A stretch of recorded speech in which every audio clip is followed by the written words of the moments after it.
Marie Tarnowska. By Annie Vivanti. Prefatory note.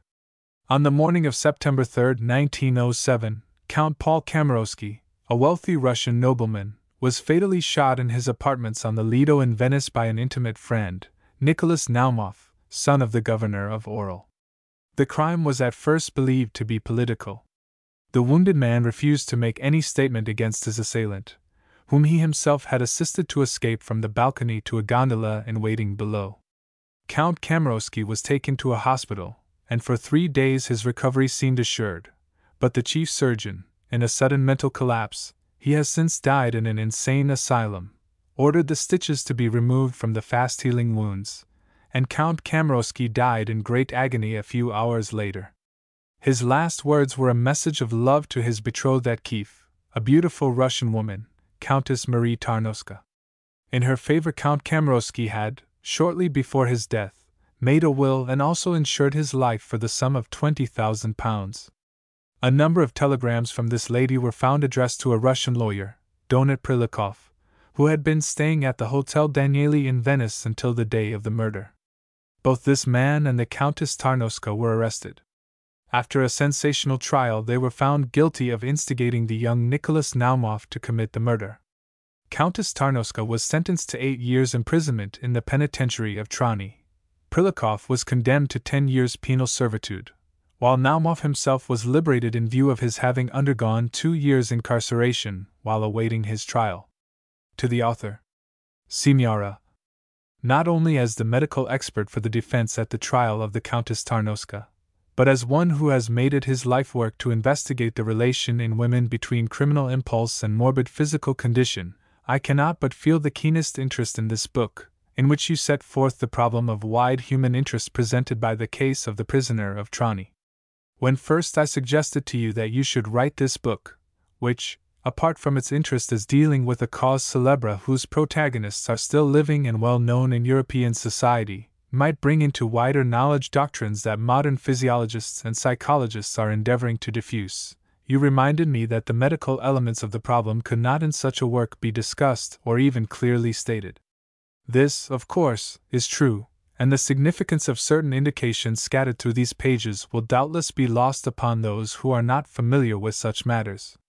Nevertheless, it was important that the book should be written, for if after her release and appropriate medical treatment the Countess Tarnowska is restored, as many of us confidently anticipate, to the complete sanity of moral well-being, your book in the light of that essential fact will have fulfilled a notable mission.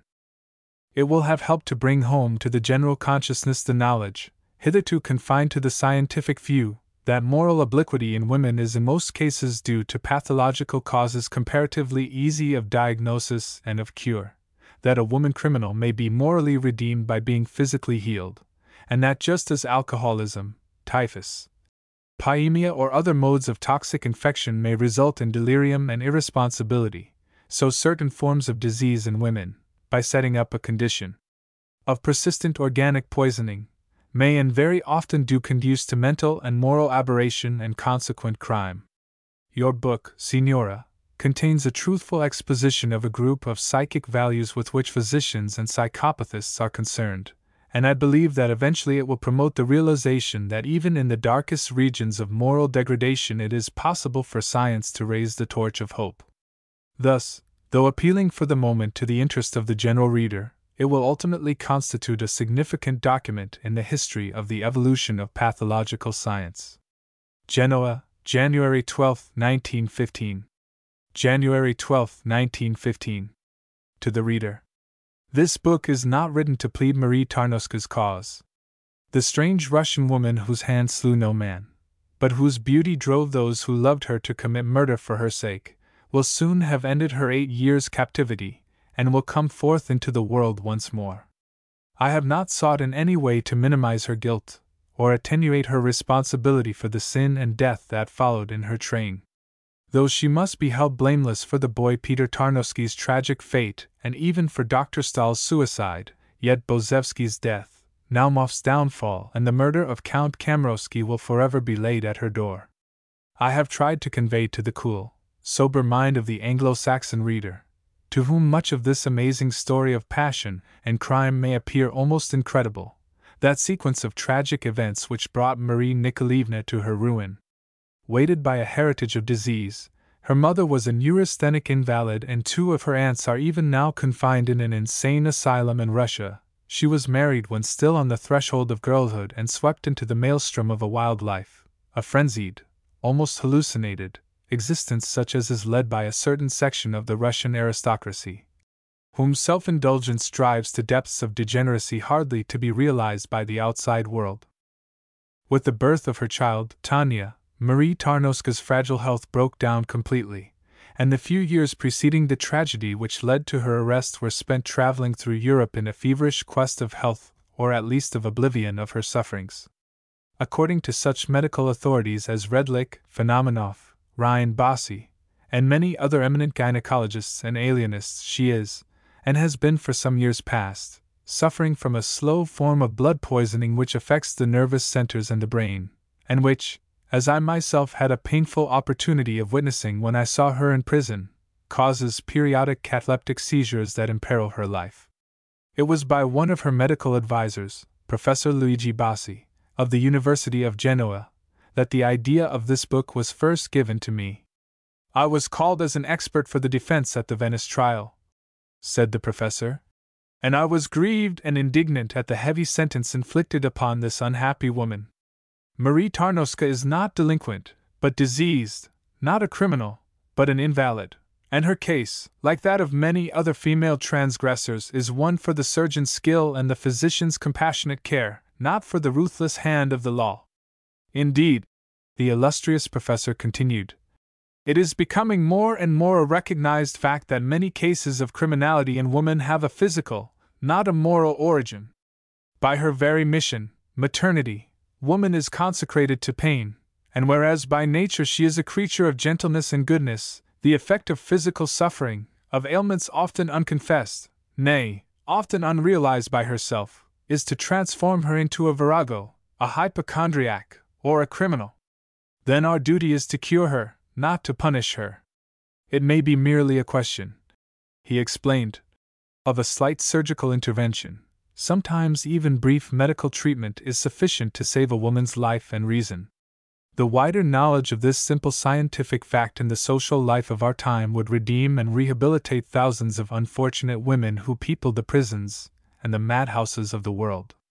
As for the unhappy Countess Tarnowska, added Professor Bassi, the Venetian tribunal refused to regard her as a suffering human being, but flung her out of society like some venomous reptile. Read these notes that she wrote in prison, he said, placing in my hand a book of almost illegible memoranda. If they touch your heart, then do a deed of justice and generosity. Go to the penitentiary of Trani, see the prisoner yourself, and give her story to the world. So will you perform an act of humanity and beneficence by helping to diffuse a scientific truth in favor, not of this one woman alone, but of all women. After glancing through the strange human document he had given me, I decided to do what he asked, for, indeed, from those poor, incoherent pages there seemed to rise the eternal cry of suffering womanhood, the anguished cry of those that perpetuate the gift of life, which no sister soul can hear unmoved. Thus it was that my mind was first directed to the theme of this book, and that I undertook the task, fraught with almost insuperable difficulties, of breaking down official prohibitions and reaching the Russian captive in her distant Italian prison. And now that I have been brought face to face with that strange and mournful figure, now that I have heard her story from her own pale lips, I am moved by the puissant impulse of art, which takes no heed of learned theory or ethical code, to narrate in these pages the profound impression made upon me by that tragic personality, by the story of that broken life. I have endeavored to do so with faithfulness, exaggerating nothing, coloring nothing, extenuating nothing. It will be for the pontiffs of science and morals to achieve the more complex task of drawing conclusions and establishing theories that may one day diminish injustice and suffering in the world. Vivanti Chartres. Vivanti Chartres. I. Edor, che Dio mi tolga la memoria. Contessa Lara. Contessa Lara. The verdant landscape of Tuscany swung past the train that carried me southward. The looped vineyards, like slim, green dancers holding hands, fled backwards as we passed, and the rays of the March sun pursued us, beating hotly through the open windows on the dusty red velvet cushions of the carriage. Soon the train was throbbing and panting out of Pisa, and the barefooted children of the Roman Campagna stood to gaze after us, with eyes soft and wild under their sullen hair. Since leaving the station of Genoa I had seen nothing of the fleeting springtide landscape. My gaze and thoughts were riveted on the pages of a copybook which lay open on my knee, a simple school copybook with innocent blue-lined sheets originally intended to contain the carefully labored scrawls of some childish hand.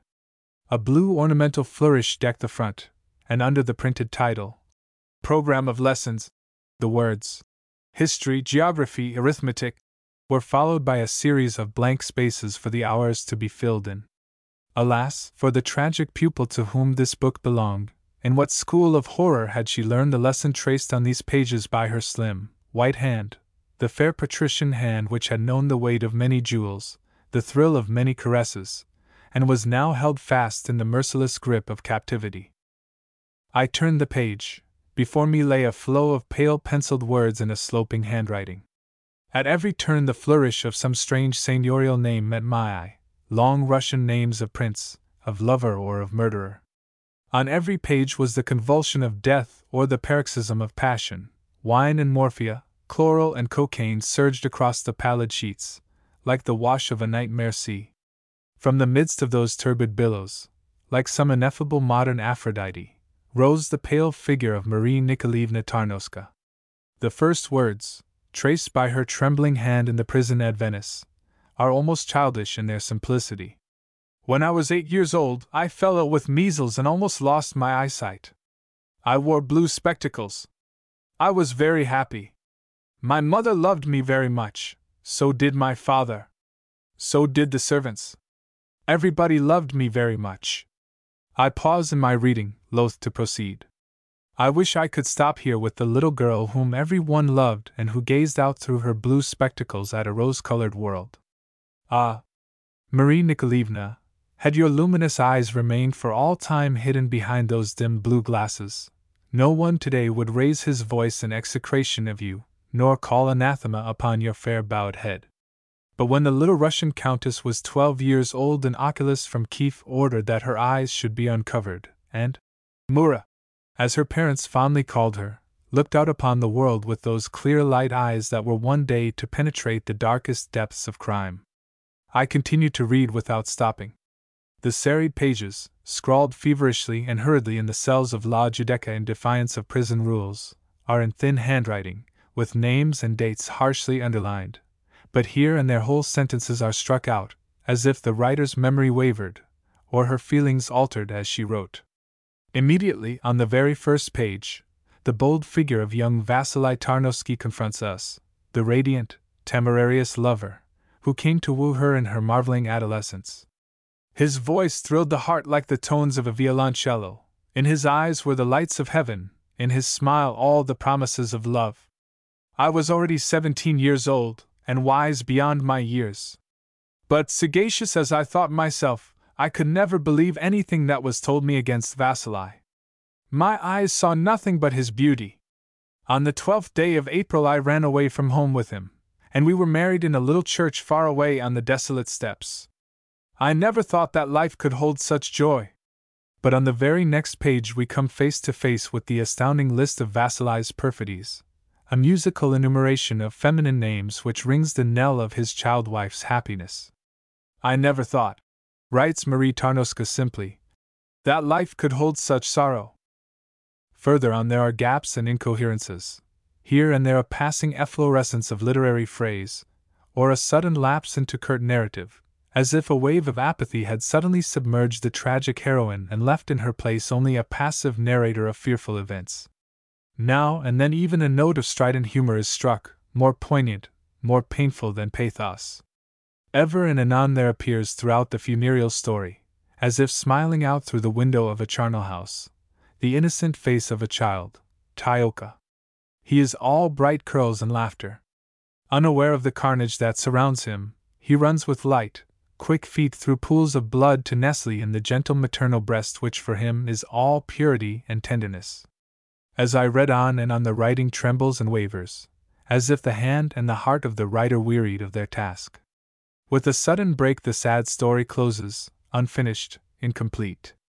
If I could tell of the tears I have shed, if I could describe the anguish I have suffered, I am sure that pity would be shown to me. Surely, if the world knew of my torment and my sufferings. Nothing more. Thus abruptly the tragic manuscript ends. The train slackens speed, falters, shivers, stops. I am at Trani, at the furthermost end of Italy, almost beyond civilization, almost out of the world. Soon I shall see before me the woman I have come so far to seek, the woman who never gave the gift of love without the gift of death. The high white walls of the penitentiary glared down in the blazing southern Sunday, the languid Adriatic trailed its blue silken waters past the barred windows. I raised the heavy knocker, it fell from my hand with a reverberating clang, and the massive prison door opened slowly before me. The Mother Superior and two gentle-looking sisters fluttered, black and white and timid as swallows, across the sunlit courtyard. They were expecting me. "She whom you seek is in the chapel," said the Mother Superior, in a low voice. "I will call her." She left us. The two sisters accompanied me up a broad stone staircase to a small waiting room. Then they stood quietly beside me, and when I looked at them, they smiled. In the silence that followed, I could hear women's voices singing in the prison chapel, simple, untutored voices, clear and shrill. "Kyrie eleison! Christ eleison!" And the low notes of the organ rolled beneath the treble voices, full and deep. "Mater purissima! Mater inviolata! Number 315, that is the Countess Marie," said one of the two sisters, "plays the organ for the other prisoners. She plays every day at noon and evensong. And at 4 o'clock in the morning," added the other sister. How far away, Marie Nikolaevna, are the passionate days of Moscow, the glowing, unslept nights of Venice. Rosa Mystica. Stella Matutina. Suddenly the music ceased, and we stood waiting in the hot, white silence. Then the door opened, and on the threshold stood Marie Tarnowska, the murderess, the devastating spirit, the Erinyes. 2. Tall and motionless in her fearful striped dress she stood, gazing at me with proud clear eyes. Her brow was calm and imperious under the humiliating prisoner's coif, and her long hands, those delicate hands whose caresses have driven men to commit murder for her sake, hung loosely at her side. Her mouth, curving and disdainful, trembled slightly. "Signora," I began. Her lips wavered into a faint smile as with a quick downward sweep of her eyelashes she indicated her dress of shame. "Signora," I repeated, "I have come here either out of compassion nor curiosity." She was silent, waiting for me to proceed. The three nuns had seated themselves quietly near the wall, with eyes cast down and meek hands folded in their laps. "I have come," I continued, "to vindicate my sisters in your eyes. I know you think that all women are ruthless and unkind." Another smile, fleeting, vivid and intelligent, lit up her eyes. Then the narrow face closed and darkened again. "For 2 years," I proceeded, "I have been haunted by the thought that you, shut in this place, must be saying to yourself that all men are base and all women pitiless. As to the men, I cannot say. But I wish you to know that not all women are without pity." She was silent a few moments. Then in a weak voice she spoke. "In the name of how many women do you bring this message to me?" I smiled in my turn. "There are 4 of us," I said cheerfully. 2 English women, a Norwegian, who is deaf and dumb, and myself. The deaf and dumb one," I added, "is really very intelligent." Marie Tarnowska laughed. It was a low, sudden trill of laughter, and she herself seemed startled at the unaccustomed sound. The sisters turned to look at her with an air of gentle amazement. But in my eyes Marie Tarnowska had ceased to be the murderess, the Erinyes. Through the criminal in her dress of shame I had caught a glimpse of the little girl in the blue spectacles, the happy little girl who felt that every one loved her. That lonely, tremulous trill of laughter astray on the tragic lips stirred me to the depths, and sudden tears filled my eyes. Marie Tarnowska saw this, and turned pale. Then she sat down, unconsciously assuming the same chastened attitude as the sisters, her hands submissively folded, her dark lashes cast down over her long light eyes. For some time there was silence. "I have read your notes," I said at last. "My notes? I do not remember writing them." Suddenly her voice sounded harsh and her glance flashed at me keen as a blade of steel. "You wrote them in the prison at Venice, in pencil, in a child's exercise book." "It may be so." Marie Tarnowska breathed a long sigh. "That was a time of dreams," she said, raising her stricken eyes to mine. "I sometimes dream that this is all a dream. I think I must have fallen asleep one day when I was a little child, at home in Otrada, perhaps in our garden on the swing. I used often to fall asleep on that creaky old swing, reading a book or looking at the sky. Perhaps I shall wake up soon, and find that none of all these dreadful things are true." She fingered the broad brown and white stripes of her prison garb and gazed round the dreary room. Then her eyes strayed from the whitewashed walls, bare except for a large ebony crucifix, to the narrow iron-barred window, and back to the sisters sitting along the wall like a triptych of renunciation, with folded hands and lips moving silently in their habitual prayer. "Yes, I shall wake up soon and find myself in our old garden again.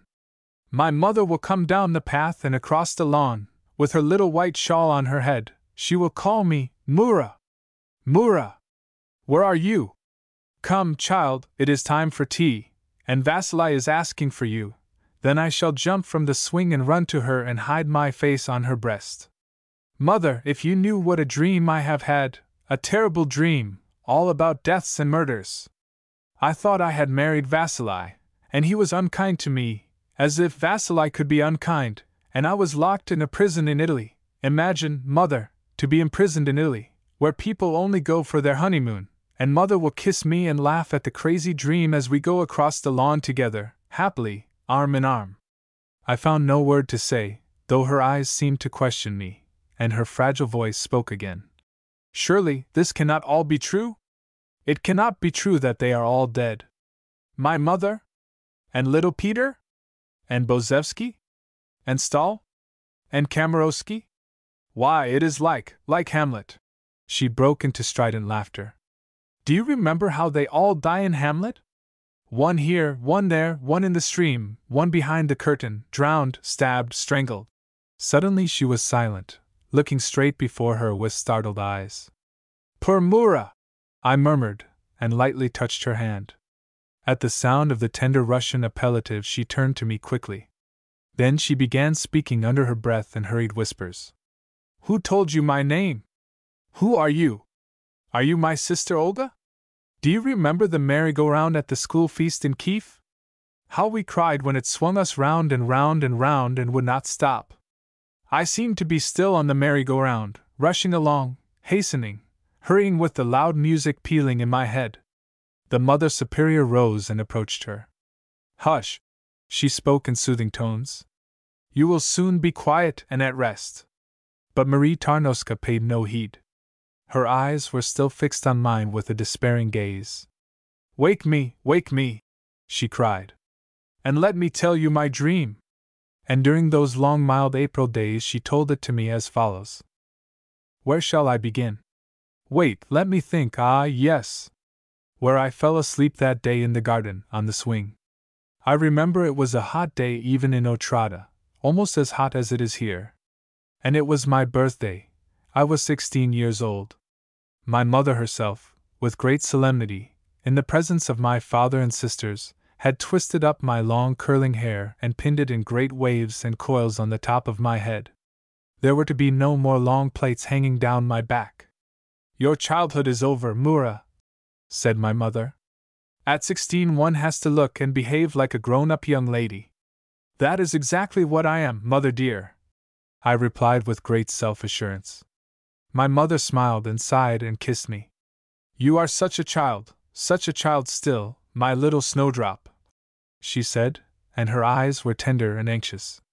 But I ran gaily out into the garden, feeling very proud of my red-gold helmet of curls. I sprang fearlessly on the swing, tossing my head from side to side, delighted to feel the back of my neck cool and uncovered to the breeze. What would Vasili say to see me like this? But soon the hairpins felt heavy. They pulled a hair or two here, and a hair or two there, and hurt me. I stopped the swing, and with my head bent forward I quickly drew all the hairpins out and threw them on the ground. The heavy coils of hair loosened, untwisted like a glittering snake, and fell all about me like a cloak of gold. I leaped upon the swing again and, standing, swung myself in wide flights through the clear air. What joy it was! As I flew forward, my hair streamed out behind me like a flag, and in the backward sweep it floated all about my head in a whirling canopy of light. I laughed and sang out loud to myself. How delightful was the world! How blissful to be alive and in the sunshine! Suddenly Vasili appeared at the end of the path with my cousin, Prince Trubetskoy. They were coming towards me arm in arm, smoking cigarettes and gazing at me. I felt shy of my loosened hair. I should have liked to jump down and run away, but the swing was flying too high and I could not stop it. The two men looked at me with strange intent eyes, as no one had ever looked at me before. I felt a hot blush rise to my cheeks like a flame. Obeying a sudden, overmastering impulse, I let go the ropes and covered my face with my hands. I heard a cry. Did it come from me? Then everything whirled round me. For an instant I saw the gravel path rise straight in front of me as if to strike me on the forehead. I threw myself back, something seemed to crash into the nape of my neck, and I remember no more. 3. I see the ensuing days as through a vague blue mist. I see myself reclining in an armchair, and my mother sitting beside me with her crochet work. She is crocheting something of yellow wool. It is strange how the sight of that yellow wool hurts and repels me, but I cannot find words in which to express it. I seem unable to speak, and mother crochets on calmly, with quick white hands. I am conscious of a dull pain in the nape of my neck. Then I see Vasili come in. He is carrying an enormous cage in his hand, and Olga follows him, laughing and radiant. Here he is! Here he is! Cries Vasili triumphantly, putting the cage down beside me, and in it, to my horror, I see a parrot, a huge gray and scarlet creature, twisting a hard black tongue round and round as he clambers about the cage. I cry out in terror. Why do they bring me things that frighten me? And I burst into tears. Everyone gazes at me in amazement. My mother bends tenderly over me. But, my own darling, yesterday you said you wanted to have a parrot. Vasili has been all the way to Moscow to buy it for you. No! It is not true. I never said I wanted a parrot. Take it away. It frightens me. And so does the yellow wool. I hear myself weeping loudly, then everything is blotted out and vanishes. Parrot, Vasili, yellow wool, Olga, nothing remains but my mother's sad and anxious face bending above me, dim and constant as the light of a lamp in a shadowy chapel. When I was able to come down to breakfast for the first time, my father stood waiting for me, straight and solemn at the foot of the great staircase. He gave me his arm with much ceremony and led me to my place, where flowers lay in fragrant heaps round my plate. Every one embraced and complimented me, and I was very happy. I feel as if I were a princess, I cried, clapping my hands, and they all laughed except my father, who answered gravely. If it is your wish, you may become one. Prince Ivan has asked for your hand. Ivan? Ivan Trubetskoy? All the gladness went out of my heart. Yes. And so has Katerinowitch, exclaimed Olga, with a bitter smile, and I noticed that she looked pale and sad. Both Ivan and Katerinowitch? How extraordinary! Then glancing at my mother, whose eyes were fixed upon her plate, I added jestingly, Is that all? No one else? My pleasantry fell flat, for no one answered, and I saw my father knitting his brows. But my mother lifted her eyes for an instant and looked at me. In the blue light of that dear gaze I read my happiness. But Olga was speaking. Yes, she said, there is someone else. Vasili Tarnowski has asked to marry you. And she added, with a touch of bitterness, I wonder what has possessed all three of them. Vasili. Vasili. Vasili. The name rang like a clarion in my ears. I should be Vasili's wife. I should be the Countess Tarnowska, the happiest woman in all this happy world. Every other girl on earth, poor luckless girls who could not marry Vasili, would envy me. On his arm I should pass proudly and serenely through life, rejoicing in his beauty, protected by his strength. Sheltered on his breast the storms would pass over my head, nor could sorrow ever touch me. I trust that your choice will fall on Trubetskoy, said my father. Or on Vasili, cried Olga quickly. I jumped up and embraced her. It shall not be Katarinowitch, that I promise, I whispered, kissing the little pink ear that nestled under her fair curls. He is to be for you. Time was to fulfill this prophecy. As I went round the table, and past my mother, poor little nervous mother, I laid my hand on her arm. I noticed that she was trembling all over. Then I summoned up courage and approached my father. Father dear, if you want your little Mura to be happy, you must let her marry Vasili. Never! Cried my father, striking the table with his fist. The soul of the ancient O'Rourke, a demoniacal Irish ancestor of ours whose memory always struck terror to our souls, had awakened in him. I saw Olga and my mother turn pale. Nevertheless I laughed, and kissed him again. If I do not marry Vasili, I shall die. And please, father, do not be the terrible O'Rourke, for you are frightening mother. But Papa, dominated by the atavistic influence of the O'Rourke, grew even more terrible, and mother was greatly frightened. She sat white and rigid, with scarcely fluttering breath. Suddenly in her transparent eyes the pupils floated upward like two misty pale blue half-moons. She was in the throes of one of her dreaded epileptic seizures. Then they were all around her, helping her, loosening her dress, fanning her, while I stood aside trembling and woebegone, and the pains in the nape of my neck racked me anew.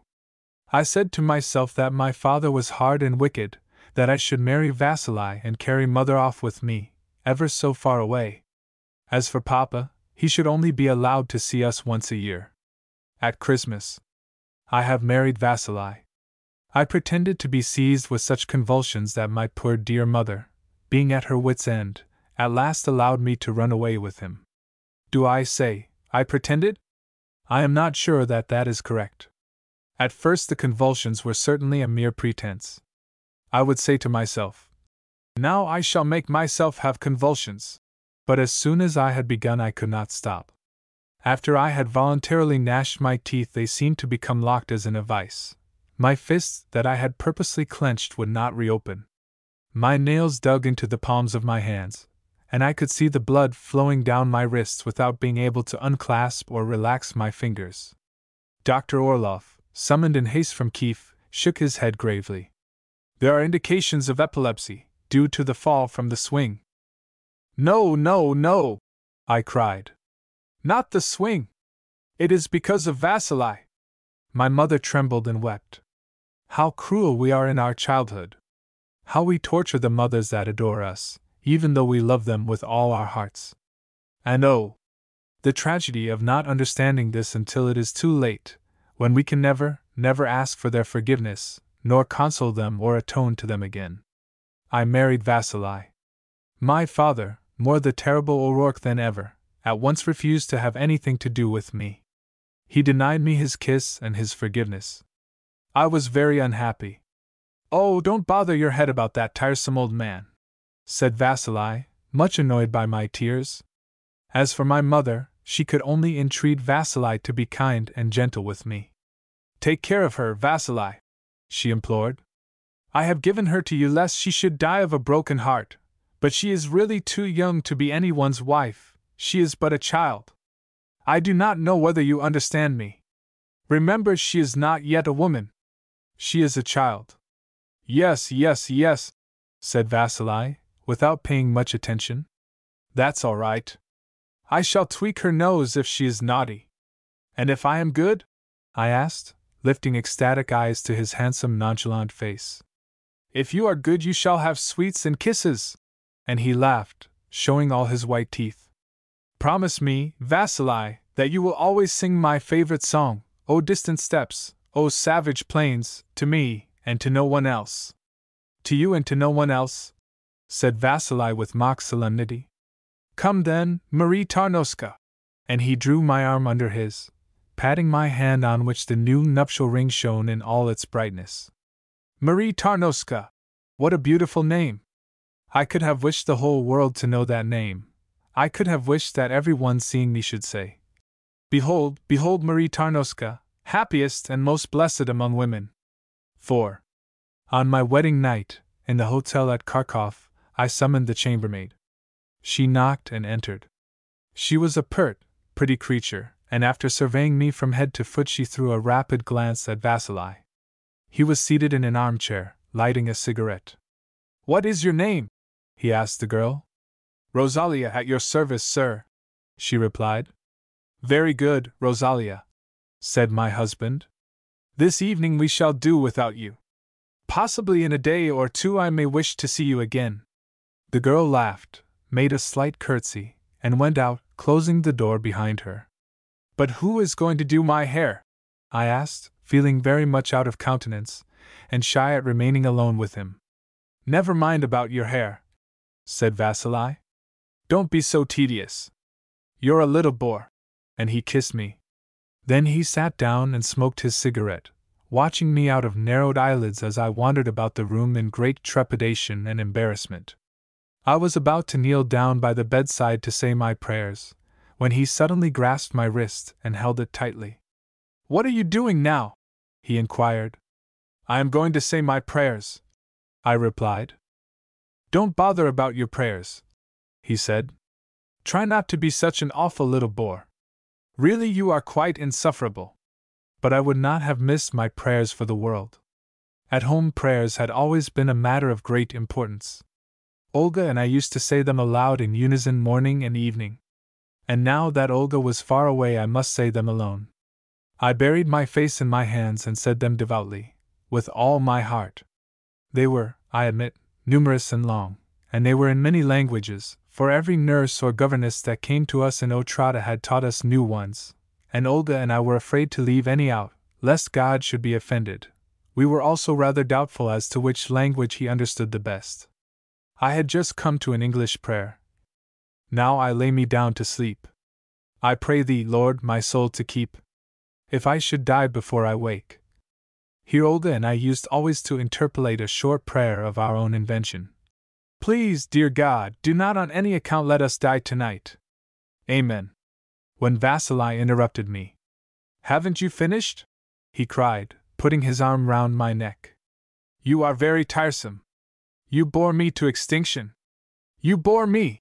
That was the perpetual refrain of all his days. I always bored him. Perhaps it was not surprising.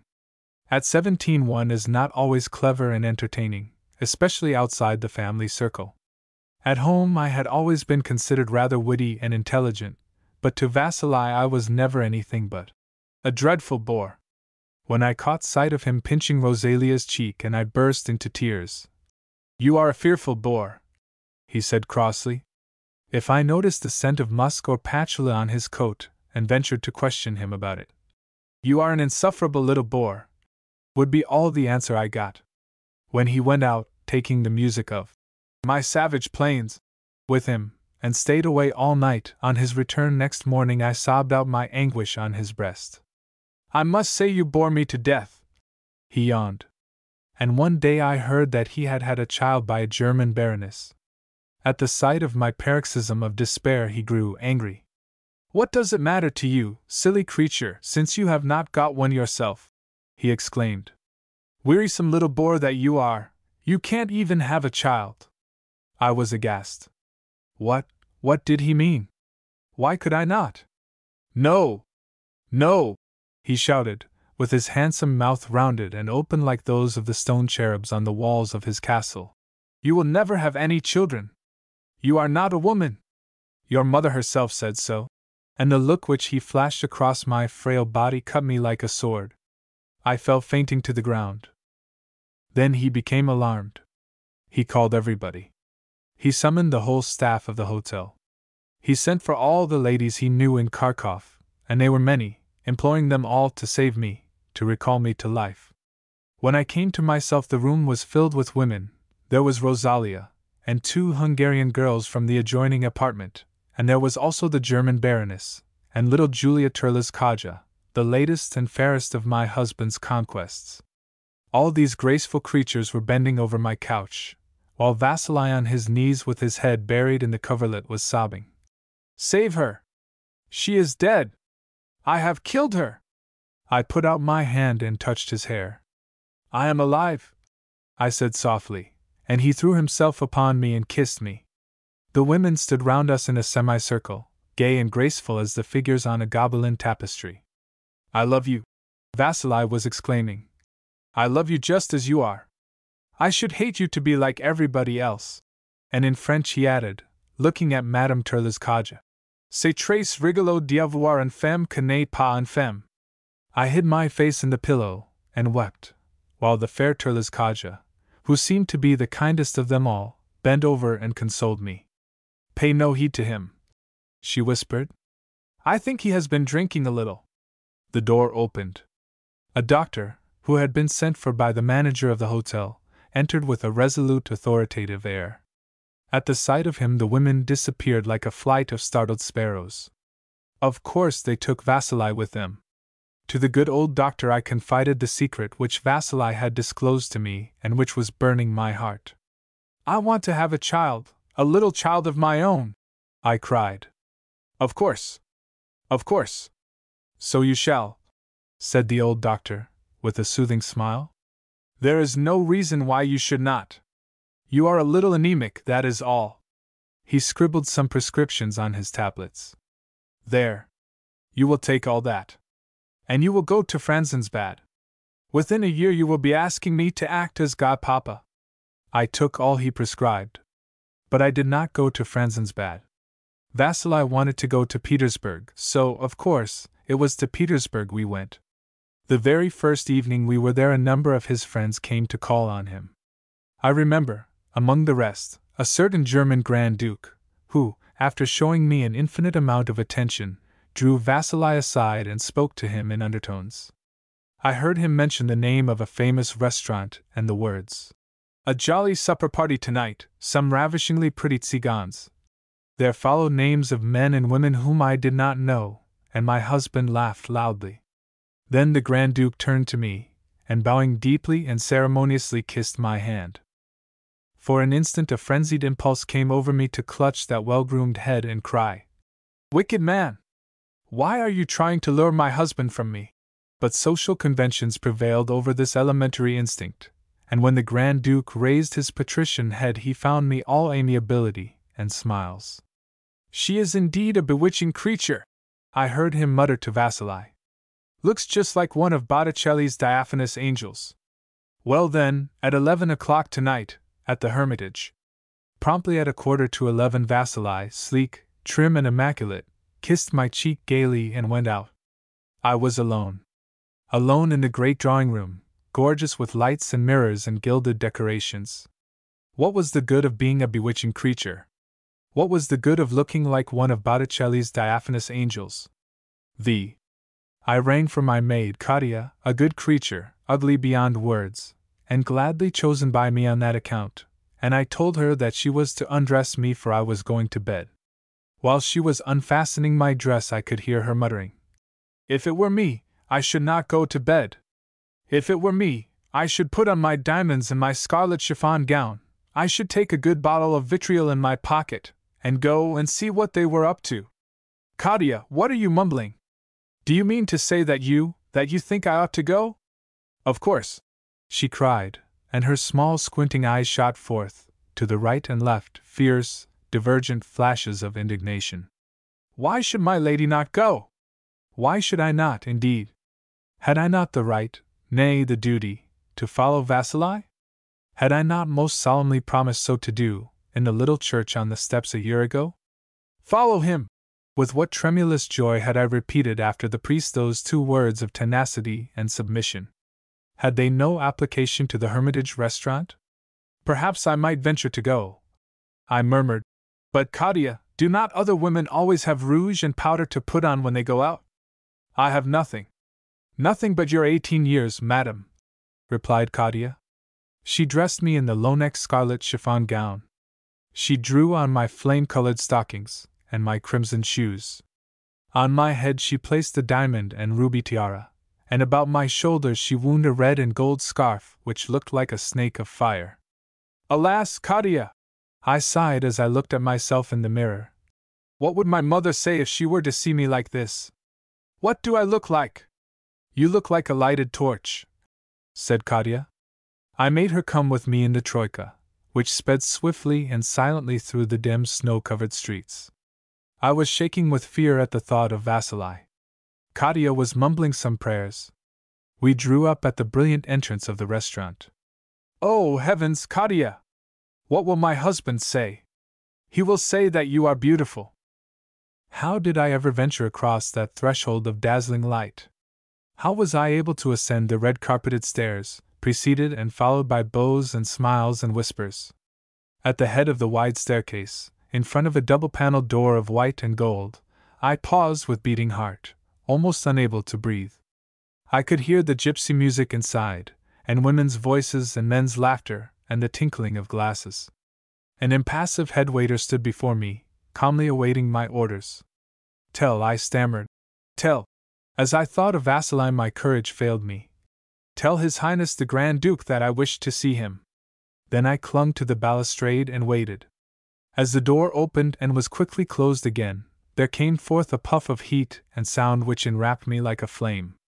Almost immediately the door opened again and the Grand Duke appeared upon the threshold, his countenance still elated by recent laughter.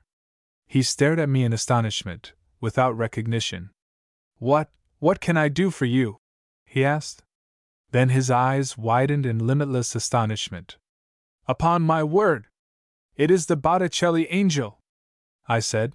Yes, and felt inclined to weep. Come in, he cried eagerly, taking me by the arm and leading me to the door. A waiter threw it wide open. I had a dazzling vision of a table resplendent with crystal, silver, and flowers, and the bare jeweled shoulders of women. Tarnowski! Called the Grand Duke from the threshold. Fortunate among men! Behold, the most glorious of your conquests! Vasili had started to his feet, and was looking at me with amazed and incredulous eyes. There was a deep silence. I felt as if I should die. Vasili came up to me. He took me brusquely by the hand, crushing my fingers in his iron clasp. You are mad, he said. Then he looked at me from head to foot, not with the gaze of a husband, nor yet with that of a lover, but with the cold, curious scrutiny of the perfect connoisseur. Come, he said at last, drawing me towards the others who were in a riot of laughter. I have always told my friends that you were a chilling, lily-white flake of snow. You are not! And he laughed. You are a blazing little firebrand. Come in. Thenceforward my husband would always have me with him. My untutored adolescence was trailed from revelry to revelry, from banquet to orgy, my innocence swept into the maelstrom of a licentious life. I was forced to look into the depths of every depravity. To my lips was proffered every chalice of shame. Oh, if as I stood trembling on the confines of maidenhood, some strong and tender hand had drawn me into safety, should not I have been like other women, those happy women who walk with lofty brows in the sunshine, august and ruthless in their purity? But, alas! When with tardy and reluctant step I issued forth from my long childhood, 1,000 cruel hands were thrust out to push me towards the abyss. Oh, white pathway of innocence which knows no return! Oh, tenuous light of purity which, once quenched, kindles no more! Did I not grieve and mourn for you when I lost you before my 20th year? Sadly, enviously, like some poor exile, I saw other girls of my age passing in blithe security by the side of their mothers, blushing at an eager word or at a daring glance. Alas! I felt that I was unworthy to kiss the hem of their skirts. But bliss was to be vouchsafed to me. Redeeming and triumphant there came to me at last the angel of maternity. With proud humility I bore the little human flower fluttering in my breast. At every throb of life I felt myself swooning with joy, with the ineffable joy of my reconquered purity. My mother was with me, and in the tender haven of her arms I found shelter for my meek and boundless ecstasy. How is it possible, I asked myself, that there are women who dread this perfect happiness, who weep and suffer through these months fraught with rapturous twofold life? For me, I felt like a flowering plant in springtime, impelled by some potent influence towards its perfect blossoming. The whole of that blissful period seemed a sublime ascent to unalloyed felicity. Everything enchanted me, from the odd and tremulous waiting to the final crowning consummation. When at last the fragile infant, my son, lay in my arms, he seemed to me sufficient to fill my entire life. I nursed him into ever-growing wonder and beauty. Day by day he seemed fairer, more entrancing, like a delicate flower in some fantastic lunar legend. Oh, the wee groping hands against my face! The wilful little caprices, the cries like those of an angry dove! And the dimples on the elbows, the droll battle with the little cap always awry, and the joyous impatience of the tiny kicking feet. Each day my mother and I invented new names for him, names of little flowers, names of little animals, nonsense names made up of sweet senseless sounds. I had no thought, I had no desire. Pale and pure I sat enthroned in the milk-white paradise of maternity. 6. Soon after that my thoughts are adrift, my recollections grow confused. I see my mother with my baby in her arms, and myself in traveling attire, with my arms twined about them, weeping, despairing, refusing to leave them and set out on a journey of Vasily's planning. But Vasily grows impatient. Vasily grows angry. He is tired of playing the papa, tired of seeing me no longer a little firebrand, but calm as a young Madonna in the beatific purity of motherhood.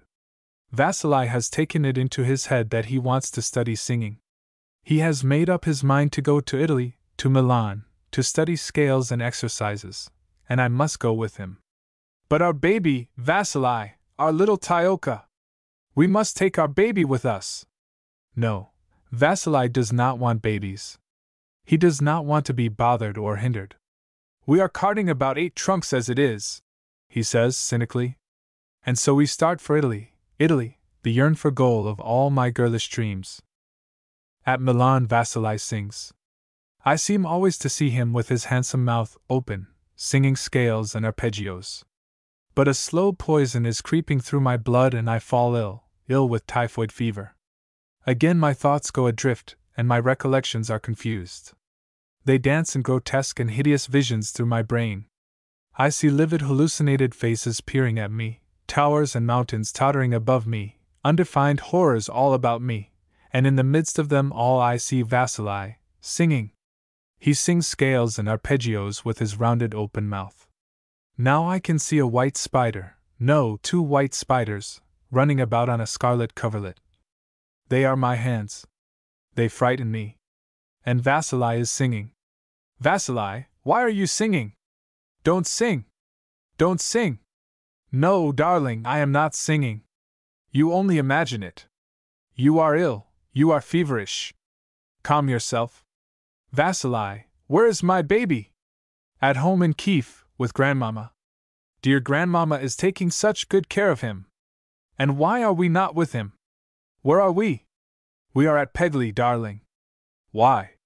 Why? Where is Pegli? What are we doing at Pegli? Come now, dearest, you know, we came to Italy because I wanted to sing. Ah, you see. You wanted to sing. Why do you want to sing when the baby is crying? The baby is so helpless. Why did you take me away from him? You sing so loud that I cannot hear my baby crying. Don't sing! But even as I speak I see that Vasily has his round mouth open again and he sings and sings, and the white spiders run over the scarlet counterpane and come close to my face, and the white spiders are my hands. I shriek and shriek to have them taken away. But the baby is crying and Vasily is singing and no one hears me. Then I drop down to the bottom of a deep well. I feel myself falling, until with a great shock I touch the bottom. And there I lie motionless in the dark. When I open my eyes there is a great deal of light. The windows are open, the sun is pouring in. I know that outside there is the sea. Beside my bed sits a doctor with a grey beard, feeling my pulse. Under the light intermittent pressure of his fingers my pulse seems to grow quieter. I can see the doctor's head giving little nods as he counts the beats. 65. Excellent, excellent! The doctor pats my hand gently and encouragingly. That is first rate. We are quite well again. Then I hear someone weeping softly, and I know it is my mother. I try to turn and smile at her, but my head will not move. It is like a ball of lead sunk in the pillow.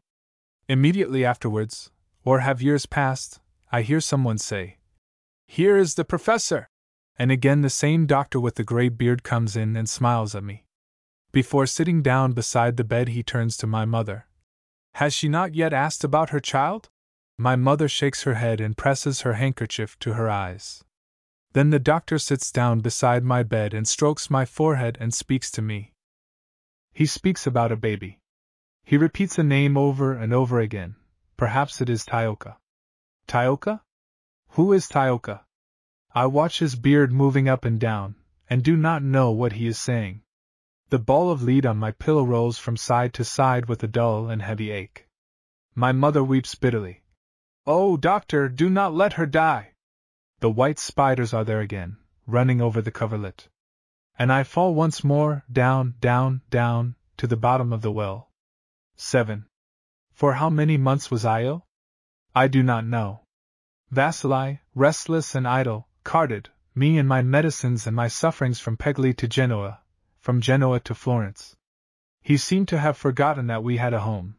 He seemed to have forgotten that we had a child. Our rooms at the hotel in Florence were bright with sunshine and with the frivolous gaiety of a graceful trio of Russian ladies, the Princess Dubinskaja, her sister Vera Vojacek, and the fair-haired Olga Krauberg, who came to see us every day. But I felt lost and lonely, as if astray in the world. My mother had returned to Russia, and my vacant and aching heart invoked Vasili, who, alas, was never by my side. "You must win him back," said Olga Krauberg to me one day, she, whose fate it was on a not distant day to commit suicide for his sake. "Every man, especially if he is a husband, has, after some time, to be won back again." "That is sooner said than done," I replied despondently. "To win a man is easy enough. But to win him back— there are various ways of doing it," she said. "Have you tried being very affectionate?" "Yes, indeed," said I. "How did it answer?" "He was bored to death." "Have you tried being cool and distant? Being, so to speak, a stranger to him?" "Yes, I have." "And he?" "He never even noticed that I was being a stranger to him. He was as happy and good-tempered as ever." Olga shook her head dejectedly. "Have you tried being hysterical?" she asked after a while. I hesitated. "I think so," I said at last. "But I do not quite know what you mean." "Well," explained Olga sententiously, "with some men, who cannot bear healthy normal women, hysteria is a great success. Of course, it must be aesthetic hysteria, you must try to preserve the plastic line through it all." And Olga sketched with her thumb a vague painter's gesture in the air. "For example, you deluge yourself in strange perfumes. You trail about the house in weird clinging gowns. You faint away at the sight of certain shades of color." "What an absurd idea!" I exclaimed. "Not at all. Not in the least," said Olga. "On the contrary, it is very modern, very piquant to swoon away every time you see a certain shade of mauve, for instance." "But what if I don't see it?" "Silly! You must see it. Give orders to a shop to send you 10 yards of mauve silk. Open the parcel in your husband's presence. Then you totter, you fall down, but mind," added Olga, "that you fall in a graceful, impressionist attitude. Like this." And Olga illustrated her meaning in what appeared to me a very foolish posture. "I think it ridiculous," I said to her. And she was deeply offended. "Goodbye," she said, pinning her hat on briskly and spitefully. "No, no! Don't go away. Do not desert me," I implored. "Try to suggest something else." Olga was mollified. After reflecting a few moments, she remarked, "Have you tried being a ray of sunshine to him?" I lost patience with her. "What do you mean by a ray of sunshine? You seem to be swayed by stock phrases, such as one reads in novels." This time Olga was not offended. She explained that in order to be a ray of sunshine in a man's life, one must appear before him gay, sparkling and radiant at all hours of the day. Always dress in the lightest of colors. Put a ribbon in your hair. When you hear his footsteps, run to meet him and throw your arms round his neck. When he goes out, toss a flower to him from the window. When he seems dull or silent, take your guitar and sing to him. You know I don't play the guitar, I said pettishly. That does not matter. What really counts is the singing. The atmosphere that surrounds him should be bright with unstudied gaiety. He ought to live, so to speak, in a whirlwind of sunshine. Well, I will try. I sighed, without much conviction. I did try. I dressed in the lightest of colors and I pinned a ribbon in my hair. When I heard his footstep, I ran to meet him and threw my arms round his neck. What is the matter? He asked. And what on earth have you got on your head? You look like a barmaid. To the best of my powers I was a whirlwind of sunshine, and as soon as I saw that he was dull and silent, and this occurred almost immediately, I said to myself that the moment was come for me to sing to him. I sat down at the piano. I have not much ear, but a fine strong voice, even if not always quite in tune. At the second bar Vasily got up, took his hat and left the house. I threw a flower to him from the window. He did not come back for 3 days. 8. When I talked it over with Olga, she was very sympathetic. I know, she mused, that these things sometimes succeed and sometimes do not. Men are not all alike. Then she added, but there is one sure way of winning them back. It is an old method, but infallible. What is it? I asked skeptically. By making them jealous. It is vulgar, it is rococo, it causes no end of trouble. But it is infallible. We reviewed the names of all the men who could possibly be employed to arouse Vasily's jealousy. We could think of no one. I was surrounded by nothing but women. It is past belief, said Olga, surveying me from head to foot, that there should be no one willing to. I shook my head moodily. No one on earth. Olga grasped my wrist. Stay! I have an idea. We will get someone who is not on earth. Someone who is dead. It will be much simpler. I remember there was an idea of that kind in an unsuccessful play I saw a year or 2 ago. What we need is a dead man, recently dead, if possible, and if possible, young. If he has committed suicide, so much the better. What on earth do you want with a dead man? I asked, shuddering. Why? Can't you see? We will say that he died for your sake, cried Olga. That he killed himself on your account. We will have a telegram sent to us by someone in Russia. We will get them to telegraph to you, I die for your sake. Am killing myself. Farewell. But who is to sign it? Oh, somebody or other, said Olga vaguely. Or we could have it signed with an imaginary name, if you prefer it. That would enable us to dispense with the corpse. I most certainly prefer that, I remarked. But frankly, I can't see. What can't you see? Don't you see the effect upon Vasily of the news that a man has killed himself for your sake? Don't you see the new irresistible attraction which you will then exercise over him? Surely you know what strange subtle charm emanates from the fatal woman, the woman whose lethal beauty. Very well, I said, slightly encouraged. Let us have the telegram written and sent to me. We spent the rest of the afternoon composing it. 3 days later Vasily entered the drawing room where Olga and I were having tea. He held a telegram in his hand. His face was of a ghastly pallor. He's got it, whispered Olga hysterically, pinching my arm. Mura, said Vasily, a horrible thing has happened. Horrible! His white lips trembled as he uttered the incoherent words. Dead! He is dead! He has killed himself! He was unable to go on. His voice broke in a sob. I sprang to my feet. Who, Vasily? Who? Olga thought the moment had arrived for putting things in the proper light. She turned to me with a significant glance, and grasped my hand. Ah! It is the man who loved you! She exclaimed. And this is what you dreaded! What? What? Shouted Vasily, clutching her arm and pushing her roughly aside. Then he turned upon me and seized me by the shoulder. You knew of this? You dreaded this? I stood trembling, struck dumb with terror. I could hear the futile and bewildered explanations of Olga. Why, surely, she was saying with an insensate smile. It is a thing that might happen to anybody. It is not her fault if people love her to distraction. But Vasili was crushing my wrist. My brother, he loved you, he gasped. Your brother? Your brother, little Peter? I stammered. Yes, yes. Peter, shouted Vasili. My brother! What have you to do with his death? Nothing, nothing, I groaned. I swear it, nothing. And Olga, realizing at last that she stood in the presence of a genuine tragedy and not of the jest we had plotted, darted forward and caught his arm. Vasili, you are mistaken. She knows nothing about it, nothing whatever. We had planned a joke to play on you, and we thought. She pursued her agitated and incoherent explanations.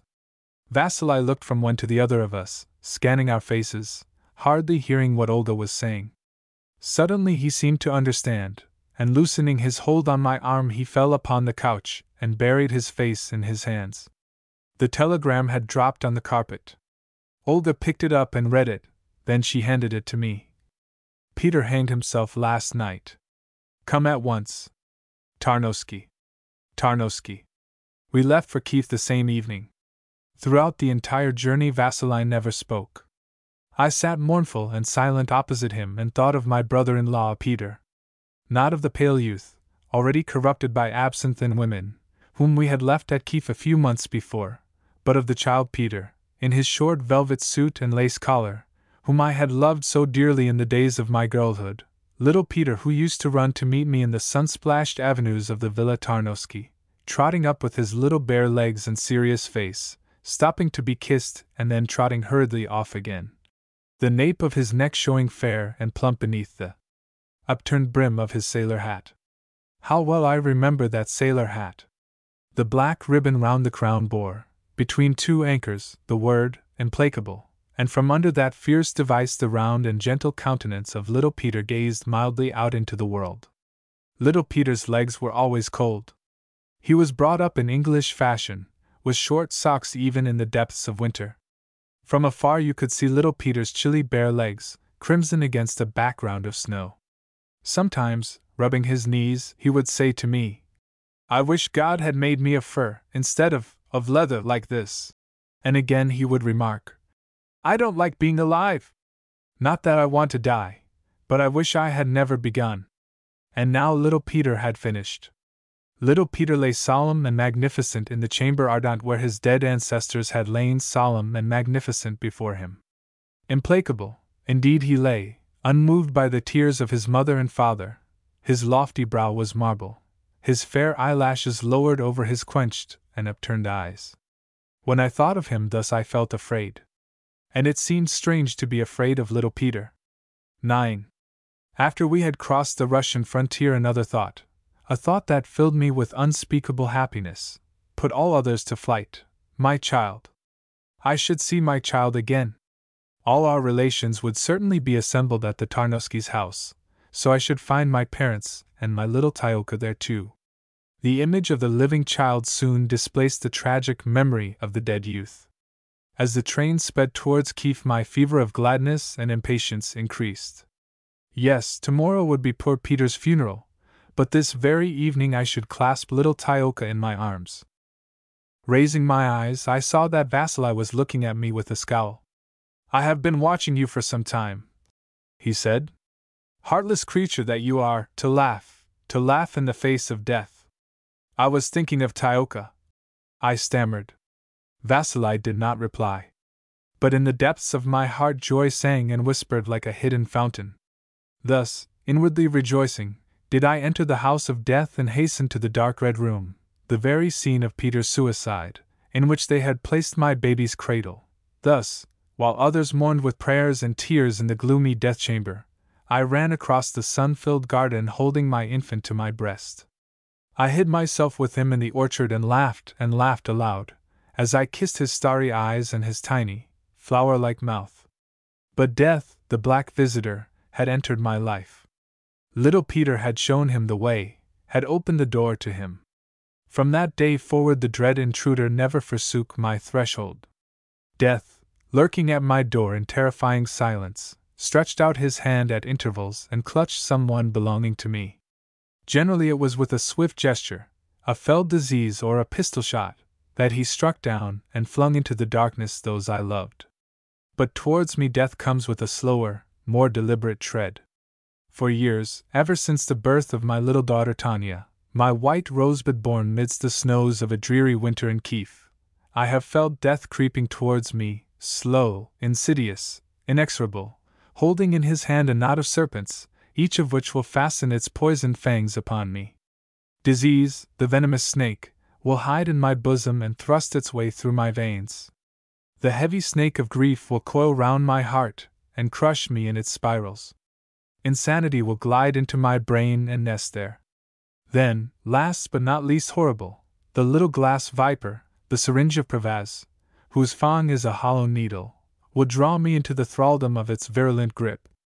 It will spurt its venom into my blood. The bland balm of coca, the milky juice of the poppy, will flow into my veins, soothing, assuaging, lulling me into sleep and forgetfulness, only to waken me in renewed agony of suffering to a renewed bite of the envenomed fang. For the only antidote to the poison of narcotics is the narcotic itself, the only alleviation to the tearing agony of the poison generated by morphia is morphia again. And so the fatal sequence swings on forever, in ever-widening circles of torment. X. Kiev, Thursday. Kiev. Dear Stepan, my good friend. Dear Stepan, my good friend. I am here in the house of your cousin, Dr. Stahl, who seems to have grown longer and leaner than ever. He is a mere shadow. It is here that your letter reaches me. You tell me to write to you about myself. Today, the 15th of October, 1903, I am 24 years old. What gift will destiny give me for my birthday? Love? Wealth? A hero's death? Your cousin Stahl, in his cavernous voice that seems to come echoing up from underground, says that the gift of destiny is precisely these 24 years of mine. Perhaps he is right. I feel them eddying in my blood like 24 cyclones. The world is a whirlwind of youth. Kaufmann this morning lent me his sorrel stallion, the finest horse in the empire, and I had a gallop along the bastions. All the women looked at me. In a phaeton I saw the brazen and beautiful Princess Theodora, blonde and torrid as a Mexican landscape. She was resplendent in amethyst and heliotrope, her red locks flaming to the sun. No one but a princess would permit herself to display such a riot of violent colors. Soon afterwards I saw Vera Voroklizkaja, reclining in her carriage, aloof and severe as a Vestal Virgin. Her glossy black tresses parted over her brow enclosed the narrow oval of her face like soft black wings. Beside her sat little Miriam Gray, clothed in her youthfulness as in an armor of roses. The beauty of all these women courses through my blood like sun and wine.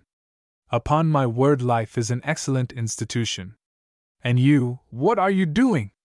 Ever yours, Bozevsky. Ever yours, Bozevsky.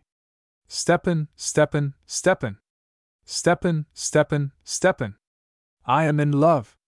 Madly, sublimely, tragically in love. This morning I went to the parade ground as in a dream. I found myself speaking to the colonel in a gentle winning voice that was perfectly ludicrous. When I drilled my company I could hear myself giving the words of command in an imploring tone which I still blush to remember. I am obsessed, hallucinated. There floats before my eyes a slender, ethereal creature, with red lips that never smile, and hair that looks like a cataract of champagne. Stahl introduced me to her yesterday, here at his house. Come, he said, taking me by the arm. You are going to make the acquaintance of a superior being, soft of voice and sad of countenance, who bears the gentle name of Marie. Let me off, I replied skeptically. Sad and superior beings are not to my liking. You will like this one, said Stahl. I know I shan't, I replied curtly. I saw Stahl's eye warn me, and turning, found myself face to face with the subject of our conversation, a tall, flower-like vision, with translucent eyes and a mystic inscrutable face. I knew she had overheard me, and as I bowed low before her, she said, "That you should like me is of no importance.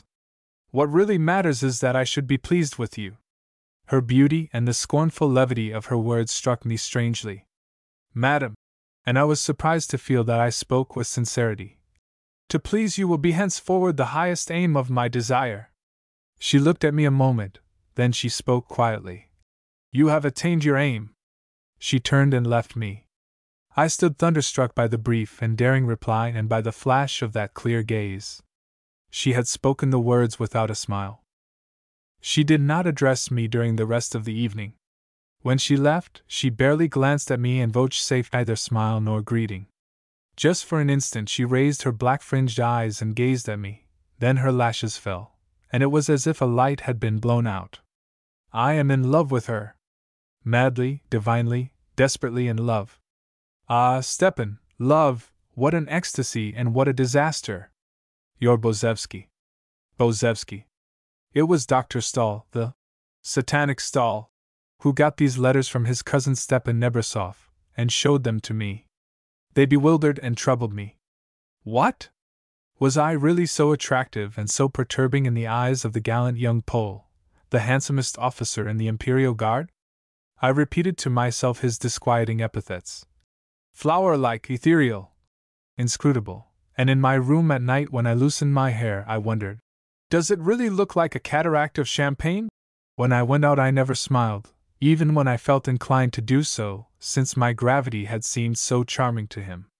Night and day he followed me like a shadow, or rather, should I say, like a blaze of light. In whatever direction I turned I was sure to encounter his radiant smile and his flashing glance. His passion encompassed me. I felt like Brunhilde surrounded by a sea of flame. I was elated yet terrified. One evening at dinner I made up my mind to speak to Vasili about it. "Vasili," I said falteringly, "I think we ought to go away for a time." "Away? Where to?" asked my husband. "Anywhere away from Kiev." "Why?" I felt myself turning pale. "I am afraid," I stammered. "I am afraid that Bozevsky." "Well?" asked Vasili serenely, pouring some vodka into his champagne and drinking it. "I am afraid that Bozevsky is falling in love with me." "And who would not fall in love with you, Dashka?" laughed Vasili. "As for Bozevsky, may the wolves eat him." And dinner being over, he lit his cigar and went out. I go sadly upstairs to the nursery where Tyoka and Tanya, like blonde seraphs, lie asleep. A dim lamp hangs between the two white cots and illumines their favorite picture, an artless painting of the Virgin Mary, holding in her youthful arms the infant Jesus with a count's coronet on his head. I kneel down beside the two little beds and weep. Aunt Sonia, rectilinear and asexual in her gray flannel dressing gown, comes in softly and bends over me. "You must trust in Providence," she says, raising towards the ceiling her long virginal face. "And take a little chamomile tea. That always does one good." I obey her meekly and gratefully. It comforts me to think that a day will come when I also shall be like Aunt Sonia, when I also shall be content to wear gray flannel dressing gowns and turn in my sorrows to Providence and to chamomile tea. And I wish that that day of peace were near. 11. So we stayed on in Kiev and Bozevsky came to see us every day. He brought me flowers, wonderful orchids the color of amethyst, tenuous contorted blossoms that looked as if they had bloomed in some garden of dreams. He brought me books of nebulous German poetry, Spanish plays by Echegaray, all heroism and fire, and disquieting, neurotic French novels. Then he brought me English books which filled me with pleasant surprise. How far removed from our Slav souls were those limpid Anglo-Saxon minds! How childlike and simple was their wit, how bland and practical their outlook on life! That was the literature I liked best of all, perhaps because it was so different from everything in myself. I felt that I was a strange, ambiguous, complicated creature compared with those candid elemental natures. Bozevsky liked to find me reading. He would arrive in the evening, usually after Vasili had gone out, alone or with friends, and enter the drawing-room with bright and cheerful greeting. He always smiled when he found me with one of his books in my hand, sitting beside Aunt Sonia placidly knitting in her armchair. I like your thoughts to be far away from here, he would say, kissing my hand. I like to know that your soul is far from the frivolous society you live in, far from the petty preoccupations, the compliments and the flattery which surround you. Let me read with you. Let me join you in the pure realm of fancy, far away from the world. And he would sit down beside me, with an air of protecting fraternal affection. One evening he found me nervous and agitated. What has happened? He asked. I have been reading a ghastly book, I told him with a shudder. The story of a mysterious plant, a sort of huge octopus that feeds on human flesh. Ugh! Laughed Bozevsky. How gruesome! And he bent his sunny head over the page. Just imagine, I continued. Its branches are long moving tentacles, its thick leaves are quite black and hard. They glitter and move like living scorpions. Horrid, horrid, said Bozevsky with his shining smile as he took the book out of my hand. Forget the scorpions. Tonight I shall read you some Italian poetry. I want you to make friends with Carducci. He opened a plainly bound volume at random and read to me. O favolosi prati di Eliseo. I forgot the tree of scorpions. I forgot Bozevsky. I forgot Ansonia and the world.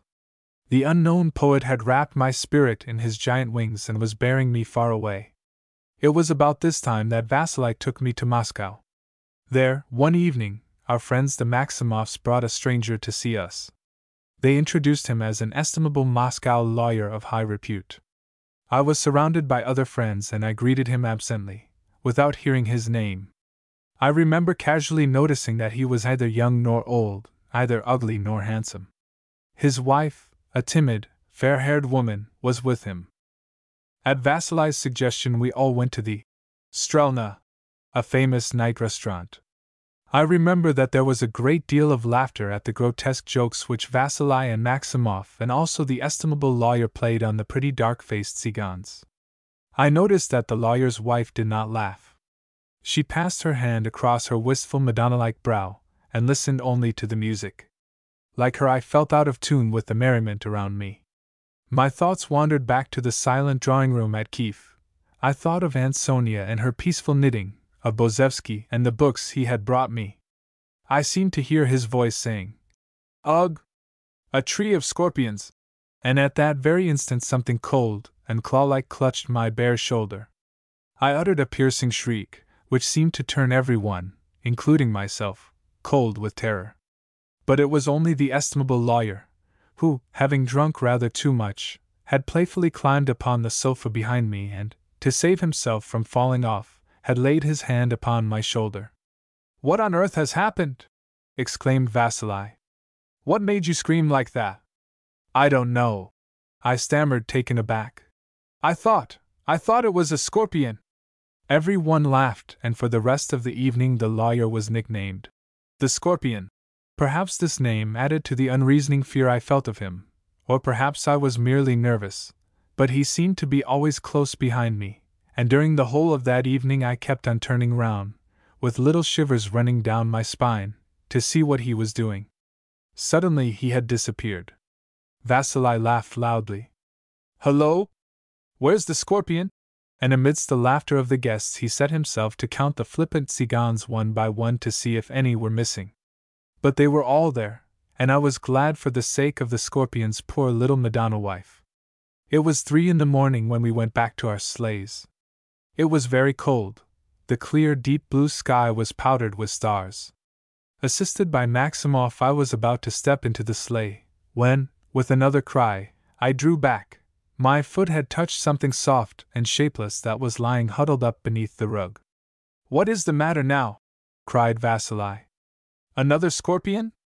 No, it was the same one. It was the estimable lawyer, very drunk and fast asleep at the bottom of the sleigh. On our way back to the hotel, driving through the keen night air, I asked Vasily, Who was that man? What man? Said Vasily, who sat opposite to us and was pressing the small feet of Maximov's wife. You know, the man who frightened me. Oh, the scorpion? Laughed Vasily. That was Donat Prilikov. When we returned to Kiev, I told Bozevsky the adventure of our evening at the Strelna, and described the scorpion to him with as much humor as I could. But Bozevsky did not laugh. My absence had embittered and exasperated him. He no longer sat beside me with an air of protective fraternal affection. He would not speak of literature or poetry any more. He spent entire evenings making mute scenes of jealousy and despair, while dear Aunt Sonia, instinctively feeling the atmosphere around her charged with electricity, dropped many stitches in her knitting and became sour and irritable. "My child, this must not go on any longer. Either Alexis Bozevsky must be forbidden the house or we ourselves must go away. I cannot understand how Vasili—" Her honest cheeks kindled with indignation. "Enough. I shall speak to him about it myself." She did so, and Vasili, with his usual brief comment that we all bored him to death, expressed the hope that wild beasts might devour Bozevsky, and ordered us to pack up and leave for the country at once. 12. So we all left for the country, to the great delight of Aunt Sonia and the children. Let my mind linger for an instant on those springtide days, the last for me, though I did not know it, of unalloyed serenity. The children and I used to rise at dawn and go into the vast garden all a-shimmer with dew. On the glittering lawn, among the flower beds, down the shady avenues of the park, the two little elfin figures flitted before me, calling to me, eluding me, darting to and fro like twin will-o'-the-wisps, then turned and ran towards me with wind-light steps and gilt locks afloat, to shelter in my outstretched arms. Oh, my children, my little boy and girl, when you remember your mother, I pray that God may lead your memories back to those clear morning hours, and may the rest be blotted out and dark. Vasili was inexpressibly bored with rural solitude, and sought new means of diversion. His latest fad was target shooting.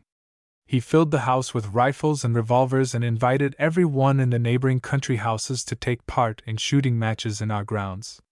From morning to night, in the garden, in the courtyard, even from the windows of the house, there was a ceaseless crackling of firearms.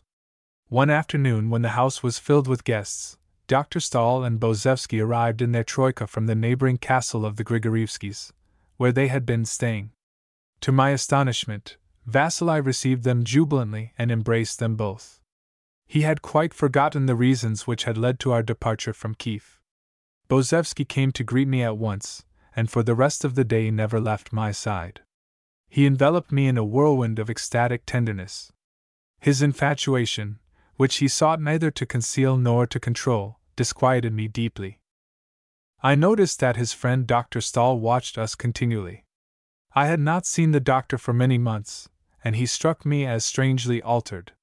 His very light eyes, in which the pupils were contracted until they seemed mere pinpoints, followed me continuously. "Doctor," I said to him, "what strange eyes you have! Just like the eyes of a cat when it looks at the sun." "I do not look at the sun," he answered slowly, speaking with great stress. "I look into an abyss, the abyss of annihilation and oblivion. Some day, if ever you are irremediably unhappy, come to me and I will open to you, also, the doors of my unearthly paradise, of this chasm of deadly joy which engulfs me." "Shame on you, Stahl! How dare you suggest such a thing?" exclaimed Bozevsky, casting a look almost of hatred upon the morphinomaniac. "Why must you and your kind always seek to drag others down into your own Gehenna?" Stahl sighed. "It is terrible, I know. But it is a characteristic of our malady." I listened without comprehending. I did not then know of Stahl's enslavement to the drug. "What are you speaking of? What malady? I do not understand." "It is better not to understand," murmured Bozevsky with knitted brows. "Stahl is distraught, he is ill. Pay no attention to him. And never follow either his advice nor his example. But pray," he added, "do not worry your head over anything we have said, the shooting match will soon begin. I think your husband is looking for you." But Vasili was far from troubling himself about me. He was rushing to and fro setting up rows of bottles that were to serve as targets, and distributing guns and cartridges to all our guests. Then he hurried towards us. "There," he said to Dr. Stahl and to Bozevsky, giving them each a Flaubert rifle. "These are for you." "And what about the Countess?" asked Stahl in his hollow voice. Is she not going to compete in the shooting? Oh no! I exclaimed. I am much too frightened. Nonsense! Cried Vasili, pushing a gun into my unwilling hands. Of course you must shoot with the rest. And I warn you that if you are not brave, I shall play William Tell with an apple on your head. He passed on laughing, with Madame Grigorievskaja armed with a Browning by his side. I was not at all brave. I held the rifle at arm's length, trembling with fear lest it should explode by itself. Stahl was amused by my terror, while Bozevsky sought to encourage and comfort me. Poor timid birdling, he murmured. Do not be frightened. See, I will teach you. It is done like this. And he lifted the gun to my shoulder, placed my hands in position, and with his glowing face quite close to mine, showed me how I was to take aim. What with my terror of the gun and the fragrance of his fair hair near my cheek, I felt quite dizzy. There, that's it. Now press the trigger. No! No! Don't say that! Don't let me! I screamed, incoherent with terror, while Stahl and Bozevsky laughed. Vasili from a distance caught sight of me. Bravo, Mura! He cried. That's right. Go on. Shoot! No! No! I cried with my eyes shut and standing rigid in the position in which Bozevsky had placed me, for I dared not move a muscle. Vasili called impatiently. What on earth are you waiting for? Still motionless, I gasped. Perhaps I might dare, if someone were to cover my ears. Amidst great amusement, Bozevsky came behind me and placed his 2 hands over my ears. Come now! Cried Stahl. Do not be frightened. Mind you hit the 3rd bottle!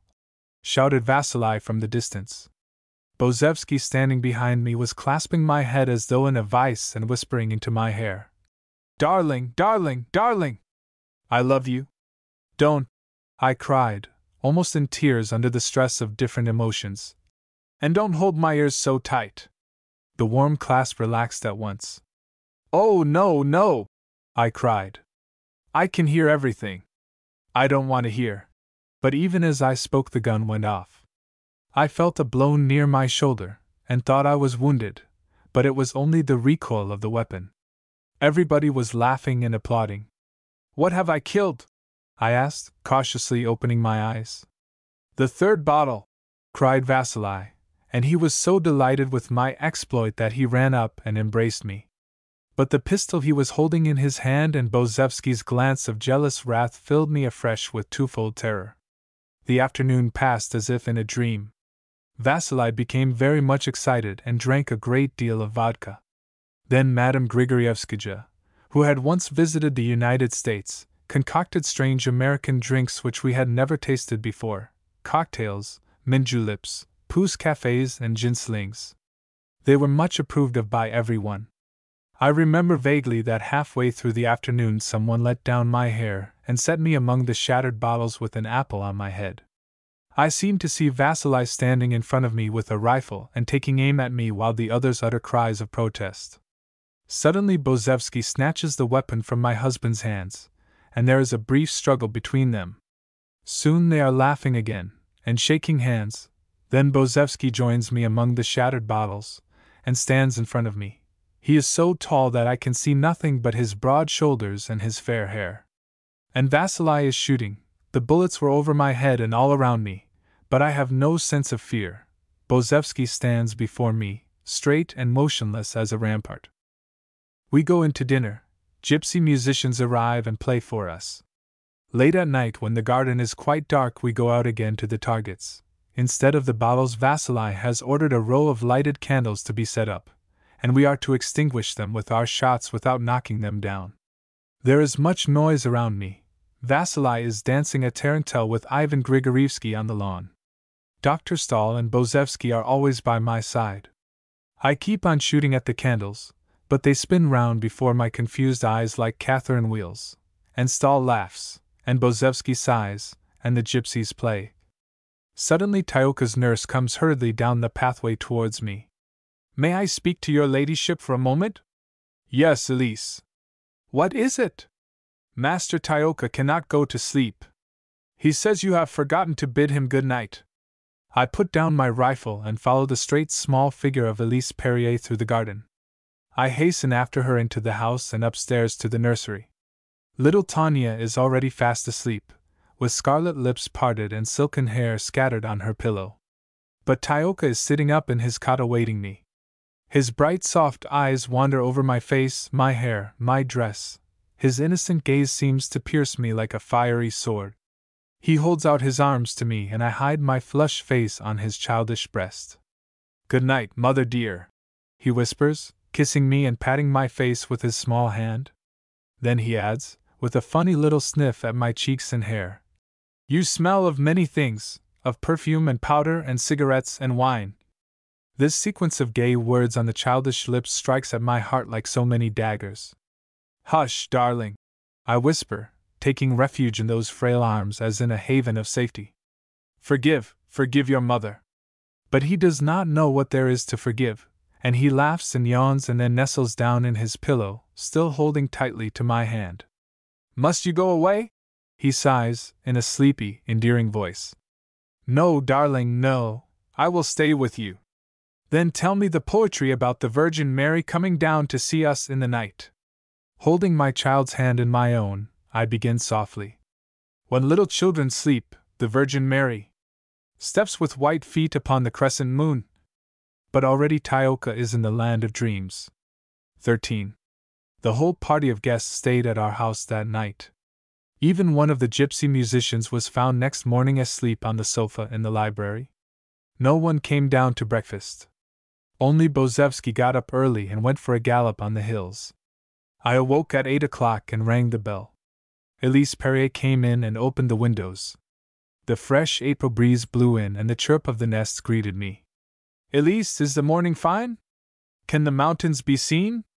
"Yes, my lady." "Elise, when you see the mountains, do you not feel homesick for Switzerland?" "Yes, my lady." And Elise stooped down to set out my slippers and to hide the flush that rose to her face. "I am homesick too, Elise. I am homesick, I hardly know for what. Homesick for solitude and peace." She made no reply. "Should I find them in your Switzerland, do you think?" Elise Perrier shakes her head and answers in a low tone. "No, my lady. Swiss homesickness and Russian homesickness are different." "In what way?" "We Swiss are homesick for, how shall I say, for the outside things we are far away from, homesick for mountains and pine trees and villages. But Russians are homesick for what they miss in their own hearts." "You are right, Elise." Tioka in his nightdress, followed by Tanya sucking the head of her favorite rubber doll, have run gaily in and embraced me. "Are we going to Switzerland?" cries Tioka, who has overheard what we were saying. "How nice! When do we start?" "How nice! When do we start?" says Tanya, who always echoes everything her brother says. "I like to be always going away," adds Tioka. And Tanya repeats, "I like to be always going away." I marvel at finding in these two children of mine, my own unrest already stirring, like a butterfly poised with quivering wings on the dawning flower of their souls. I went down alone into the garden and entered the grove, where the sunshine only penetrates with mild rays of almost lunar whiteness. The grass under my feet was studded with periwinkles, their prim, pert faces lifted to the sky. Tenuous ferns unfolded their embroidered scrolls, and masses of gentle wild violets, conscious of their pallor and their scentlessness, drooped shyly in the shade. In the branches overhead, wild hidden birds tried their new springtide voices in soft modulations and trills, or in long-drawn contralto notes of liquescent sweetness. Thus April spoke to me in gentle voices. With a sudden overwhelming longing to be nearer to the very soul of spring, I knelt on the grass and buried my face in the cool leaves and blossoms, bidding my heart be pure and cool as they. On my homeward way I passed the targets. The servants had put everything in order, pistols, rifles and cartridges, and a fresh row of bottles seemed to await with glassy eye the shots of the amateur marksman. With a deep sense of humiliation I remembered the feverish agitations of the previous day, and once more I said to myself, "Henceforward may my life be serene and pure." A gay voice rang out close behind me, and startled me from my reverie. "Lady Marie, good morrow!" It was Bozevsky, who, clicking his spurred heels together, saluted me with a radiant smile. His morning canter seemed to have given him an added touch of beauty and of daring. His fair hair gleamed in the sunshine, his smile was reckless and resplendent. I bowed without speaking and attempted to pursue my way to the house, but he took my hand and detained me. "Why go in? Everybody is still asleep. Come now," he urged, with a frank, engaging smile. "Stay here for a while and practice at the targets." So saying, he chose a rifle and loaded it. Then he held it out to me. I took it from him and put it to my shoulder. I aimed carefully and was about to press the trigger when suddenly Bozevsky, with a lightning movement, put out his hand and pressed his palm against the muzzle of my gun. "Wait!" he cried, with a wild, extravagant laugh. "Wait a moment! Before you press the trigger, I want you to say, 'Alexis, I love you!'" "You are mad!" I exclaimed. "Take away your hand!" "No, first you must say, 'Alexis, I love you.'" I felt a hot flush rise to my brow. "Take away your hand!" I repeated and looked steadily at him. He did not move. "Take it away, I implore you!" Still he never moved, and I could see that hand stopping the muzzle of my gun, a long, slender hand with fingers separate and outstretched, and I felt almost as if I were under the influence of some hallucination. It was not only his hand that I saw. I seemed in a kind of frenzy to see the hands of all men outstretched before me, ready to grasp me, to crush me, to beat me down. Doubtless a wave of madness swept over me, a convulsive spasm shook my wrist, and the gun went off. I saw the long, lithe hand drop like some wounded creature. With a cry I let the rifle fall, and covered my face. But Bozevsky had sprung upon me, and with his other hand seized both mine and pressed them down. He was as white as death. "You little tigress!" he gasped. Then, as I was about to cry out again, he covered my mouth with his shattered hand, and I felt the blood gush over my face. What distant heritage of madness broke upon us at that moment? What primitive frenzy lashed us together in a fierce embrace? I cannot tell. All I know is that from that hour I was his, tamed, vanquished, broken in spirit, and yet glad. He was the first, the last, the only lover of my devastated youth, and by his side the brief springtime of my happiness flowered and died. When the fearful death that was so soon to lay him low came upon him, when I saw him fall at my feet shot by Vasili, my reason gave way. The rest of my life lies behind me like a somber nightmare landscape, through which I wander, groping in the dark, stumbling forward on my way to perdition. Yet sometimes I dream that it is all not true, that he still lives, that one day the door of my cell will open, and the lover of my youth appear to me again. I shall see him standing on the threshold, a halo of sunshine lighting his fair hair, like some young martyr saint come to deliver me from my bondage. The hand I wounded will be filled with roses, and his clear voice will call me by my name. Then rising from this gloomy prison bench I shall move to meet him. Shame and crime and captivity will fall away from me like a dark and worn-out cloak. Free and fair as in those distant April days in which he loved me, with white, winged footsteps I shall follow him. 14. Suddenly, almost from one day to another, Vasili grew jealous. When I had adored him he had neglected and forsaken me. Now that he feared to lose me he was inconsolable. "You and Tyoka are very much alike," I said to him one day when we were all at luncheon. "Do you think so?" said Vasili, patting his little son's fair head and contemplating the small face, which at that moment was making a terrible grimace over its food. "What makes you say so?" "You shall see." I leaned over to the child. "Tyoka, my darling, won't you eat your nice dinner?" "No," said Tyoka with great decision. "Come now, darling, eat your nice soup." And I held a spoonful to his lips. "No," said Tyoka, turning his face away. "Why not, dear? Don't you like it?" "No, it's nasty." "Well then," I said, putting down the spoon, "we will give it to the farmer's little boy." "No! No!" cried Tyoka, and he quickly devoured the soup in large spoonfuls. Vasili laughed. "He is quite right. His soup is not for the farmer's little boy. To each one his own soup, isn't that so, Tyoka?" "No," said Tioka. Why no? You should say yes.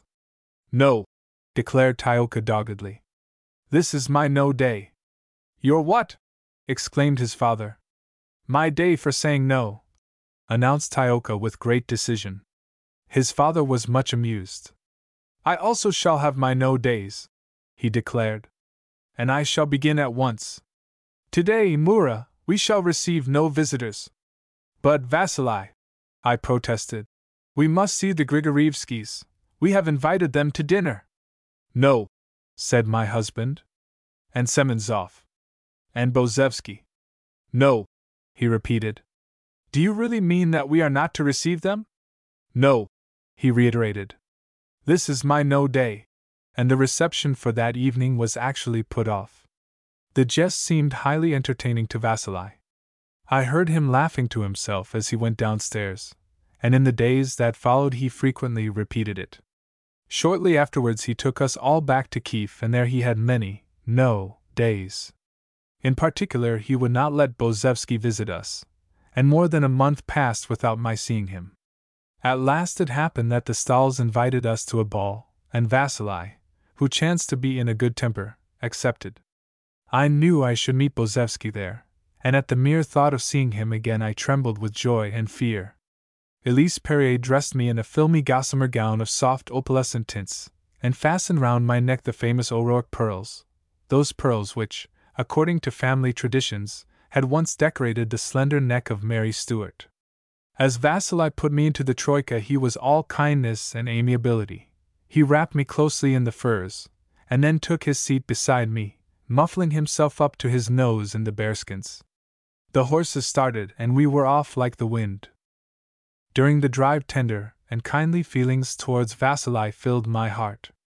I said to myself that perhaps he was after all not wholly to blame for his faults and follies. He, too, was so young.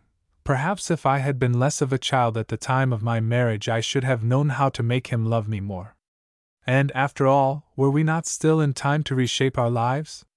What if we were to go far away from Kiev, far from St. Petersburg, and try to take up the thread of our broken idyll again? My hand sought his. He grasped it and held it warmly clasped under the rug without turning towards me. I could see his eyes shining under his fur cap as he gazed straight before him, while we sped over the silent snow. During that drive, from the bottom of my heart, I forgave him all his transgressions and silently craved forgiveness for mine. Already I seemed to see myself with him and the children and Aunt Sonia happily secluded in some smiling rose-clad mansion in Italy. He would take up the study of his music again. Perhaps he would compose, as he had often spoken of doing, while I, seated at his feet, would read the Italian poets that I loved, raising my eyes now and then to contemplate the motionless blue wave of the distant Apennines. But the troika had stopped, and Vasili sprang out upon the snow. Through the illuminated windows the Tsigan music poured forth its waves of sensuous melody, and alas! The rhythmic swing of it swept away, as in a whirlwind, the peaceful dreams of Italy, of the rose-clad mansion and the Italian poets. While the servants were taking our cloaks and snowshoes from us, I whispered hurriedly to Vasili, "Dearest, be good tonight. Do not drink much." "Why not? What a strange idea!" he said, and we passed into the overheated, overlighted rooms. At the far end of the ballroom some 30 Tsigans, women and men, in their picturesque costumes were making music. The men played and the women sang. The dancing couples whirled round in the scent-laden air. Dr. Stahl's wife, a kindly German woman, received us with amiable smiles. Stahl himself greeted us with excited effusiveness. He was quite pale with 2 red spots on the summit of his cheeks. I was struck anew by his strange air of intoxication, for I knew he never touched wine. Immediately, from the end of the room Bozevsky came hastening to meet us, superb in his full uniform, blue tunic and scarlet belt. "Hail, Fata Morgana!" he cried. "Give me this dance," and he put his arm round my waist. But I drew back. "Alas, Prince Charming, I dare not." He turned pale, then he bowed, twirled on his heels and moved away. He did not come near me again until late in the evening. I saw him surrounded by women, who danced with him, smiling into his face, floating with languid grace in his arms. I shrank into a corner of the vast room where tall plants and flowers screened me from the dancers. "Why, what are you doing hidden here?" cried Stahl, coming up to me. His pupils were narrower than ever and his breath came and went in short gasps. He bent over me and scanned my face. "What are your thoughts, Countess Marie?" "I have no thoughts," I replied sadly. "Then I will give you one," said he, laughing. "A blithe and comforting thought. Think that 100 years hence we shall all be dead." "True," I answered, and a wave of unspeakable melancholy invaded my soul. "We may, perhaps, be dead even 50 years hence." "Or 30, laughed Stahl. "Or 20. I sighed, in even deeper despondency. "Oh, no," said Stahl. 20 years hence you will still be a charming matron getting on towards middle age." And, as someone was calling him, he turned away and left me. His words sank into my heart, heavy and searing as molten lead. How short was life! How the years flew past! How brief were the wings of youth and happiness! I raised my eyes, doubtless they were full of sadness, and I saw that Bozevsky at the far end of the room was looking at me. Several brilliantly attired women were laughing and talking to him, but abruptly, without excuse or explanation, he left them and crossed the room to where I sat. The Tsigans were playing a wild, nerve-thrilling charda. Without a word Bozevsky put his arm round me and drew me into the dance. The music went faster and faster, wilder and ever more wild. Light as air I swung round in Bozevsky's arm. I could have wished to dance thus forever, dance to the very brink of life and, still dancing, to plunge over into the abyss of death. As we whirled round I perceived that Vasily was watching us. He was drinking champagne with vodka in it, and was laughing loudly while he spoke to Stahl, but his eyes never left me as I swept round the ballroom with Bozevsky. His gaze alarmed me. I was dizzy and out of breath, but I did not dare to stop dancing for fear of Vasily. I danced and danced, breathless and distraught. I felt my heart beating furiously, pulsing with the mad rapidity, the battering throb of a motorcycle at full speed, and still I danced and danced on, while the ballroom, the guests, the Tsigans spun round and round before my blurred eyes. Vasily's gaze still followed me. 15. Suddenly my strength failed me. The room seemed to be paved with water, the floor yielded and undulated under my feet, the motorcycle pulsing in my breast stopped dead. Then I felt Bozevsky's arms sustain me as I fell forward on his breast. Everything whirled, darkened, vanished. When I opened my eyes I was seated near the window, the dancers crowded round me. Stahl was bending over me with a small shining instrument in his hand. It was a hypodermic syringe. I shrank back in terror. "No, no!" I cried. Seeing that I had recovered my senses, Vasily, who stood behind me, laid an iron hand on my bare shoulder. "Come," he said in a hoarse and brutal voice. "Come at once." "Where to?" I rose trembling to my feet. I still felt dizzy and weak, and scarcely knew where I was. "Home," said Vasily, bending over me with a terrible look. His face was so close to mine that I could feel his breath upon me, hot and laden with that subtle sweetish exhalation of ether that vodka leaves behind it. "The dance is over," he muttered. "It is over, it is over." I noticed his clenched fists, and I was afraid. A deep silence had fallen on the entire room. "Come!" he repeated in a tone that made me quake. I shrank back in terror. Then Vasily put out his hand and seized my pearl necklace. It broke in his grasp. The milky gems fell to the ground and rolled away in all directions. The guests, both men and women, stooped down to search for them and pick them up. But now Bozevsky had taken a step forward, and stood, haughty and aggressive, in front of Vasily. He uttered a brief word in a low voice. Vasily turned upon him with livid countenance. "Insolent scoundrel!" he cried, wildly searching his pockets for a weapon. Then in a frenzy he turned on the awestricken assembly. "Go away, everybody!" he shouted. "Stahl, turn out the lights. We are going to have a game of blind man's buff, the Yulin and I. A game of blind man's buff in the dark. Quick, Stahl, give us a couple of revolvers." Send all these people away and turn out the lights. He was beside himself with vodka and with wrath. Bozevsky still faced him, calm and unmoved. Why should it be in the dark, Count Tarnowski? Why not in the light of day, at 10 paces? No, roared Vasily. I'll kill you in the dark, evil beast that you are. I'll slaughter you like a wild beast in the dark. I never knew how we succeeded in getting him out into the troika, but at last the feat was accomplished, and he drove off with Madame Grigorievska and Semenzov, the only 2 people who had any influence over him. I followed in another sleigh, alone with Dr. Stahl, who during the entire drive panted and shivered beside me, as if in the throes of some fierce physical agony. Through the starry calm of the night, while the sleighs glided silently over the snow, we could hear Vasily's strident and drunken voice still roaring. Blind man's buff with the officer! Ha ha ha! In the dark, bing bang! Blind man's buff! The scandal in Kiev was enormous. The whole town spoke of nothing else. All the women sided with Vasily, and all the men with me. As for Vasily, he cared nothing for the opinion of either.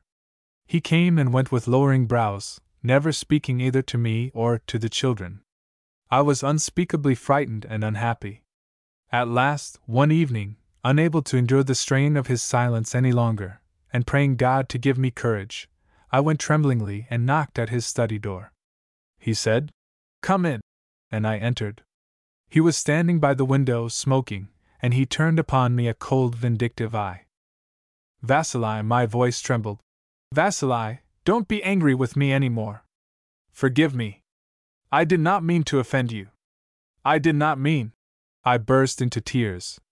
He seemed somewhat moved and held out his hand to me without speaking. I grasped it eagerly. He continued to smoke and look out of the window, while I stood awkwardly beside him, holding his hand and not knowing what to say. Perhaps my silence pleased him, for soon I felt him press my trembling fingers more closely. Looking timidly up into his face, I saw that his lips were quivering. "Vasily," I whispered. He turned to me abruptly. "Let us go away," he said. "Mura, let us go away." "Where?" I asked, overcome with sudden fear. "Far away from here, far away from Russia. I cannot live in this accursed country any longer." And Vasily let go my hand in order to clench his fists. "I had thought of it too," I said unsteadily. And in a low voice I told him my thoughts of the rose-clad house in Italy, my dreams of an azure exile in that beauteous land, alone with him and the children. "Mura! Mura!" he said, taking my face between his hands and gazing deeply into my eyes. "Tell me, is it not too late? Was it too late?" In my soul my unlawful passion for Bozevsky rose like a giant wave, towered over me, enveloped and submerged me. Then to the eyes of my spirit there came the vision of my children, of a flower-filled Italian garden, of peace reconquered and deliverance from evil. "No, Vasily, no, it is not too late." With a sigh I lay my cheek against his shoulder and bowed my face upon his breast. Before our departure from Russia, in order not to leave ill feeling or evil talk behind us, it was decided that Vasily and Bozevsky should meet and be reconciled. The Stahls and Grigorievskys gladly undertook to organize an afternoon reception at which we were to take leave of all our friends and acquaintances. After that there would be a theater party at the opera, and finally, the more intimate of our friends were to be the guests of Bozevsky himself at a supper at the Grand Hotel. There we were to say farewell to one another for many years, perhaps forever. In spite of the burning desire which drew me towards Bozevsky, I had honorably kept my part of the agreement and had refused to see him for even an instant before the appointed day.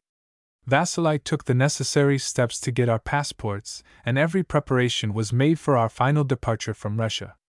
And now the eve of our journey had come, the afternoon reception was over, and this was the fatal evening which was to mark the supreme and ultimate hour of my happiness. Satins and jewels decked my aching heart. Flowers garlanded my ringlet hair. I wanted Alexis to see me for the last time looking my fairest. I longed to remain forever in his memory a loved and radiant vision.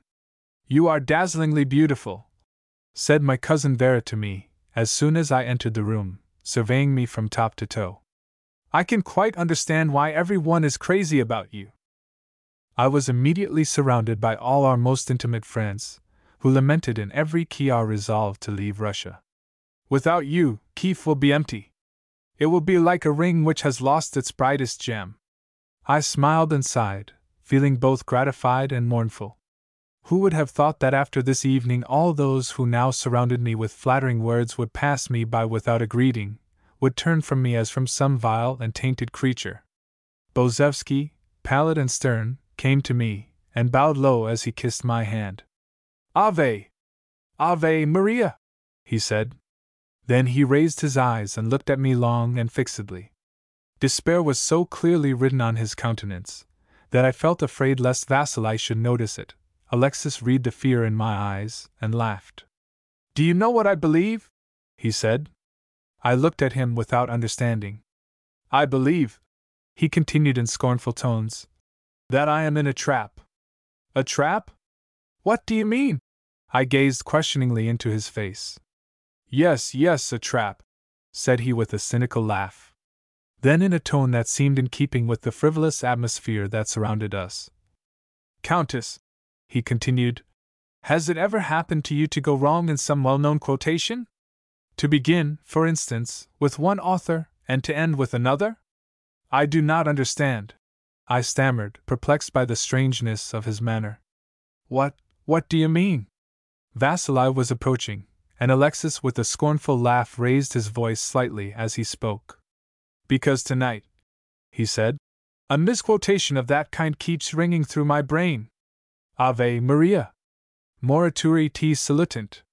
Vasili stood beside us and heard the words with a puzzled smile. "Morituri?" he said, holding out his hand to Bozevsky with a frank and friendly gesture. "Morituri? Indeed, I hope not." Bozevsky took his hand and looked him in the face. Vasili returned his gaze. Then, with an impulsive gesture, in true Russian fashion, my husband bent forward and kissed him on both cheeks. No, it was not a trap. From the depths of my broken heart, from my inmost consciousness, there springs up this protest on behalf of him who on that fatal evening wrecked my life. I know that it was an impulse of his fervent heart that impelled Vasili to open his arms to the man whom an hour before he had hated, and whom an hour later he slew. No, it was not a trap. 16. Doubtless that evening I was beautiful. During the supper party at the Grand Hotel I felt that I diffused around me an atmosphere of more subtle intoxication than the music or the wines. Placed between Vasili and Stahl, I laughed and laughed in a fever of rapturous gaiety. I was excited and overwrought. Bozevsky sat facing me. As I glanced at his proud, passionate face, I said in my heart, "Tomorrow you will see him no more. But this evening he is here. You see him, pale for the love of you, thrilled by your presence. Do not think of tomorrow. Tomorrow is far away." So I laughed and laughed while the rhythmic charm of waltzes played on muted strings wrought upon my senses, swaying me towards an unreal world, a world of transcendent passion and incomparable joys. Stahl, seated at my right hand, was flushed and elated, but still drew the hurried sibilant breaths I had so often noticed in him. Vasili seemed to have fallen in love with me anew. He murmured rapturous words into my ear. "Tomorrow you shall be mine, mine only, out of reach of all others, beyond the sight and the desire of all these people, whose necks I should like to wring." And he drank his cliquot looking at me with kindling eyes. "Vasili," I whispered imploringly, "do not drink any more." "Don't you wish me to?" he asked, turning to me with his glass of champagne in his hand. "Don't you wish it? Well, there!" He flung the glass full of blonde wine behind him over his shoulder. The thin crystal chalice was shattered into 1,000 pieces. "What are you doing, Vasili? What are you doing?" cried Grigorievsky. "Are you playing the King of Thule?" "Precisely," laughed Vasili. "Was he not the paragon of all lovers, who chose to die of thirst in order to follow his adored one to the grave?" And somewhat uncertainly he quoted. "Then did he fling his chalice into the surging main. He watched it sink and vanish, and never drank again. Here's to the King of Thule!" cried one of the guests. And they all drank Vasily's health. Bozevsky had sprung to his feet. His eyes gleamed strangely. You may be the king of Thule, Tarnowski, he cried in a mocking tone. But I am the knight Olaf. You know the legend? His clear, insolent eyes surveyed the guests provocatively. Olaf, you remember, was condemned to death for daring to love the king's daughter. He was at his last banquet. Take heed, Olaf, said the king. The headsman stands at the door. Let him stay there, sire, while I bid farewell to life in a last toast. And standing up, just as I stand here, he raised his glass, as I raise mine. I drink to the earth, I drink to the sky. I drink to the sea and the shore. I drink to the days that I have seen, and the days I shall see no more. I drink to the king who has sentenced me, and the headsman at the door. I bless the joys that I have had, and the joys that I have missed. I bless the eyes that have smiled on me, and the lips that I have kissed. Here Bozevsky turned and looked straight at me. To thy red lips that I have kissed, I raise this cup of wine.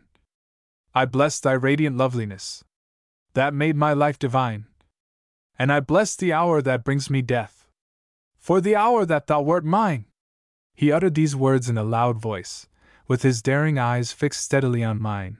Then he raised his glass and drained it. Vasily had sprung to his feet, but instantly Stahl was beside him, speaking rapidly, while Grigorievsky exclaimed, The sleighs are waiting. It is time to go home. Amid nervous and hurried farewells the perilous moment passed, and the danger was averted. We all hastened to our sleighs. My cousin Vera and Madame Grigorievska were beside me. Stahl and Grigorievsky had each with an air of easy friendliness taken my husband by the arm. Goodbye! Goodbye! Bon voyage! Goodbye! The last farewells had been exchanged. The impatient horses were shaking their bells in the icy night air. Vera had already taken her place in the sleigh, and I was about to step in beside her, when I saw Bozevsky striding rapidly towards me. He passed in front of my husband, who was standing near the second sleigh with Stahl and Grigorievsky, and came straight to me. He stretched out his hand with a gesture of despair. So it is all over, he said. And this is goodbye. His voice broke, and he bent his fair head over my hand, crushing my fingers in his feverish clasp. At that instant the report of a shot rang out, followed by a mad outburst of laughter from Vasily. I saw the horses of the sleigh plunge and rear. Bozevsky, still clasping my hand, wrenched himself upright. A convulsive shiver passed through him, and his head jerked backwards with a strange, wooden movement like that of a broken doll. Then, with a shrill burst of laughter which showed all his teeth, he fell forward at my feet. With a cry I bent over him, and I felt a splash of blood on my face. It spurted forth like the jet of a fountain from the side of his neck.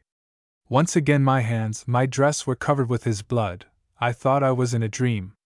Every one had come rushing up. Now they raised him.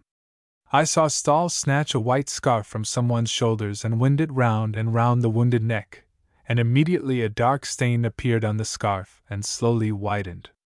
Supported by Stahl, Bozevsky stared about him with haggard eyes, until his gaze met mine.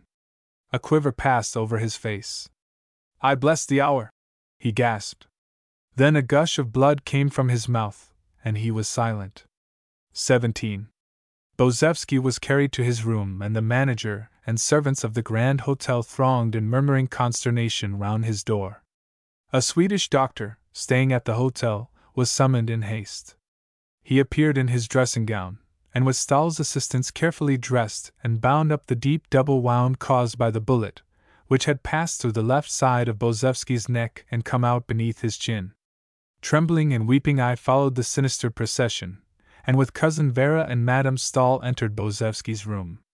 Now I stood, silently praying, at the foot of the bed. Bozevsky, sunken in his pillow, with his eyes closed and his head and neck in bandages, looked as if he were already dead. He suddenly opened his eyes, and his gaze wandered slowly from side to side until it rested on me. He moved his lips as if to speak, and I hastened to his pillow and bent over him.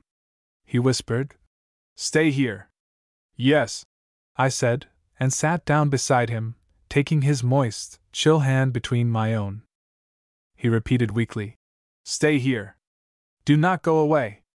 The Swedish doctor was washing his hands and talking in a low voice to Stahl. He turned to me and said, "You must try not to agitate him. Do not let him speak or move his head." Then he went out into the corridor with Stahl. Mrs. Stahl and Vera sat mute and terror-stricken in a corner. I watched Bozevsky, with a deep, dull ache racking my heart. He seemed to be falling asleep. I felt his hand relax in mine, and his short breathing became calmer and more regular. But Stahl came in again, and Bozevsky opened his eyes. Stahl approached the bedside and stood for a long while looking down at his friend. Then he turned to me. "A nurse is coming," he said. "I will take you ladies home and then come back and pass the night with him." Take me home? How could I return home? How could I endure to meet Vasili again? At the mere thought of seeing him, who with a treacherous shot from behind had shattered this young existence, hatred and terror flamed up within me. No! I would not return home. Never again would I touch the hand of Vasili Tarnowski. While these thoughts traversed my mind, someone knocked at the door. It was the nurse. Vera and Madame Grigorievska, after questioning me with their eyes, got up softly. Then, with a glance of pity at Bozevsky, they went on tiptoe out of the room. At the door Stahl beckoned to me to come. But I shook my head. As if he knew what was passing, Bozevsky opened his eyes again. "Stay here," he whispered. Then he put his hand to the bandage round his neck. "If you leave me, I will tear it all off." He made a gesture as if he would do so.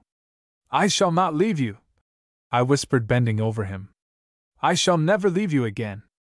I kept my word. Later I learned that Vasili had given himself up to the authorities, and that my grief-stricken mother had come to fetch our children and had taken them with her to Otrada. To her and to my father they were the source of much melancholy joy. Thus did the old garden of my youth open again its shadowy pathways and flowery lawns to the unconscious but already sorrow-touched childhood of little Tyoka and Tanya, those tragic children whose father was in prison and whose mother, far away from them, watched and suffered by the sinister deathbed of a stranger. To me the two innocent, angelic figures often came in my dreams, and I cried out to them with bitterest tears, "Oh, my own children, my two loved ones, forgive your mother that she does not forsake one who is dying for her sake. This very night, perhaps, or tomorrow, soon, alas, his life will end. And with a broken heart your mother will return to you." But Bozevsky did not die that night. Nor the following day. Nor the day after. Fate had in store for him and for me a much more appalling doom. He dragged his frightful death agony through the interminable hours of 100 days and 100 nights.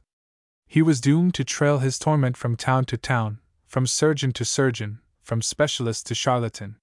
One after another, they would unbandage the white and withered neck, probe the blue-edged wound, and then cover up again with yellow gauze the horrifying cavity, leaving us to return, heart-stricken and silent, to the luxurious hotels that housed our irremediable despair. About that time I heard that Vasili had been released on bail. Later on he was acquitted by a jury in the distant city of Hamel, on the ground of justifiable homicide. Perhaps it was a just verdict. But for him whom he had struck down, and for me, what anguish, great heavens! What lingering torture of heartbreaking days and nights! Ah, those nights, those appalling nights! We dreaded them as one dreads some monstrous wild beast, lurking in wait to devour us. All day long we thought only of the night. As soon as twilight drew near, Bozevsky, lying in his bed with his face towards the window, clutched my hand and would not let it go.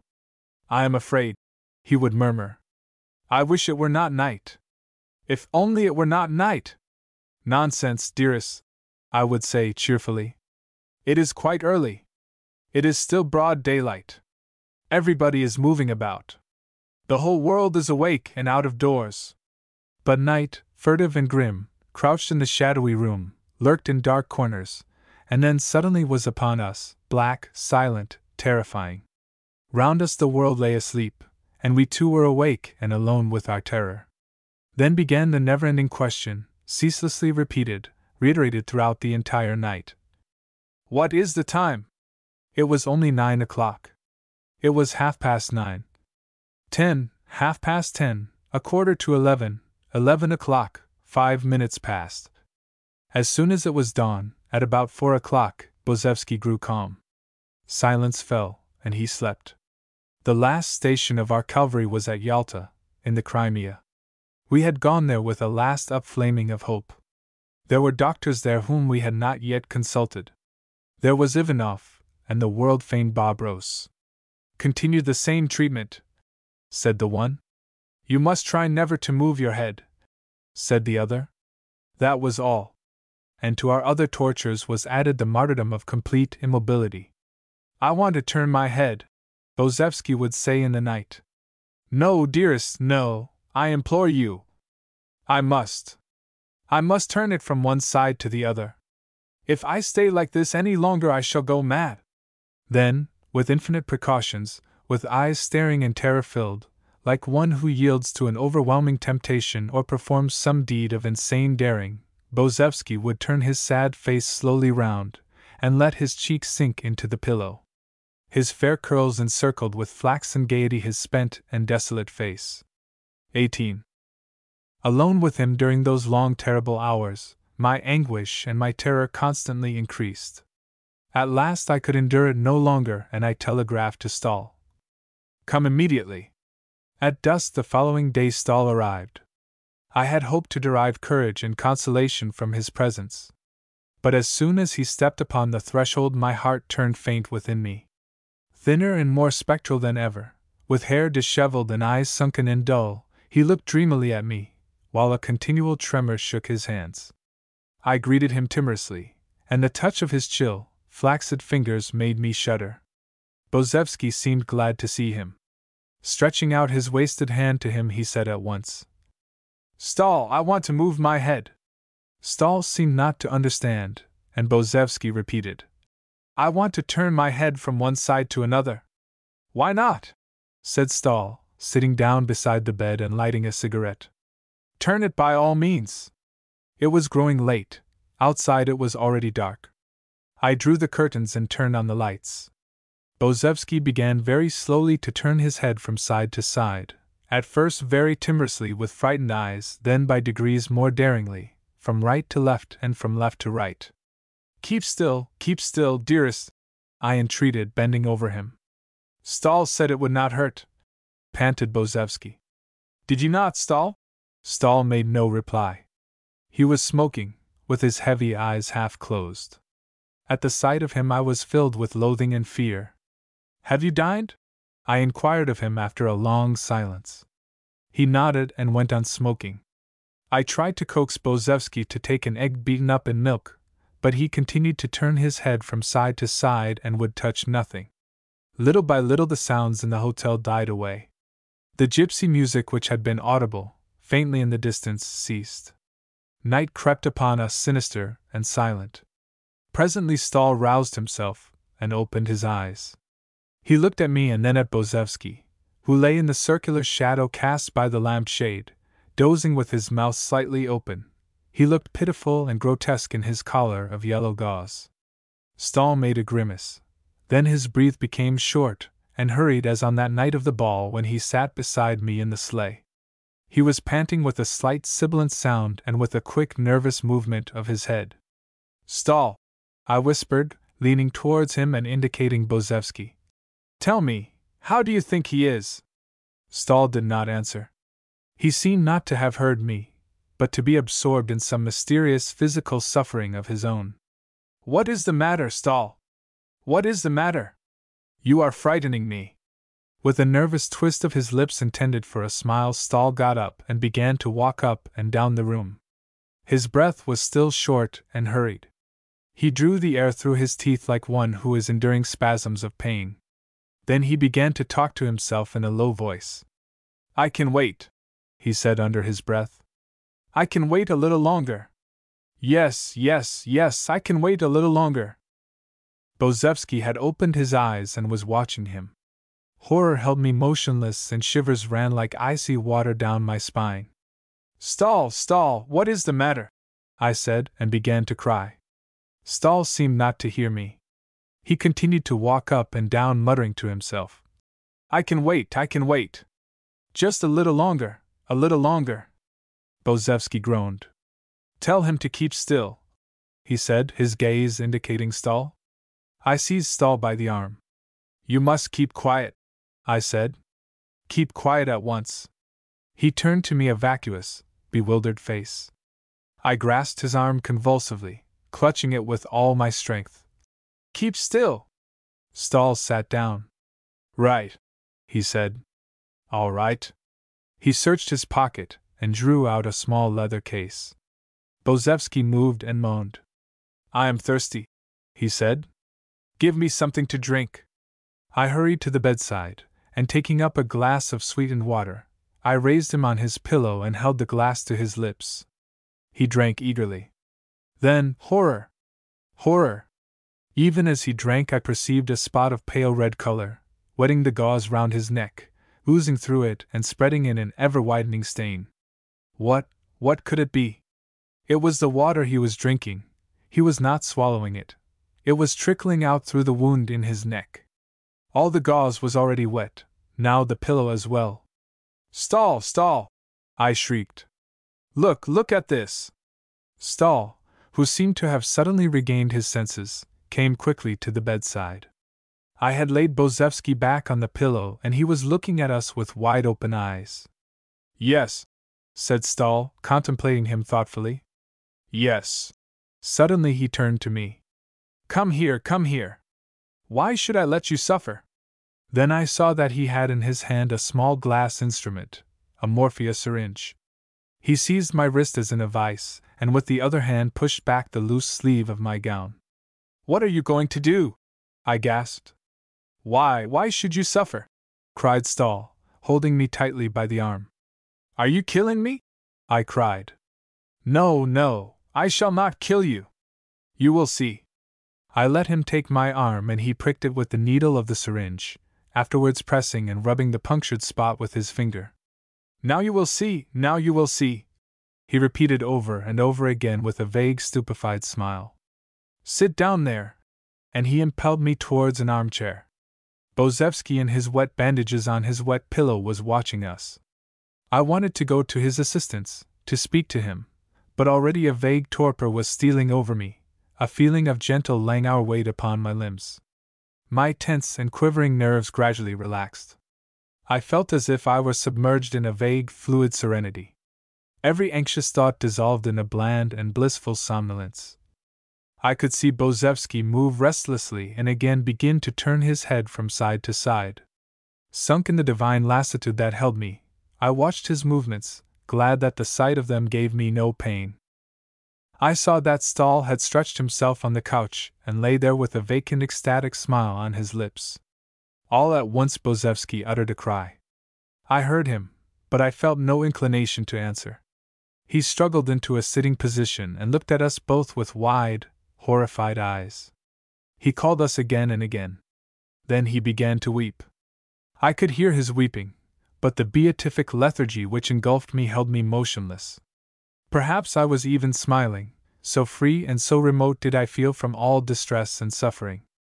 And now I saw Bozevsky with teeth clenched and hands curved like talons, madly clutching and tearing away the bandages from his neck.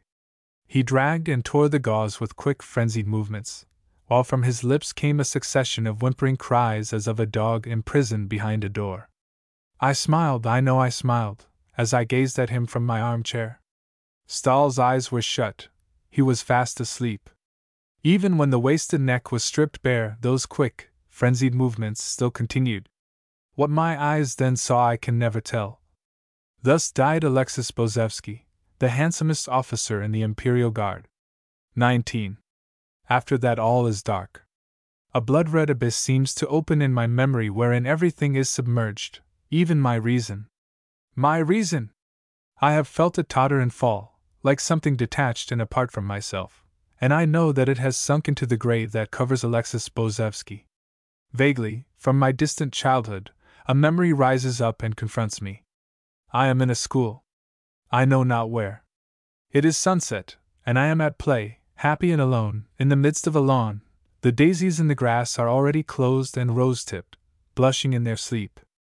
Someone calls my name, and raising my eyes I see the small eager face of my playmate Tatiana peering out of an oval window in an old turret, where none of us are ever allowed to go. "Mura! Mura! Come quickly!" she cries. "The turret is full of swallows! Full of swallows!" I can still recall the ecstasy of joy with which those 3 words filled me. I ran to the entrance of the old tower and helter-skeltered up the dark and narrow staircase. Then, pushing aside a mildewed door, I found myself with Tatiana in a gloomy loft, and yes, it was full of swallows. They flew hither and thither, darting over our heads, brushing our faces, making us shriek with delight. We managed to catch any number of them. Many were even lying on the ground. Tatiana filled her apron with the fluttering creatures, while I held some in my handkerchief and some in my hands. Then we ran downstairs into the dining hall. "Look, look! We have caught a lot of swallows!" I can still see the girls crowding round us, and the face of the mistress bending forward with an incredulous smile. I see her shrink back, horrified and pale, with a cry of disgust. "Mercy upon us! They are all bats!" Even now the recollection of the shrieks we uttered as we flung them from us makes my flesh creep. Even now I seem to feel the slippery smoothness of those cold membranes gliding through my fingers and near my cheeks. To what end does this childish recollection enter into the dark tragedy of my life? This, that when I mount into the closed turret of my mind in quest of winged thoughts and soaring fancies, alas! There glide through my brain only the monstrous spirits of madness, the black bats of hypochondria. I remember little or nothing of those somber days in Yalta. I can vaguely recollect Stahl telling me over and over again in answer to my delirious cries for Bozevsky, "He is dead! He is dead! He is dead!" And as I could not and would not believe him, he took me in a closed carriage through many streets, then into a low building and through echoing stone passages into a large bare room, a dissecting room. The horror of it seals my lips. Still more vaguely do I recollect the death of Stahl himself. I know that one evening he shot himself through the heart, and was carried to the hospital. I know that he sent me the following words traced in tremulous handwriting on a torn piece of paper. "Mura! I have only half an hour to live. Come to me, I implore you. Come!" I did not go to him. The terrible lessons he had taught me were bearing fruit. All I did when brought face to face with some new calamity was to take injection after injection of morphia, and thus I sank down again into the twilight world of unreality in which, during that entire period, I moved like one in a dream. I seemed to be living under water, in a perpetual dimness, a fluid, undulating dusk. No sooner did I find myself rising to the surface of consciousness, and the noisy harshness of life confronted me again, than my trembling hands sought the case that hid the little glass viper of oblivion, the hypodermic syringe of Pravaz. Over the tremulous flame of a candle I heated the phial of whitish powder and watched it gradually dissolve into a clear crystalline liquid that the hollow needle thirstily drank up. Then I bared my arm and thrust the steel point aslant into my flesh. Soothing and benumbing the morphia coursed through my veins, and I sank once more into the well-known beatific lethargy, the undulating dusk of unreality and sleep. But one day a call thrilled through the enveloping cloud and reached my heart. It was the call of motherhood. Tyoka! Tanya! Where were my children? Why were my arms empty when these 2 helpless and beloved creatures were mine? Horrified at myself, and at the dreamlike apathy in which I had strayed so long, I tore myself from the degrading captivity of narcotics, and with trembling steps tottered towards the threshold of life once more. With dazed eyes I beheld the altered world around me. How everything had changed! I was no longer the Countess Tarnowska, flattered, envied, and beloved. The women who had formerly been my friends turned their eyes away from me, while on the other hand men stared at me boldly in a way they had never dared to look at me before. Vasili, the frivolous, light-hearted Vasili, shut his door upon me, and secluded himself in grim and formidable silence as in the walls of a fortress. Vainly did I beat upon it with weak hands, vainly did I pray for pity. Inexorable and inaccessible he remained, locked in his scorn and his resentment. Nor ever have the gates of his home or of his heart opened to me again. I took refuge with my children at Otrada. My parents received us in sorrow and humiliation. Themselves too broken in spirit to offer me any consolation, they moved silently through the stately mansion, blushing for me before the servants, hiding me from the eyes of their friends. Even my children hung their heads and crept about on tiptoe, mute and abashed without knowing why. One day Tanya, my little Tanya, was snatched from my arms. Vasily took her from me, nor did I ever see her again. I had gone out, I remember, sad and alone, into the wintry park. By my side trotted Bear, my father's faithful setter, who every now and then thrust his moist and affectionate nose into my hand. In my thoughts I was trying to face what the future might have in store for me. When my little Tyoka grows up, I said to myself, I know, alas, that I shall lose him.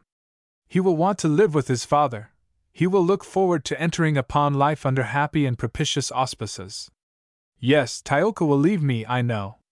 But my little girl will stay with me. Tanya will be my very own. She will grow up, fair and gentle, by my side. I shall forget my sorrows in her clinging love. I shall live my life over again in hers. I shall be renewed, in strength and purity, in my daughter's stainless youth. As I thus reflected, I saw my mother running to meet me, her gray head bare in the icy wind. She was weeping bitterly. Tanya was gone. Vasily had taken her away. Notwithstanding all my tears and prayers, it was never vouchsafed to me to see my little girl again. But when the day came in which they sought to tear my son from me as well, I fought like a maddened creature, vowing that no human power should take him from me while I lived. I fled with him from Otrada. I fled I knew not and cared not whither, clasping in my arms my tender fair-haired prey, watching over him in terror, guarding him with fervent prayers. I fled, hunted onward by the restlessness that was in my own blood, pursued by the bats of madness in my brain. Thus began my aimless wanderings that were to lead me so far astray. Alone with little Tyoka and the humble Elise Perrier, I took to the highways of the world. How helpless and terrified we were, all three of us. It was like living in a melancholy fairy tale. It was like the story of the babes lost in the wood. Sometimes, in the midst of a street in some great unknown city, little Tyoka would stop and say, Mother, let us find someone who knows us, and ask them where we are to go and what we are to do. No, no! Nobody must know us, Tyoka. Then Tyoka would begin to cry. I feel as if we were lost, as if we were lost. And I knew not how to comfort him. One day, we were at Moscow, I remember. There appeared to me for the first time that lean and threatening wolf which is called poverty. Poverty! I had never seen it at close range before. I almost thought it did not really exist. I knew, to be sure, that there were people in the world who were in need of money, but those were the people whom we gave charity to. That was all. Poverty? What had poverty to do with us? During all my life I had never given a thought to money. XX. Elise, I cannot bear to see myself in this ugly black dress any longer. Write to Shands and tell him to send me some new gowns. I want a dark green tailor-made costume, and a pearl grey voile. Yes, my lady. But begging your ladyship's pardon, Shands says that he would like to be paid. Well, let us pay him then.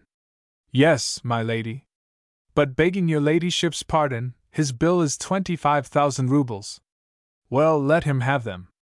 I'm sorry, my lady, but we have not got 25,000 rubles. It was true. We had not got 25,000 rubles. Elise, Tyoka wants to be amused. He would like a toy railway. Yes, my lady. Mine, cried Tyoka. It must be like the one we saw yesterday, with all those stations and canals, and a Brooklyn bridge. Yes, Master Tyoka. Well, Elise, what are you waiting for? Begging your ladyship's pardon, it costs 80 rubles. Well? We have not got them. True enough, we had not got 80 rubles. Elise, I have no more perfumes. Go and get me a bottle of Cody's Origant. Yes, my lady. But what? It costs 12 rubles. Well? We have not got them. And indeed we had not got 12 rubles. I thought it very sad not to have 25,000 rubles, nor even 12 rubles, when I required them. I resolved to telegraph to my mother. Feeling sad and perplexed, I went to the telegraph office and sat down at a table to write my message. Mother dear, we are unhappy and forlorn. Tyolka and I want to come home and stay with you always. Please send us at once. I was meditating on what sum to mention, when I felt the touch of a hand upon my shoulder. Startled, I turned and raised my eyes. Before me stood a man, dark, rather tall, with a brown mustache and pendulous cheeks. Surely I knew him. Where had I seen that face before? Suddenly there flashed into my mind the recollection of a crowded, brilliantly lighted restaurant. I saw Vasily, amid much laughter, counting the dark-eyed Tsigans to see if one of them were missing, Prilikov. The Scorpion! It was he who stood before me. Countess Tarnowska! Who would have dreamt of finding you here? He exclaimed. What are you doing in Moscow? I do not know, I stammered. I had in fact not infrequently asked myself what I was doing in Moscow. I have heard of all your misfortunes, he said, lowering his voice, and gazing at me sympathetically. I have read the papers and heard all the fuss. Come now, come, he added. You must not weep. Let us go and have tea at the Metropole. There we can talk together. And he took me familiarly by the arm. I drew back. I wanted to telegraph. I began. Telegraph? To whom? Inquired Prilikov with an authoritative air. To my mother. Why? What do you want to telegraph to her for? I flushed. I have no money, I stammered. Well, I have, said Prilikov, and he drew me out of the office. At the top of the steps he stopped and looked me in the face. What a fortunate meeting, he said. Our lucky star must have brought it about. With these words his brown eyes looked straight into mine. Our lucky star, he repeated. Merciful heaven, why did not a whisper, not a breath of warning come to me then? Why did no tremor in my soul admonish me, no heavenly inspiration hold me back? Nothing checked the smile upon my lips, nor the words in which I gaily answered him. Our lucky star! So be it. And I took his arm. The die of my destiny was cast. I went out on my way to destruction and ruin. There were many people and much music in the Metropole when we entered. It is strange to think how all the memorable and significant hours of my life are associated in my mind with the entrancing rhythm of dance music, with the lilting tunes of waltz, mazurka, and polonaise. All the tragedies, all the extravagances that convulsed my existence bloomed up like tragic modern flowers in the hothouse of some fashionable restaurant, under the feverish breath of a Tsigan orchestra. So great became the power of this obsession over me, that no sooner did I enter a restaurant where there were people, and lights, and the music of stringed instruments, than I straightway felt as if I had lost my senses. Under the influence of such an atmosphere all my thoughts assumed disordered and extravagant forms. The tones of the violins excited and electrified me. As the bows swept the quivering strings I also quivered and vibrated, shaken with indescribable perturbation. The waves of sound seemed to envelop me in a turbid vortex of sentiment and sensibility. Ah, if there had been more silence in my life, more shade, more seclusion! It is not within the safe walls of the home, not at one's own peaceful and inviolate hearth that perversity stirs to life and catastrophe is born. Oh, Tanya, my only daughter, if the wishes of your sorrowful mother could but reach you and her prayers for you be granted, they would encompass with shade and silence your young and virginal heart. And if I could but go back to the white vacant land of childhood, I would kneel down and entreat from heaven naught else but shade and silence in my life. But in the Café Metropole the blazing lights were lit, the orchestra was swinging its unhallowed censer of waltz music through the perfumed air, and the Scorpion was sitting before me drinking his tea and laughing. Do you remember how much afraid you were of me at the Strelna, when I jumped from the divan and touched your shoulder? And afterwards, when you found me asleep at the bottom of the sleigh? Yes, I remembered. And now you are no longer afraid of me? No, now I was no longer afraid of him. Fate, the Fury, standing behind me, must have laughed as with her nebulous hand she covered my smiling eyes. 21. What charmed and delighted me most in the Scorpion was a pet phrase of his that he was constantly using. "Leave that to me." He said it every minute, 100 times a day. Occasionally there might be a slight variation. He might say, "Don't trouble your head about that," or, "Never mind, I'll see to it." But as a rule it was the brief, enchanting sentence, "Leave that to me." I cannot possibly describe the sense of utter relief and comfort with which those few words inspired me. I felt unburdened, as it were, exonerated, set free from every responsibility, from every anxiety, almost from every thought. It was as if Prilukoff had said of my very soul, "Leave it to me." So complete was my sense of tranquil relinquishment. In truth, I had never given much thought to the practical side of life. No sense of responsibility had ever weighed upon my narrow shoulders. There had always been so many people around me to give me advice, to direct me, to think and to act on my behalf. When I had suddenly found myself alone in the world with Tioka and Elise, I had felt more frightened and more helpless than they. But now, here once more was someone ready to direct me, ready to think and act and decide for me. Occasionally, realizing my position, I exclaimed anxiously, "Dear me, what shall I do about money?" Prilukoff would answer briefly, "Leave that to me." "But how shall I pay my bills?" "Leave your bills to me." "And how shall I prevent Vasily from robbing me of Tioka?" "Don't bother about Tioka. Leave him to me." "And, oh dear! I wish I could be divorced from Vasily." "You shall be divorced, I shall see to it." "But what will my mother say?" "Leave your mother to me." There seemed to be nothing in the world that could not be left to the omniscient and all-sufficing care of Donat Prilukoff. I was deeply moved and grateful. "How shall I ever be able to thank you?" "Leave the thanking to me," said Prilukoff. For a long time, indeed, he seemed neither to desire nor expect any gratitude. He looked after my interests, my divorce, my parents, my son, my maid, my debts, and my health. But he asked for no thanks. All he required was that I should be docile and content. It was a period of respite. Soon I forgot that I had ever thought of him as a scorpion or an octopus. Indeed, he was to my eyes a strange and delightful mixture of knight-errant, of guardian saint, of commissionaire and hero. I did not feel then that every favor, every counsel I asked of him, was but another link in the subtle chain that bound me to him. Soon I was unable to do anything without asking for his opinion and his assistance. Tioka, Elise, and I grew accustomed to see him arrive with his masterful air and brisk greeting every afternoon, then every morning, then every evening as well. We never went out without him.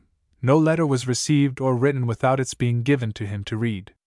If Tioka broke a toy, if Elise was overcharged in an account, if I received an anonymous letter, it was immediately referred to Prilukoff. He put everything into his pocket, saying, "Leave that to me." And true to his word, he mended the toys, he adjusted the accounts, he discovered and punished my anonymous slanderers. He was astute, deliberate, and intelligent. I felt convinced that he was also kind and generous and good. Who can say that in those days he was not so? The dreadful Prilukoff, assassin and blackmailer, who turned against me, livid with wrath, in the courtroom at Venice, could he be, the same Prilukoff who, in those far-off days, mended little Tioka's playthings? Who was so anxious if he saw me looking pale? Of whom Elise, clasping her work-worn hands, used to say, "When he appears he seems to me like Lohengrin." Lohengrin! How bitterly I smile, remembering all that ensued. And yet, I cannot believe it. I cannot understand it. Which of those two beings, the maleficent demon or the chivalrous knight, was the real Prilukoff? Perhaps, when these sinister years of prison and sorrow are past that cancel in their flight so many things, and shed light upon so many others, some day he may cross my path again. Shall I then not discern in his faded, grief-stricken face the strong and compassionate Lohengrin of long ago? Meanwhile I drifted on, submissive to my fate. Only two things perturbed me. One was the fear lest Tioka should be taken from me, an anguish that was with me day and night. The other was a torturing secret, which I confided to no one. It was, how shall I say it, my terror of closed doors.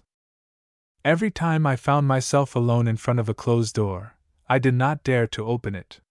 I had the fixed, frightful idea that behind the door I should see Bozevsky. I had the irremovable conviction that he was standing, motionless and expectant, behind every door that confronted me. All the doors of our apartment had to be kept wide open.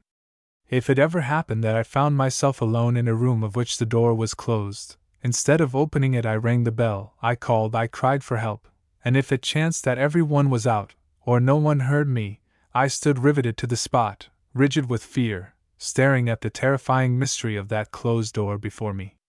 Perchance, with a great effort of will, holding my breath while the beads of cold perspiration started on my brow, I ventured to put out my hand towards the handle, but in an instant I found myself pushing the door to again, leaning desperately with all my strength against the frail barrier which concealed, oh, I knew it did, Bozevsky, standing upright and terrible, with the yellow gauze round his neck.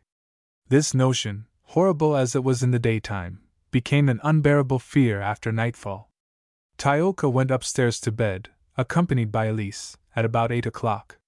Twice it happened that, when they were both asleep, a draught caught the open door of the drawing-room in which I was sitting, and shut it. With chattering teeth, and shivers running over me like chilly water, I remained there, motionless, through all the hours of the night, knowing that Bozevsky was there, separated from me only by that slender wooden partition. In the morning Elise found me lying on the floor in a faint. One day Elise was summoned to Neuchatel. Her father was at the point of death, and wished to give his last embrace and blessing to his only daughter. It was 5 o'clock in the afternoon when the telegram for Elise arrived. At 8 o'clock, distracted and weeping, she was in the train. Tioka and I, who had accompanied her to the station, returned homeward feeling sad and lonely. We felt doubly lonely that day, as Donat Prilikov had been obliged to leave Moscow on account of a lawsuit, and was not to return until the following evening. We had, it is true, another serving woman, a cook, but she left us every evening to go and sleep at her own home. We entered our dark and silent apartment nervously. I hastily turned on all the lights and then carried Tioka, who was cross and already half asleep, up the inner staircase leading to our bedrooms. I undressed him and put him to bed, tucking him up warmly and comfortably. "Oh dear," he sighed, rubbing his eyes. "Do you think the wolves will come and eat me if I don't say my prayers tonight?" "No, no, dearest. I will say them for you. Go to sleep." I kissed him and turned out the light. Then I went downstairs to get a book from the library, intending to return to my room at once. I felt nervous and restless. I was afraid I should not be able to sleep. How did it happen? Perhaps it was an instant's forgetfulness that caused me to draw the door of the library after me. It closed with a heavy thud. The long, dark red curtain turned on its rod and fell in front of the doorway.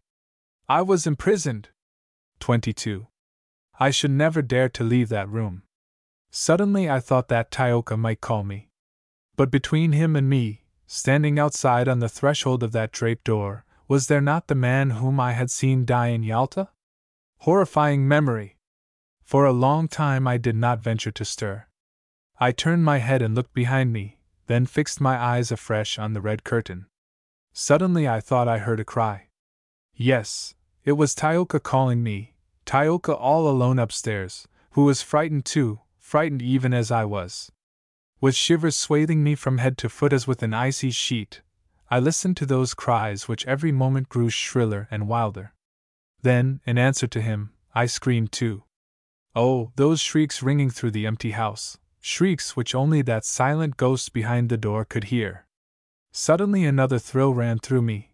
The electric bell had sounded. Someone was ringing at our door, someone was coming to save us. Tioka still screamed, and the bell continued to ring. I could also hear blows on the door, and then a voice, Prilikov's voice, calling. "It is I! Open the door!"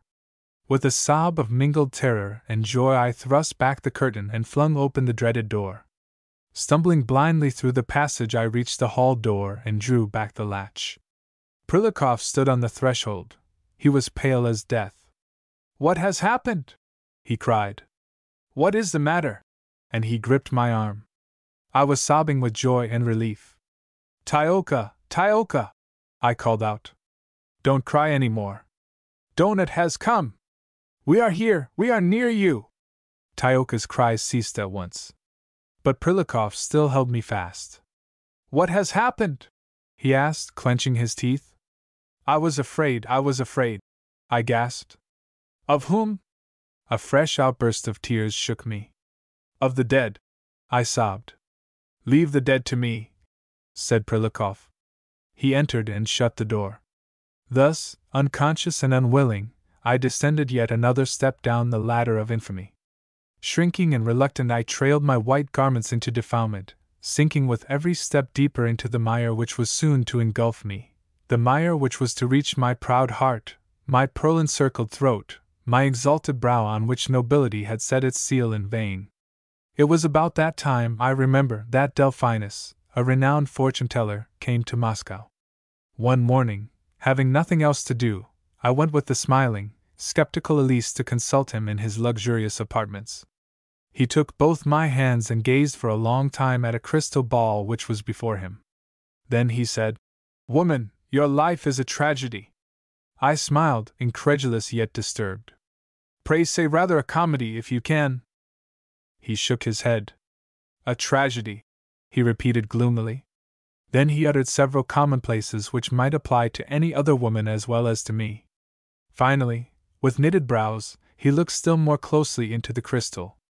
"Two men," he said, speaking slowly, "have yet to enter into your life. One will bring salvation, the other ruin. Choose the one, and you will attain happiness. Choose the other, and you will perish." He paused.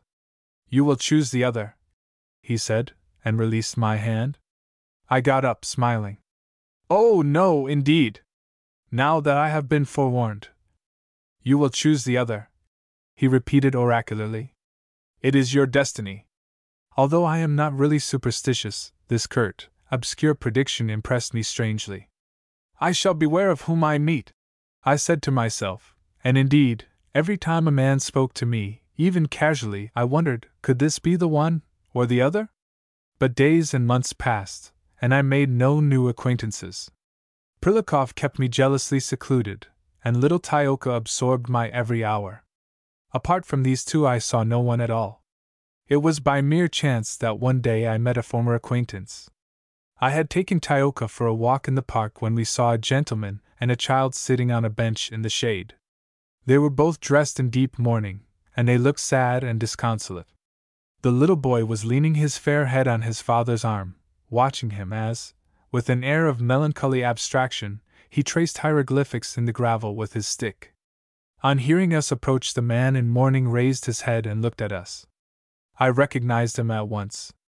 It was Count Paul Kamarowski, the husband of one of my dearest friends, who lived at Dresden, and whom I had not seen for nearly 2 years.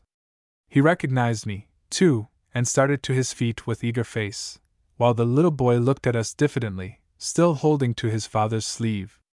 "Countess Tarnowska!" he exclaimed, holding out both his hands. I laid my hand in his. As he clasped it between his black-gloved fingers, a slight shiver ran through me. I turned to the pale little child beside him, who was still glancing up at me timidly. "Is this Grania?" "Yes. It is Grania," said Count Kamarowski. Then he perceived my questioning glance at his mourning. "Poor Amelia," he began, but his voice broke. Poor Amelia? Was it possible that my little school friend of long ago, the fair-haired, laughter-loving Lily, should now be poor Amelia, to be spoken of in solemn, mournful tones? I could hardly believe it. I seemed to see her still, bending over her cello with her fair curls tumbling over her face as she played her favorite pauper tarantelle. I could see her laughing with mischievous eyes agleam behind her flaxen locks, like dark stars seen through a golden cloud. And here, clad in mourning for her husband and child stood before me. Great tenderness and pity filled my heart. Tioka had gone close to Grania, and the two children were looking at each other with that expression of simple gravity which is so far removed from the conventional smile with which grown-up people greet each other for the first time. Their gaze was serious, thoughtful and interrogative. "Do you like pelicans?" Tioka inquired suddenly. "No," said Grania. "Neither do I," said Tioka, and there was a long silence. "Do you like ducks?" asked Tioka. "Yes," replied Grania. "So do I," said Tioka, and their friendship was sealed. Count Kamarowski and I were less prompt in discovering a community of tastes such as that which so quickly linked our two children together. This grave, silent man in his widower's garb was almost a stranger to me. As we parted, he asked permission to call. But on the following day, a telegram from my father summoned me to Otrada. My mother was ill and desired my presence. 23. It was a hurried departure and an anxious journey. We arrived late in the evening at my father's house. He came to meet us at the gate, tall and solemn, his white hair stirred by the wind. He kissed me without speaking and laid his hand on Tioka's head. "Mother?" I scarcely dared to inquire. "Better. She is better. She has improved greatly since she knew you were coming." Tioka had hurriedly kissed his grandfather's hand, and now was hastening up the great staircase to see his grandmother, to whom he was passionately attached. Soon his rippling laughter and his nimble footsteps could be heard all over the house, and my mother said that the happiness of it had well nigh cured her. It was scarcely daybreak next morning when Tioka came to call me to go down with him into the garden. The great garden at Otrada, the garden of my girlhood, glowed in all its summer splendor, and Tioka ran before me with cries of joy at everything he saw. "Look at the water! Look at the little bridge! Did you play here when you were little? Were you ever really little?" He looked at me doubtfully. "I mean really quite little, like Tanya." The mention of his sister's name was like a blow to my heart. But Tioka was already flying across the lawn. "Oh!" he cried. "There's the swing! I had forgotten there was a swing! Hurrah!" "Hush, hush, dearest," I warned. "Don't disturb Grandmama, who is ill." He swung backwards and forwards, careless and handsome, shaking his blonde hair in the wind. "Grandmama cannot hear me, she is fast asleep still. And besides, she is not ill any more now that we are here, otherwise Grandpapa would not have gone to Kiev today." Tioka jumped down from the swing and raised his face to me with adorable seriousness. "Tell me, Mother, when one is ill with nervousness, doesn't that mean that you want something you haven't got? Then if you get it, you are well again, aren't you? Grandmama wanted us. We came. And now she is cured." After a pause, he went on. "I think I am ill with nervousness too. I am nervous for a bowl of goldfish, and for a hunting dog like that one," he added, indicating a large setter lying stretched in the sun with his muzzle on his paws. "Why, that is Bear!" I cried. "Our old Bear." I bent down to caress him. "Dear Bear, good Bear! Don't you recognize me?" Bear raised his languid, bloodshot eyes, but did not stir. "How sad he looks," I said, touching his muzzle to see whether his nose was hot. "Perhaps he is ill. Perhaps he is nervous too," said Tioka. "Very likely he is nervous because he wants a bone." And the child broke into a peal of shrill, merry laughter. In an instant the great dog had turned and leaped upon him. Snarling and growling, he tore at his clothes, covering his shoulders and breast with blood-stained foam. Tioka fell shrieking to the ground. I flung myself upon the frenzied animal, seizing him by the collar, by the ears, and striving to drag him back. But with hoarse growls and snappish barks the dog kept biting and tearing the child's garments, as he lay prostrate and inert on the gravel. With one hand I clutched the neck of the dog, while with the other I picked up a stone and beat him on the head with it until the blood ran. With a roar like that of a tiger, the animal turned and sprang upon me. I felt the sting of his fang as it bit into my arm, and I struck his nose with the stone which was already covered with blood. With a cry of pain that had almost a human sound, the dog released his hold, turned, and went off. I saw him trotting away along the path, surly and dreadful, with his tail hanging down and his wounded head showing red in the sunshine. I picked up the moaning, sobbing Tioka and ran with him to the house. "Don't cry! Don't cry, my darling!" I implored him, myself in tears. "Don't let poor Grandmama hear you! It will kill her!" and Tioka tried his best to cry more softly. We crossed the courtyard to the servants' entrance, and I ran into the kitchen where the servants came thronging round us in alarm. "The dog," I panted. "The dog has bitten us. Do you think it will give us hydrophobia?" With a groan I dropped little Tioka into a chair. He was a pitiable sight in his torn and blood-stained garments. The women and the two mujiks wrung their hands. "Oh Lord! Oh Lord! What shall we do? With the master at Kiev and the Countess ill in bed." The cook had filled a basin with boiling water and was laving Tioka's wounds, while he screamed with the redoubled pain. I knew it was necessary to do something instantly. But what? I remembered having read in the life of the three Bronte sisters that one of those heroic girls had been bitten by a mad dog, and that she herself, without disturbing her sister, who was ill with consumption, had heated an iron red-hot and had cauterized her own wounds. "Put an iron in the fire," I said, pointing with trembling hand to the poker. The dismayed women did so, and I bared my arm and little Tioka's lacerated shoulder. But when I had the terrible instrument with its glowing point in my hand, my courage failed. Tioka was shrieking with terror like a poor little maddened creature, and the women were on their knees, weeping and praying. Alas, I am not a heroine. I threw away the red-hot iron. We bound up the wounds, which, after they had been washed, looked insignificant and harmless enough, and determined to go to Kiev at once and consult a doctor. We went upstairs on tiptoe to my mother's room. She was still sleeping quietly, with her small, pinched face sunk in the pillow. We did not venture to wake her and tell her our terrifying story. We left orders with the servants that they were to say my father had summoned us to meet him in Kiev, and we started. All the way I watched Tioka with the deepest anxiety. I also probed my own feelings intently, wondering whether I felt any desire to bark. I cannot say that I did. Also, during the entire journey, I kept on showing Tioka glasses of water, but he did not seem to feel any the worse for them, nor did I. This comforted us a little. As soon as we reached Kiev, I telegraphed to Prilikov. "Both of us bitten by mad dog. What shall we do?" He replied, "All right. Leave it to me."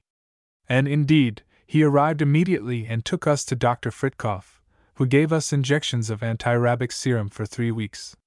It made us feel very ill. Every minute I asked Tioka, "Do you feel inclined to bite anyone?" He invariably replied in the affirmative, which made me very miserable. 24. Although Tioka and I both recovered, this alarming incident had its consequences on my life.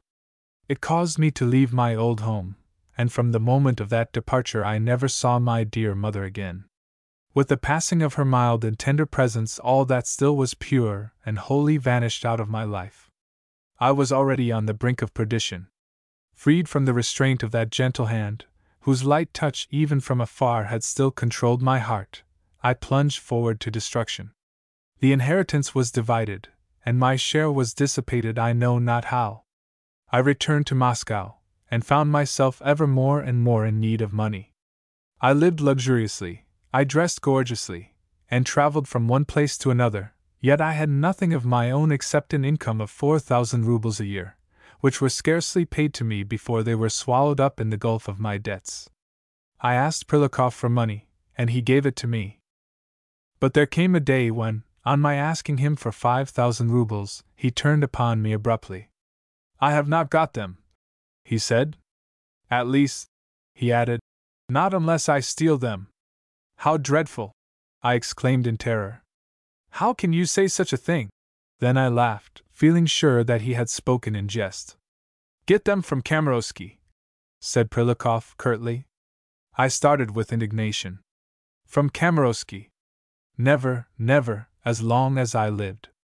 I had seen him frequently during the last few days, he and his charming little son, Grania, still in their deep mourning and with pale, sad faces, used to come and see me, and talk to me with many tears about their dear one who was gone. It would have been horrible, it would have been indecorous, to ask Kamarowski for money. "I did not say you were to ask him for it," retorted Prilikov. "What then?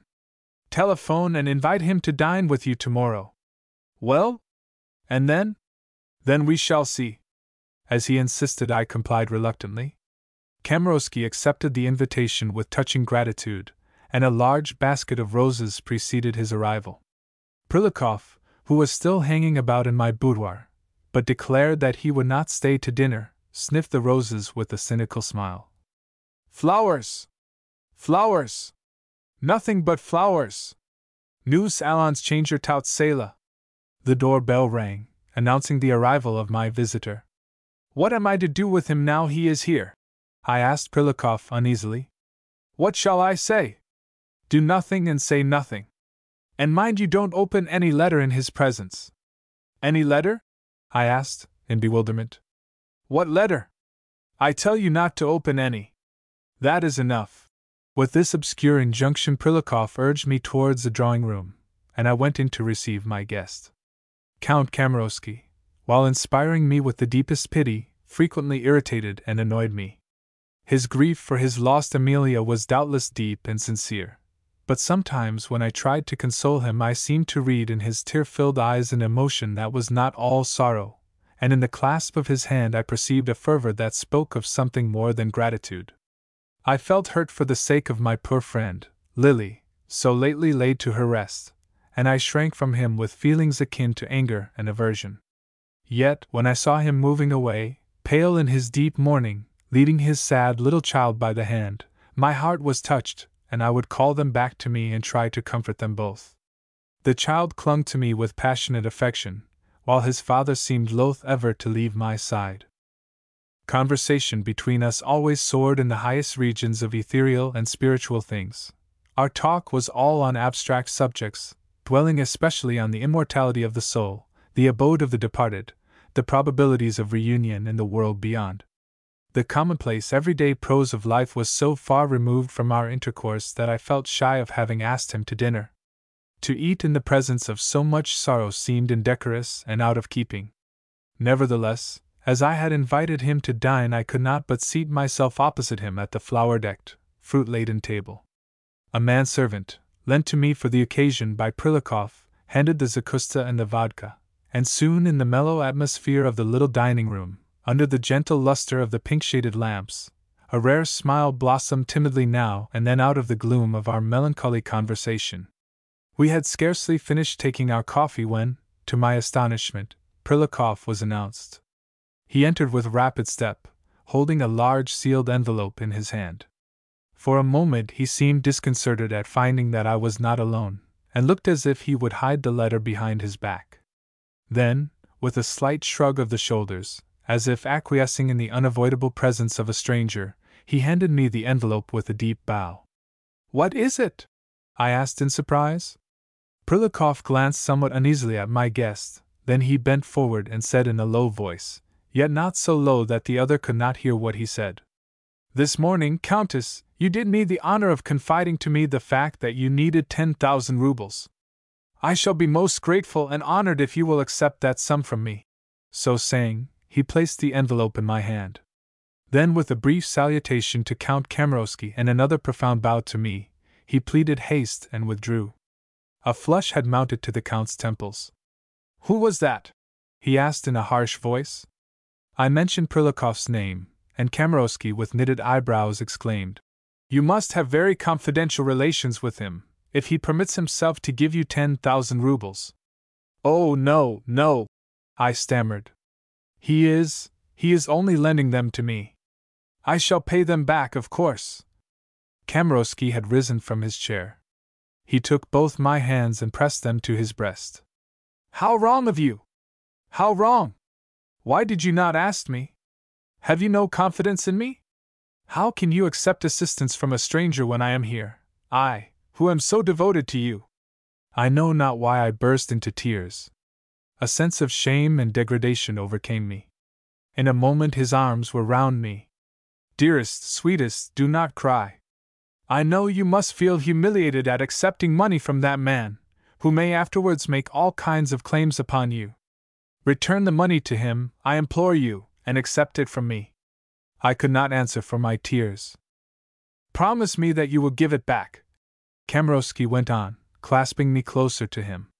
If you refuse me this favor, I shall go away, and you shall never see me again.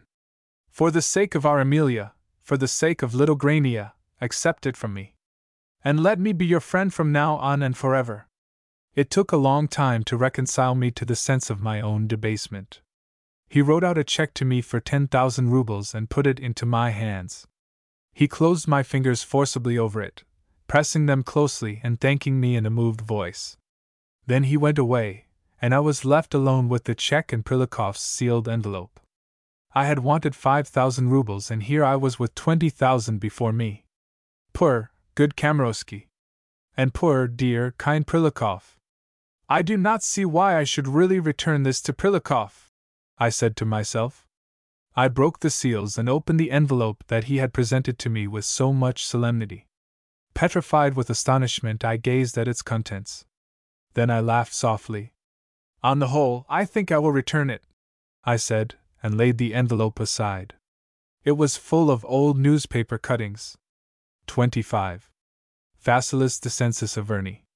My downfall was rapid and irretrievable. I soon became familiar with expedients and intrigues. I trod the tortuous paths that lead down into the valley of dishonor. For the outside world I might still appear a person of distinction, I might still call myself the Countess Tarnowska, but I had ceased to be that simple, ordinary, peerless being, an honest woman. I seemed to be surrounded by that peculiar atmosphere which envelopes the adventurous as in an invisible mist, that imperceptible emanation by which persons of repute are instinctively repelled, and which draws within its ambit the idler and adventurer, the depredator and outcast of society. I had accepted money to which I had no claim. From this want of dignity to the want of rectitude, how brief is the step! Between indiscretion and transgression, how uncertain is the boundary! And suddenly there comes a day when one awakes to find oneself a criminal. Ah, then we stop short in horror. We look back and see the abyss, the impassable gulf that henceforward separates us from the distant, candid summits of innocence.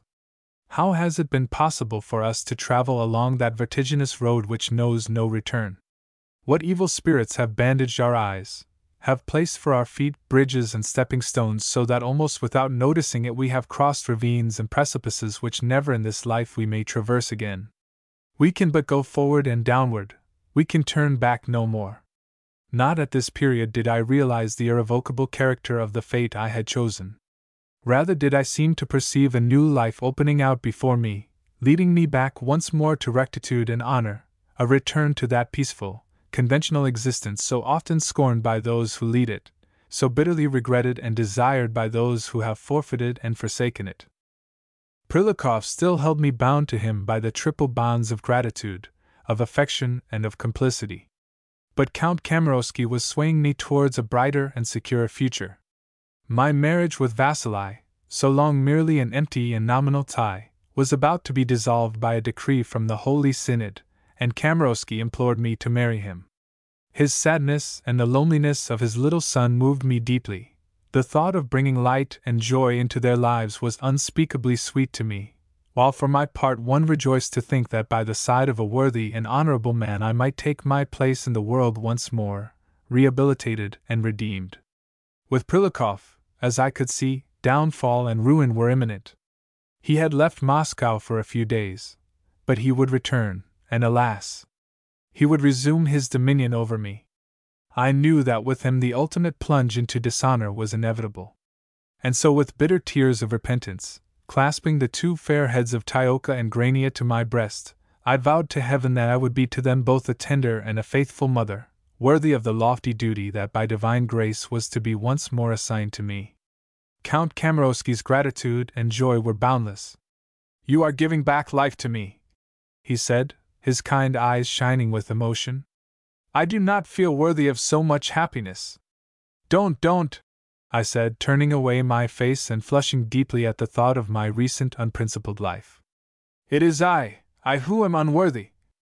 But Kamarowski interrupted me. "Hush, Marie, hush. I know that you have suffered much, and that you have been led astray. But let the dead past bury the past. All I ask of you is the pure white page of the future. You are generous, you are kind," I said, and tears burned in my eyes. "But let me tell you all. Mura," he said, calling me by the tender pet name of my childhood, Do not raise impassable barriers between us. What I have no knowledge of does not exist so far as I am concerned. The unknown is but a shadow, and I am not afraid of shadows.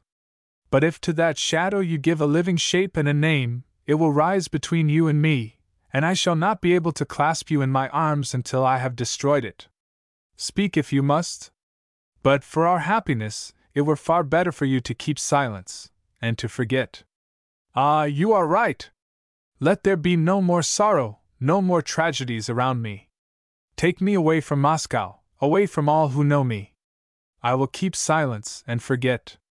Our departure from Moscow was like a flight. I left a letter for Prilikov, entreating him to forgive and forget me, begging him not to debar me from taking my way again towards safety and rehabilitation. I expressed to him my sympathy, my gratitude and regret, and I implored him in the name of all that he still held dear or sacred to return to his family and to his career, to the lofty and straightforward course of honor from which I, unhappy creature that I was, had unwillingly turned him aside.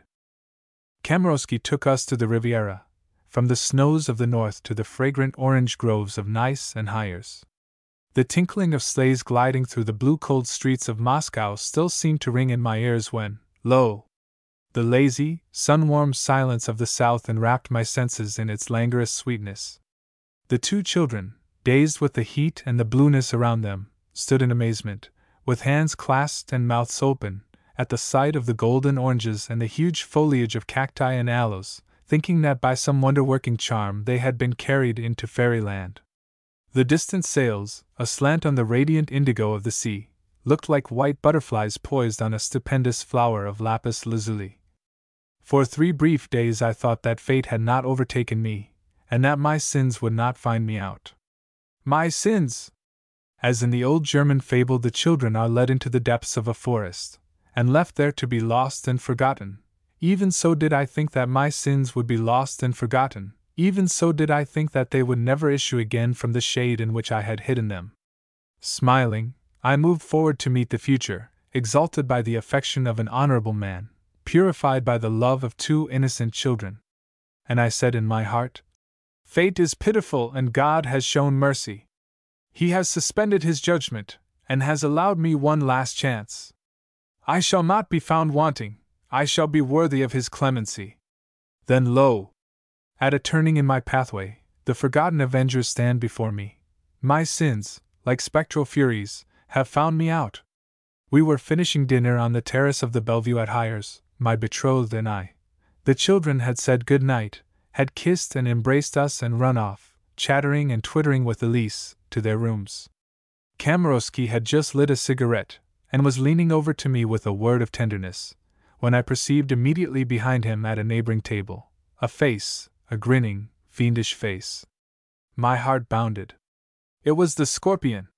Why was it that name that first rushed to my mind? Why was my primitive sense of fear and repulsion renewed at the sight of him? Ah, that man staring and grimacing at me over Kamarowski's shoulder was not the friend, the lover, the knight of the heroic saga whom I had known and trusted in my days of desolation. No, he was the terrifying and truculent monster of the octopus story. He was the Scorpion who years ago had filled my soul with dread. When had he come?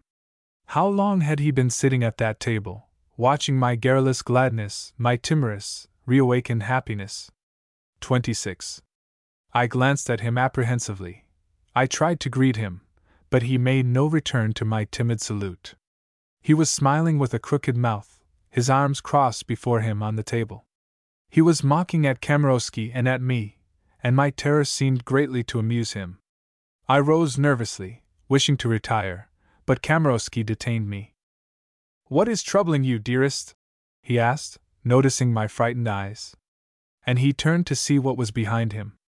I trembled in prevision of a stormy scene. But the Count did not recognize Prilikov. He had only seen him once for a few moments that evening in my drawing room when he had brought me the mysterious sealed envelope. Now Donat had his hat on his head, and besides, with that sinister smirk distorting his face, I scarcely recognized him myself. As soon as we rose from the table, Prilikov did the same, and passing in front of us entered the hotel before we did. I trembled, while Kamarowski with his arm in mine led me, talking placidly and affectionately, towards the entrance of the hotel. Doubtless he intended to accompany me to my sitting room. But what if we found Prilukoff there? It was Elise Perrier who saved me.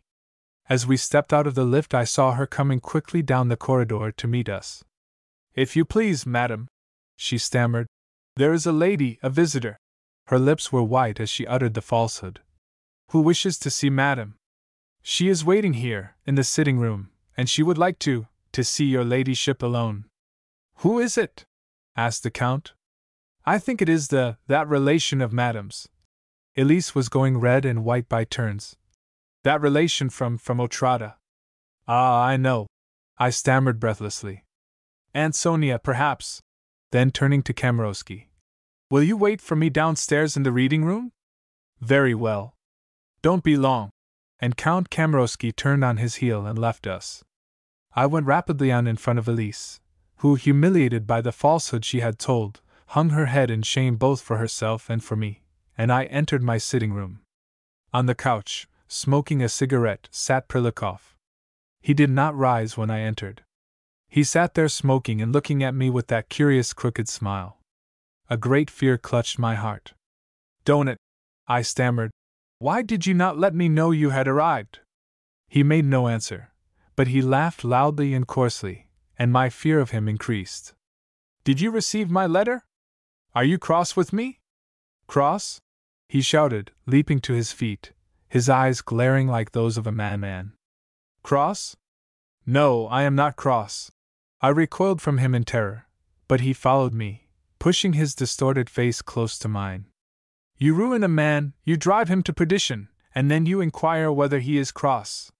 You take an honorable man in your little talons, you turn and twist him round your fingers, you mold him and transform him and turn him into a coward, a rogue, and a thief. Then you throw him aside like a dirty rag, and you ask him if he is cross. Ha ha!" And he laughed in my face. He was ghastly to look at, livid in hue, with a swollen vein drawn like a cord across his forehead. I burst into tears. Why do you say that?" I sobbed. "Why do I say that?" stormed Prilukoff. "Why? Because I had a wife and I betrayed her for you. I had 2 children and I forsook them for you. I had a career and I lost it for you. I was a man of honor and I have turned thief for you." "Oh, no, no!" I stammered, terrified. "What? No, no!" he exclaimed, and with trembling hands he searched his breast pocket and drew from it a bulky roll of banknotes. "No! This I stole, and this, and this, and this, because you, vampire that you are, needed money. But I never told you to steal. No, indeed, you never told me to steal. And where was I to get the money from? Where? Where?" So saying, he flung the banknotes in my face, and they fell all over and around me. "You did not tell me to steal, no, but you wanted money, money, money. And now you have got it. Take it, take it, take it!" I sobbed despairingly. "Oh, no, no, don't it! Have pity!" "I have had pity," he shouted. "I have always had pity, nothing but pity. You were ill and miserable and alone, and I left my home in order to stay with you. You wept, and I comforted you. You had no money, and I stole it for you. How could I have more pity?" He was himself in tears. "And now, because I am degraded and a criminal on your account, you leave me, you fling me aside, and you marry an honest man. And I may go to perdition or to penal servitude. Do not speak like that, I implore you." "Ah, but Countess Tarnowska, if I go to penal servitude, so shall you. I swear it. I am a thief and may become a murderer, but if I go to prison, you go too." He collapsed upon the sofa and hid his face in his hands. As I stood looking down upon him, I saw as in a vision the somber road to ruin that this man had traversed for my sake, and I fell on my knees at his feet. "Donut! Donut! Do not despair. Forgive me, forgive me! Go back, and return the money you have taken. Go back and become an honest man again." He raised a haggard face in which his wild, bloodshot eyes seemed almost phosphorescent. "There is no going back. By this time all Moscow knows that I have absconded, and carried off with me the money that was confided to my care. But if you go back at once and return it, I am ruined all the same. I am utterly lost and undone. Who would ever place their trust in me again? Who would ever rely upon my honor? No, I am a criminal, and every one knows it. The brand of infamy is not to be cancelled by a flash of tardy remorse. I am done for. I am a thief, and that is all there is about it. A thief. I had never seen a thief. In my imagination, thieves were all slouching, unkempt roughs, with caps on their heads, and colored handkerchiefs tied round their throats. And here was this gentleman in evening dress, this gentleman who had been introduced to me as a celebrated and impeccable lawyer, who had been my lover, and Tioka's friend, and Elisa's Lohengrin, and he was a thief. I could not believe it. At that moment a voice was heard outside. It was one of the bellboys of the hotel. He was passing through the corridor calling, 47! Number 47. Prilikov started. 47? That is the number of my room. Who can be asking for me? Who can know that I am here? In his eyes there was already the look of the fugitive, the startled flash of fear and defiance of the hunted quarry. I looked round me at all the banknotes scattered on the carpet, and I felt myself turn cold. Hide them, I whispered, wringing my hands. Hide them yourself, he answered scornfully. I heard footsteps in the corridor. They drew near. They stopped. Someone knocked at the door.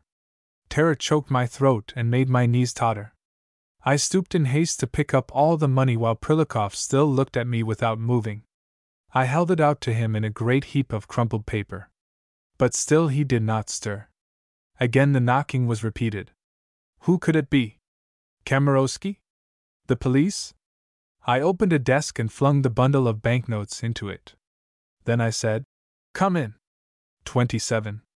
It was only a saucy little page boy in red uniform. If you please, Count Kamarowski sends word that he is waiting for you. Say that I shall be down directly. No, contradicted Prilikov. Send word that you are not going down. But then he will come here. You will say that you cannot receive him. And that was what took place. And not on that evening only.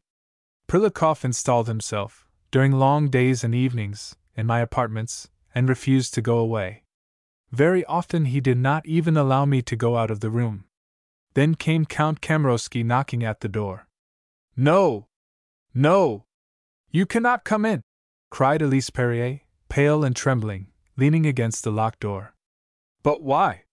Why? What has happened? Nothing has happened. Madame is not feeling well, Elise would reply, in quavering tones. But that is all the more reason why I should see her, protested the Count. I must see her. It is impossible. And Elise, whom fear rendered well nigh voiceless, would roll towards me her round, despairing eyes. Then the Count would speak to me through the closed door, entreating and arguing, and every time he used a tender expression Prilikov, who held me fast, pinched my arm. Mura, let me in. Let me see you for a moment. You know how I love you, Pinch. It is cruel to lock me out as if I were a stranger. If you are ill, let me take care of you, with all my tenderness, Pinch, with all my love, Pinch. In feeble accents I would reply, Forgive me, I shall soon be better, do not trouble about me. But what is the matter? Why do you not want to see me? Do you not love me any more? Oh yes, I love, Pinch. Please go away. I shall come down as soon as I can. Then I could hear his slowly retreating footsteps, while Prilikov glared at me and, on general principles, pinched my arm again. It was with the greatest difficulty that I could conceal Prilikov's presence from little Tioka. One day the child caught sight of him seated on the terrace, and, with a wild cry of delight, started to run towards him. I caught him in my arms. No, darling, no! That is not Prilikov. It is someone very much like him, but it is not our friend. And as the man, with scowling countenance, was gazing out at the sea, and paid no heed to us, Tioka believed me, and with a little sigh of regret, ran in search of his playmate Grania. The life Prilikov led me in this grotesque and unbearable situation is impossible to describe. My days were passed in an agony of terror. When I dined with Kamarowski, Prilikov invariably took a seat at the next table, and I might almost say that it was he who regulated our conversation. If any subject were raised that was distasteful to him, my approaching marriage to Kamarowski, for instance, or some tender reminiscence which my betrothed loved to recall, Prilikov, at the adjoining table, made savage gestures which terrified me and attracted the attention of all the other guests. He would shake his fists at me, glare at me with terrible eyes, and if I pretended not to notice him, he upset the cruet stand or dropped his knife and fork noisily to attract my attention. He would stare at the unconscious, slightly bald head of Kamarowski, and imitate his gestures with a demoniacal grin. The guests of the hotel thought him insane, and he certainly behaved as if he were. I myself have often thought, surely he is a man, when I came upon him suddenly, hidden behind the curtains in my sitting room, or crouching in a dark corner, or lying on my bed smoking cigarettes. I felt that my nerves and my reason were giving way. "What do you want of me, you cruel man?" I sobbed. "What am I to do? Do you wish me to tell everything to Kamarowski? To break off the marriage and return to Moscow with you?" "We cannot return to Moscow, and you know it," growled Prilikov. "Somewhere else, then."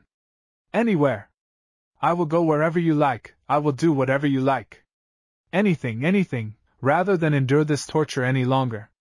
For the present we stay here," declared Prilikov, who seemed to enjoy my anguish. "And as for the future," he added, rolling his terrible eyes, "you can leave that to me." Sometimes he forbade me to go out with Kamarowski. At other times he followed us in the streets, torturing me behind the unconscious back of my betrothed, who marveled and grieved at my extraordinary and frequently absurd behavior. Early one morning, as I looked out of my window, I saw Kamarowski standing on the terrace, gazing thoughtfully out at the sea. I ran down to him. We were alone.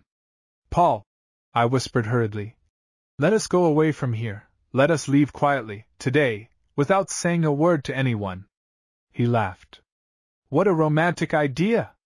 Do you not like this place? Are you not happy here?" "No, Paul, no! There is someone spying upon me." "Spying upon you?" he repeated, greatly astonished. "Is that the reason of your strange behavior?" Yes, but do not ask me any more questions." "Who is it?" "I must know who it is." "No, Paul. I will tell you later on." "Hush!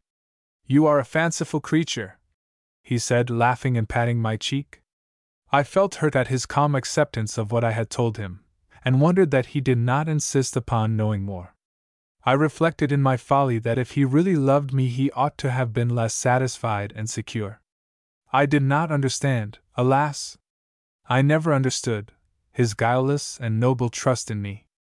The insensate and exacting passion of others who until now had dominated my life had spoiled me for all normal affection. Hypersensitive and overwrought, I myself suffered unless I caused suffering to those I loved, nor did I ever feel sure of their love unless they doubted mine.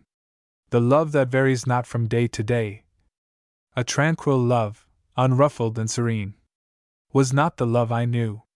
My storm-tossed heart did not recognize it. Neither on that day nor ever could I bring myself to believe that Paul Kamarowski really loved me. During those few moments that we were alone together on the terrace, we arranged that I should start with Tyoka and Elise that very evening, during the dinner hour, leaving all our trunks behind us for my betrothed to see to after we had left.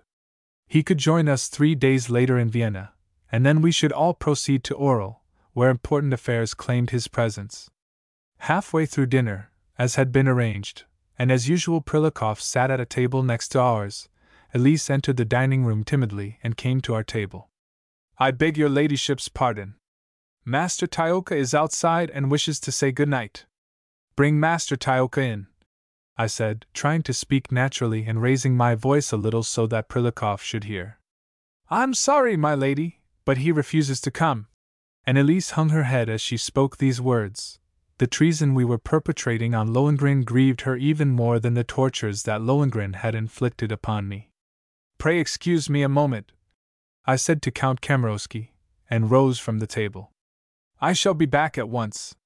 No sooner was I outside the dining room than Elise threw my traveling cloak round me.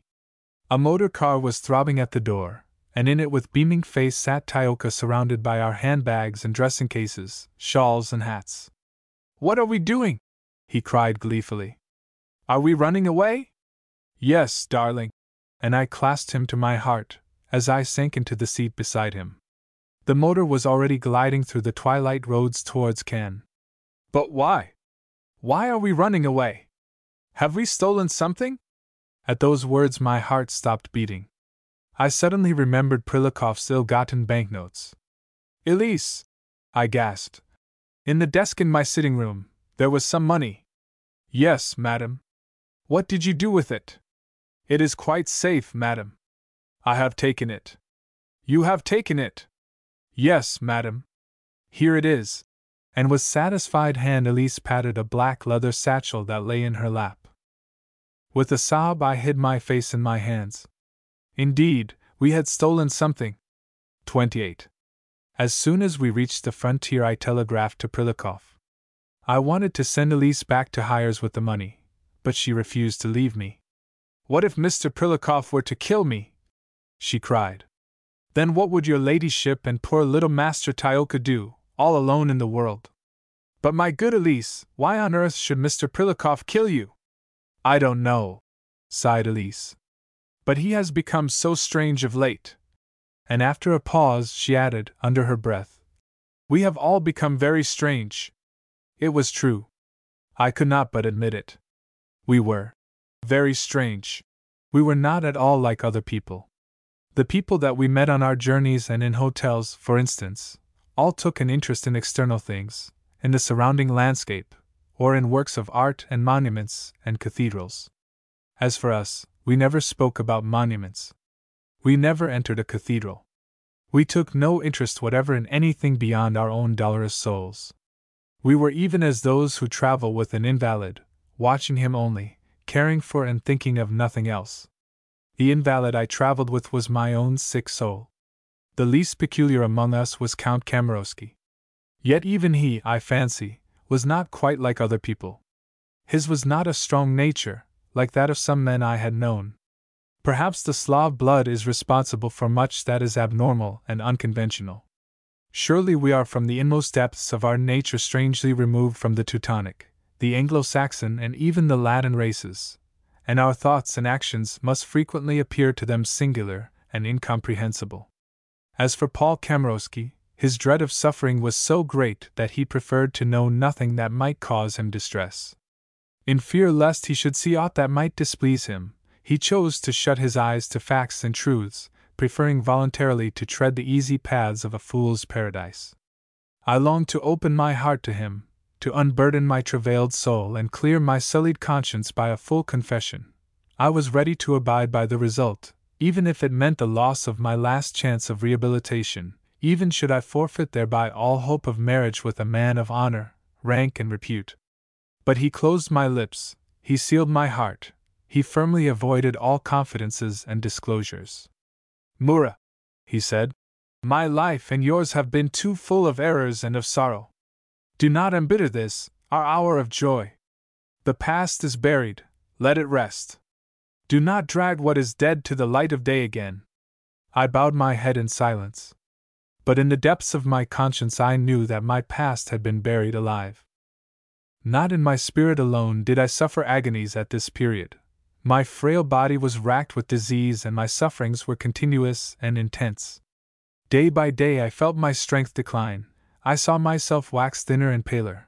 Rarely indeed did an hour pass that I could count free from pain. The deep-seated ill that since the birth of my little daughter Tanya had struck its fiery roots into my inmost being now bore its toxic fruits, slowly diffusing its poison through my veins. Sometimes the pangs I suffered were so acute that I cried out in anguish, while beads of cold perspiration started to my brow. But as a rule I was tortured by a deep, dull, perpetual ache, a sense of utter weakness and weariness that stifled all hope in me and all desire to live. O daughters of Eve, my purer and stronger sisters, women who have not transgressed, You whose hatred and scorn have overwhelmed me, you whose white hands have been so quick to throw the wounding stone, you alone can comprehend the agony that racked my frame, the flaming sword that pierced me, the sacred ill of womanhood that girt my body as with a sash of fire. You who in such dark hours can shelter your sufferings in the protecting shadow of your home, you who can seek refuge in a husband's tenderness and hide your stricken brow upon a faithful breast, can you not summon one throb of sorrow to your womanly hearts, one gleam of pity to your gentle eyes, when you think of the tortures I dragged from hotel to hotel, seeking to conceal my martyrdom from the inquisitive or indifferent gaze of strangers, not daring to confide in the man who loved me but who yet was almost a stranger? Who can describe the minor and yet genuine torment of the tight garments cramping the aching body, the weight of the ornate headdress on the throbbing brow, the irony of rouge and cosmetics on the ashen cheeks, and the nauseating distaste for the rich viands that one pretends to enjoy while the noise of voices and music pierces your brain, and the glaring electric lights stab your aching eyes like 100 knife thrusts? How often, on returning from some brilliant banquet to the silence and solitude of a desolate hotel bedroom, have I wept aloud with vain longing for one great joy denied to me, one supreme privilege of a happy woman, that of being weary, ill, and miserable, and yet loved all the same. How keenly have I envied some women I have known, women who were not beautiful, not brilliant, and not young, but by whose sickbed in their hour of pain a husband watched in tenderness and pity, faithful throughout the years, throughout the changes that time brings, faithful to the sad and pallid woman who had the right to lay her faded cheek upon his breast. None of those who vowed they loved me, would have loved me thus. Not Vasily, not Bozevsky, not Stahl, not Kamarowski. Prilikov, perhaps? Who knows? But Prilikov was a thief, a fugitive, a criminal, and day and night I prayed that he might not cross my path again. He had not replied to my agitated telegram informing him that Elise had unwittingly taken the money away. Nor did he, as I thought he would, join us in Vienna, where we stayed several days, expecting yet dreading his arrival.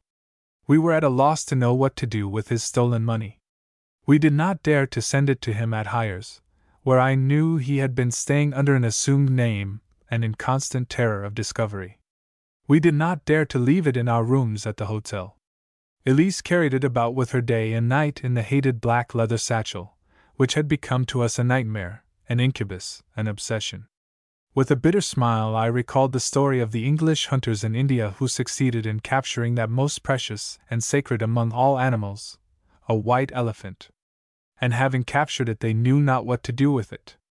They trailed it after them across land and sea, ponderous, slow, magnificent, and nobody wanted it, and nobody knew what to do with it nor how to get rid of it. Prilikov's stolen money was indeed a white elephant for us. Kamarowski with his little son had joined us in Vienna, bringing all our luggage with him. He was as boisterous as a schoolboy out for a holiday. "There are no spies here, are there, Mura?" he laughed, kissing my cheek loudly. "No spies to drive us away!" Again I was hurt that he should thus make light of the mysteries of my existence. Should he not have demanded an explanation of my flight from Hyers? Should he not have insisted upon knowing who had followed me there? What love was this that could voluntarily blindfold itself and evade all explanations? Not this was the love I had dreamed of and hoped for, the steadfast refuge for my wavering spirit, the longed-for haven for my storm-tossed soul. We proceeded almost immediately to Orel. At this period I possessed no money at all of my own. What little I had had when I left Moscow had been spent, but not for a moment did I entertain the thought of touching Prilikov's ill-gotten wealth. Paul Kamarowski insisted upon providing all our traveling and hotel expenses, but it was embarrassing to be unable to tip a servant or to pay for even the smallest trifle that Tyoka or I might want. I made up my mind to lay frankly before my betrothed my deplorable financial situation, and I did so on the journey to Orel. He seemed much amused at my confession, and the fact of our utter dependence upon him seemed to afford him the greatest pleasure. He filled my purse with gold, and made me promise that I would always ask him for anything I might need or desire. How well I remember our arrival at Orel! It was a radiant afternoon in October. Count Kamarowski accompanied us to our hotel, where flower-filled apartments awaited us. Then he left us at once to go in search of a young friend of his, the son of the governor of Oral, who had promised to see to our passports as soon as we arrived. I was alone in our drawing-room when Elise knocked at the door. "The children would like to go out. They say they feel cramped from the journey," she said. "If Madame allows, I will take them into the park. It is just opposite the hotel," she added. "Certainly, Elise." A moment later Tioka and Grania, ready to go out, came running to embrace me, and behind them Elise reappeared. "If Madame permits," she said in a low voice, "I might perhaps leave it here." It was the black leather satchel, our white elephant. "Yes, yes, leave it," I said. And she carried it into my bedroom and placed it on the dressing table. 29. I stepped out upon the balcony and watched the children cross the sunlit square. They turned and waved their hands to me. Then I saw them enter the park and scamper down the shady avenue, the faithful Elise trotting quickly in their wake. I remained on the balcony wrapped in peaceful thoughts, glad to feel the warmth of the autumn sun on my shoulders and the coolness of the autumn breeze on my cheeks. A wave of thankfulness came over me. Repentance for all my past doubts and transgressions flooded my heart. How could I ever have doubted Paul Kamrowski's love? Was not the absolute faith he reposed in me, the blind unquestioning faith that in my folly I had often resented, was it not after all the highest homage that a noble heart could bestow? Henceforth the aim of my life should be to render myself worthy of his trust and love. In utter gratitude and devotion my heart went out to him who was about to place in my keeping the honor of his unsullied name, and the care of his motherless child. I clasped my hands and breathed a fervent prayer to heaven, a prayer that I might deserve the happiness that was in store for me. A slight sound startled me from my reverie. It was Kamrowski who, having returned and not finding me in the drawing-room, had knocked at my bedroom door. Receiving no reply he entered. I left the balcony, and closing the window after me, stepped into the room. Kamrowski was standing in front of the dressing table holding the black leather satchel in his hand. "What is this?" he asked casually. "Is it yours?" The pitiless light from the window struck me full in the face, and I felt that I was turning pale. "No, no," I stammered. "It is not mine." "I thought not," he said, turning it round and round. "I did not remember seeing it. We had better send it down to the bureau of the hotel," and he stepped forward to touch the bell. "No, no," I cried. "It belongs to Elise." "Why does Elise leave her things in your room?" Then, noticing my pallor and agitation, he exclaimed, "Why, dearest? What is wrong with you? You look quite white." "It is nothing, nothing," I said, attempting to smile, and I sat down with my back to the light. I was trembling from head to foot. He bent over me with tender solicitude. "Are you feeling ill?" "Slightly. It will pass. It is nothing. The fatigue of the journey, perhaps." And I caressed the kind face that bent over me full of affectionate concern. He turned and rang the bell. A waiter appeared. "Bring some brandy," ordered Kamrowski. "Make haste. The lady is not well." The waiter returned promptly and placed the tray on the table. As he was about to leave the room, Count Kamrowski, who was pouring out the brandy, said to him, "Wait a moment, you can take that satchel upstairs to the maid's apartment." I sprang to my feet. "No, leave it," I cried, taking it from the waiter's hand. The man bowed and left the room. Kamrowski seemed astonished at my behavior. "What is the matter?" he asked. "Why are you so agitated?" I am not agitated at all," I stammered, trying to control my features, and holding the odious white elephant in my trembling hands. "What on earth is in that bag?" asked the Count. "Nothing, nothing," I said, with a vacuous, senseless smile. "Come, now!" "It is full of papers," laughed Kamrowski, putting out his hand and pressing the satchel between his fingers.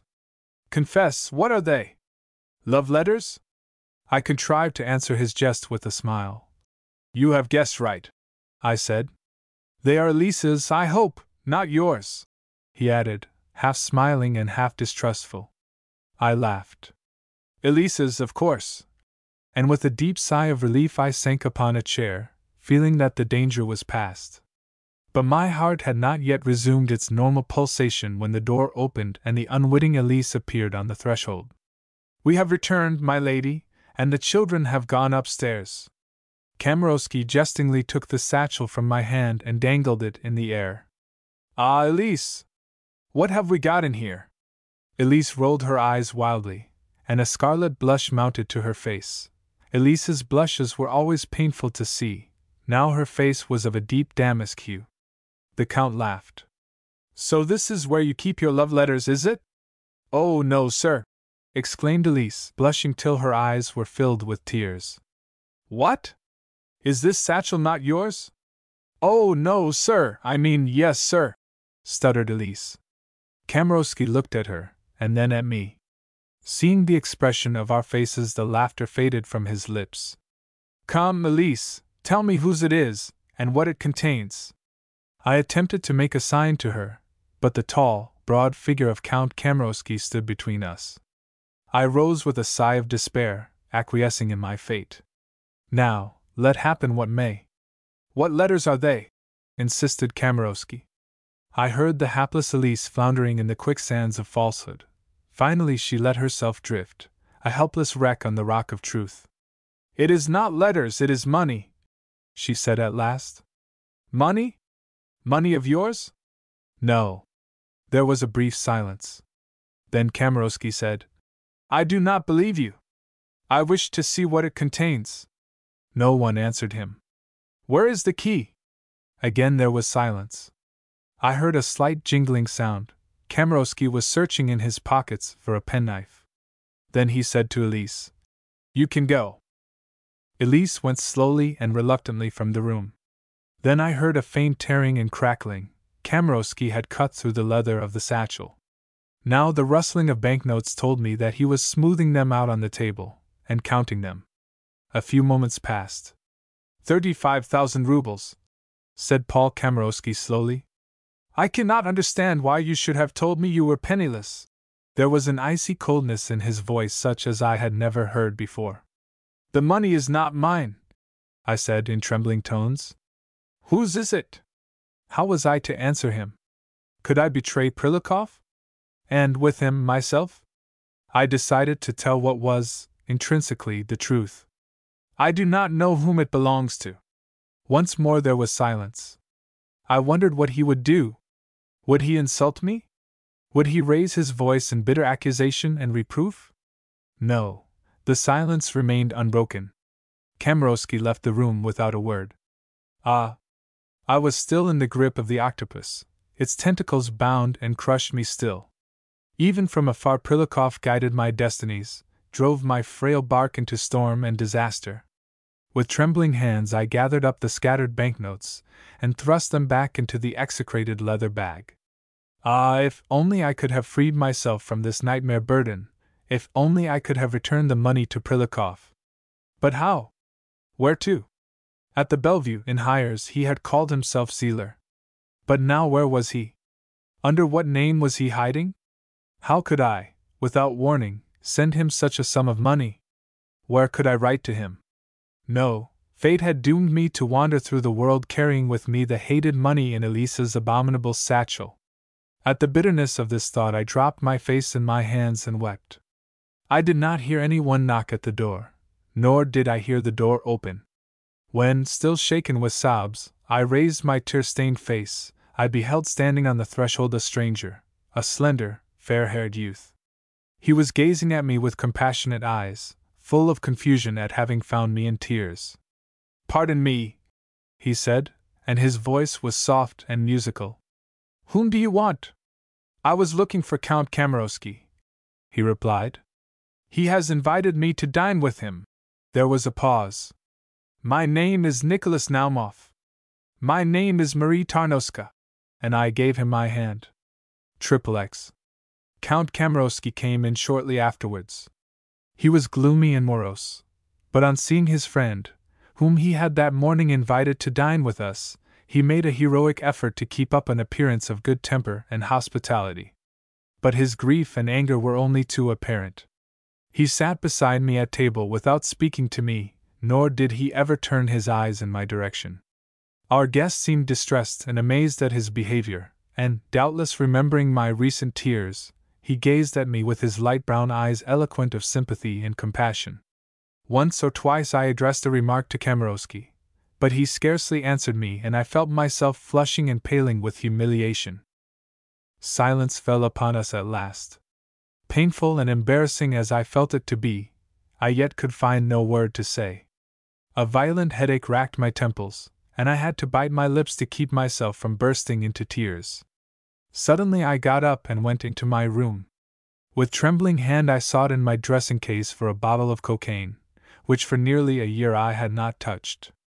I lifted it to my lips and sipped the exhilarating poison. Then I returned to the table.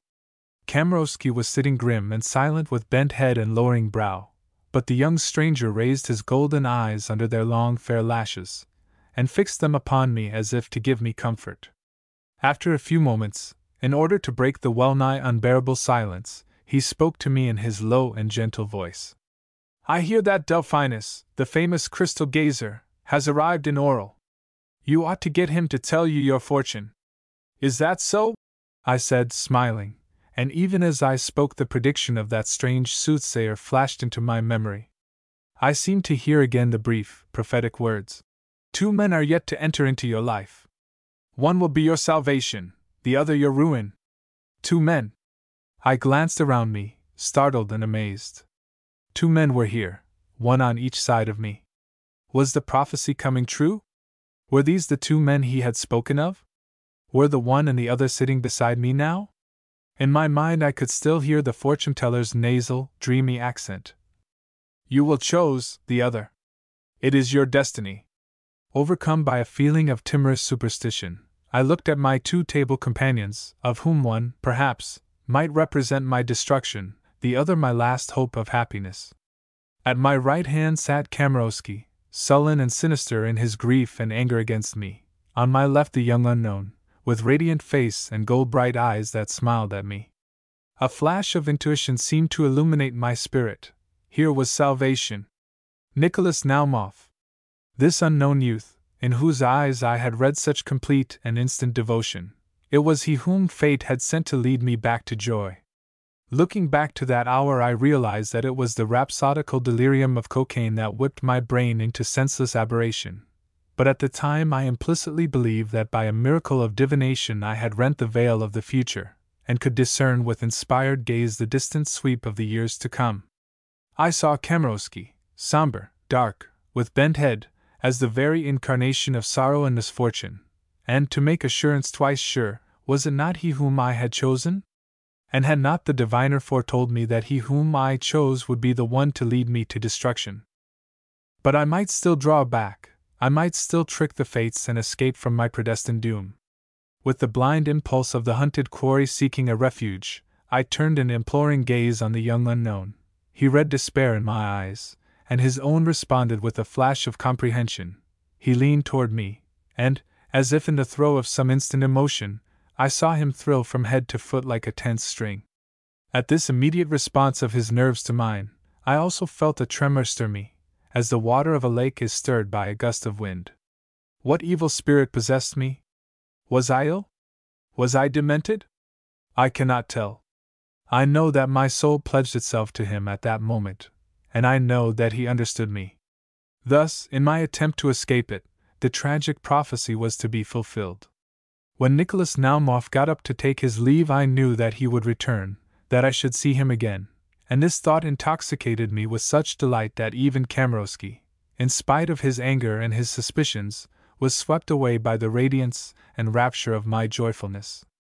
I was then, well may I say it now, at the zenith of my youthful beauty, notwithstanding, or perhaps by reason of the disease that burned within me like a consuming lamp, a constant fever lit my transparent flesh into delicate rose flushes, and blazed like lighted sapphires in my translucent eyes. I was no sooner alone with him, than, seeing me thus aflame with radiant happiness, Kamarowski rose and came towards me with outstretched hands. "Marie, I love you, I love you! I will trust you utterly. I want to know nothing that you do not wish to tell me." And he bowed his head over my hands and kissed them. But my wild thoughts went out to the unknown youth with the golden eyes who had left us, he through whom salvation was to come to me, and every fiber yearned for his presence. A sudden wave of almost physical repulsion for Paul Kamarowski overcame me, and I started away from his touch. "Leave me!" I cried. "Leave me! Let me go away!" And I tried to go past him to my room. But he stopped me, amazed and unbelieving. "Why, dearest, why? What is the matter?" "It is over," I murmured incoherently. "Leave me! I do not wish to speak to you any more. I do not wish to marry you. I want to go away and never see you again." "Mura! You are dreaming, you are out of your mind! What have I done that you should speak to me like this?" His bewilderment and despair only irritated me the more. "You will drag me to ruin and misfortune." "I was told so, and I feel that it is true." "You were told so?" gasped Paul. "What are you saying?" "Mura, come to your senses. Who has put such preposterous notions into your head?" Notwithstanding my dazed and drugged state of mind, I felt that to tell him about the fortune-teller would neither convince nor impress him. He would probably laugh, and try to coax or scold me back to my senses. So I wrapped myself in an obstinate and mysterious silence. The unhappy man was perplexed and distressed. "Who has poisoned your mind against me, Mura? Think a moment. Who in all the world could love you more than I do? Who could protect you and care for you better than I can, poor helpless creature that you are?" But I was possessed by the blind obstinacy of madness. Quem Deus vult perdere, prius dementat. My destiny was coming upon me at the very time I thought to evade it. "Let me be!" My hands twisted themselves from his grasp. "I will not see you again! I will not!" "But I will!"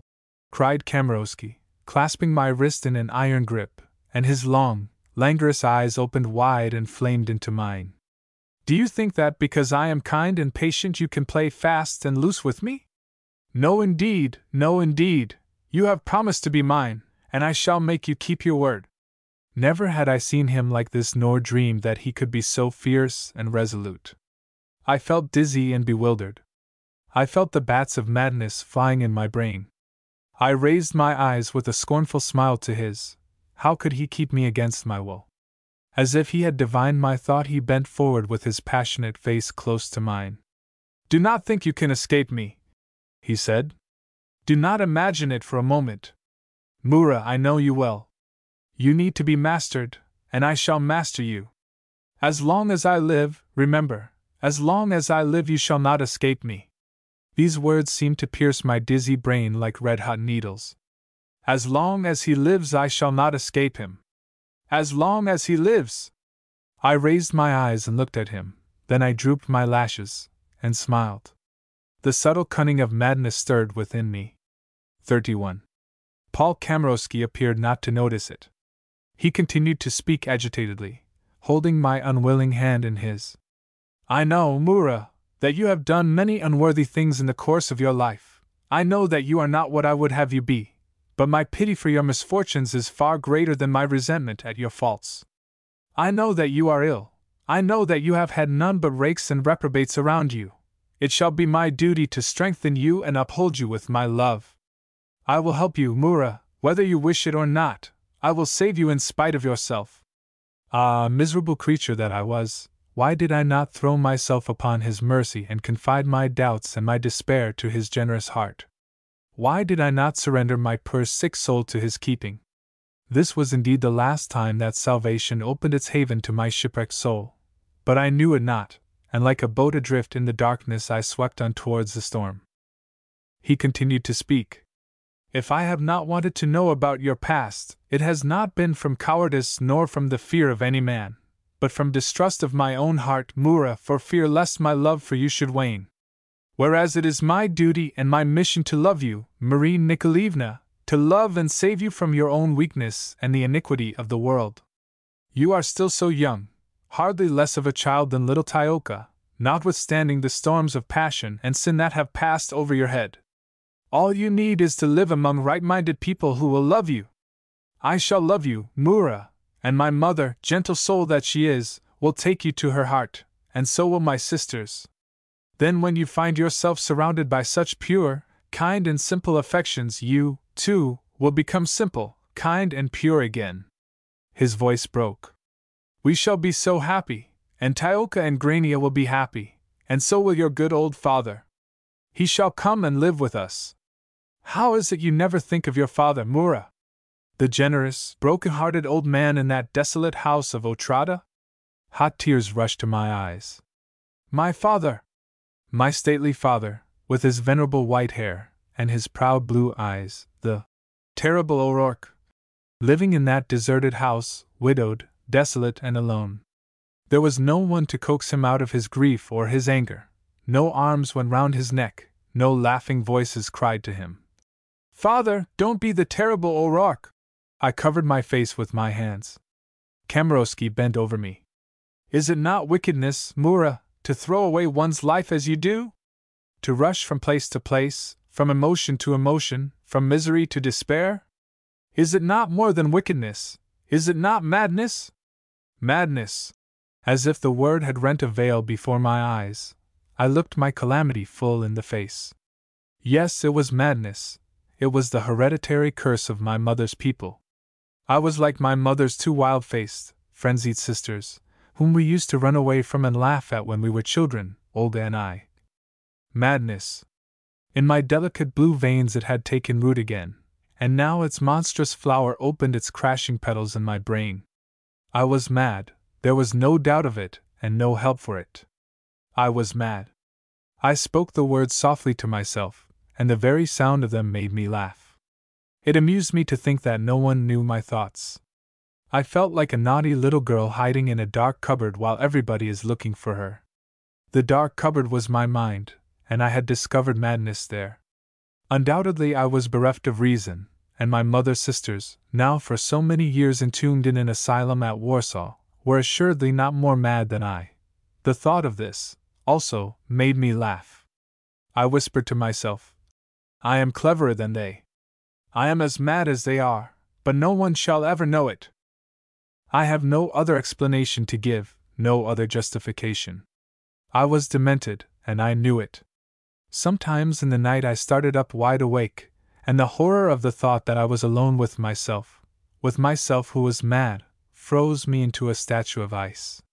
As soon as I could stir a limb I would creep from my bed, steal out into the silent corridors of the hotel, and run with chattering teeth along the red-carpeted passages between the long double rows of boots, which to my eyes appeared like little monsters crouching at the thresholds, then up the great staircase, turning round every moment to look behind me, until I reached the 4th floor and the room of Elise and the children. Softly I would tap at the door and call, Elise! Yes, madam. Elise Perrier always answered immediately, as if she never slept. Elise, I want you. Yes, madam, I shall come at once. And I could hear her rising from her bed. Then I ran back through the silent corridors, and when I passed Count Kamarowski's door I trembled and shuddered and felt constrained to stop. I looked at his yellow boots, square and placid, with their mouths open and their tongues hanging out, and I experienced a wild sensation of fear and loathing for him and for them. I made a grimace at those hateful boots and hurried away to shut myself in my room and await Elise. She would come in, pale and tidy in her red woolen dressing gown, with a little cap on her head. She sat down quietly by my bedside and held my hand. Sometimes she read aloud to me, sometimes she repeated Swiss poems and ballads that she remembered from her schooldays, and I soon grew calm again as I listened to her quiet voice and felt the clasp of her small roughened hand on mine. Gradually a sort of frenzied fear of Kamarowski took possession of me. I was obsessed continuously with the idea that I must escape from him at all costs, or die. My every fibre shrank at the slightest touch of his hand. I longed never to see him again. I longed to know that the world held him no more. It was a blind instinctive frenzy that I endured without reasoning about it. My constant and only preoccupation was to fly from him who spelt ruin, and to cling to Naumov, my deliverer. Nicholas Naumov! Nicholas Naumov!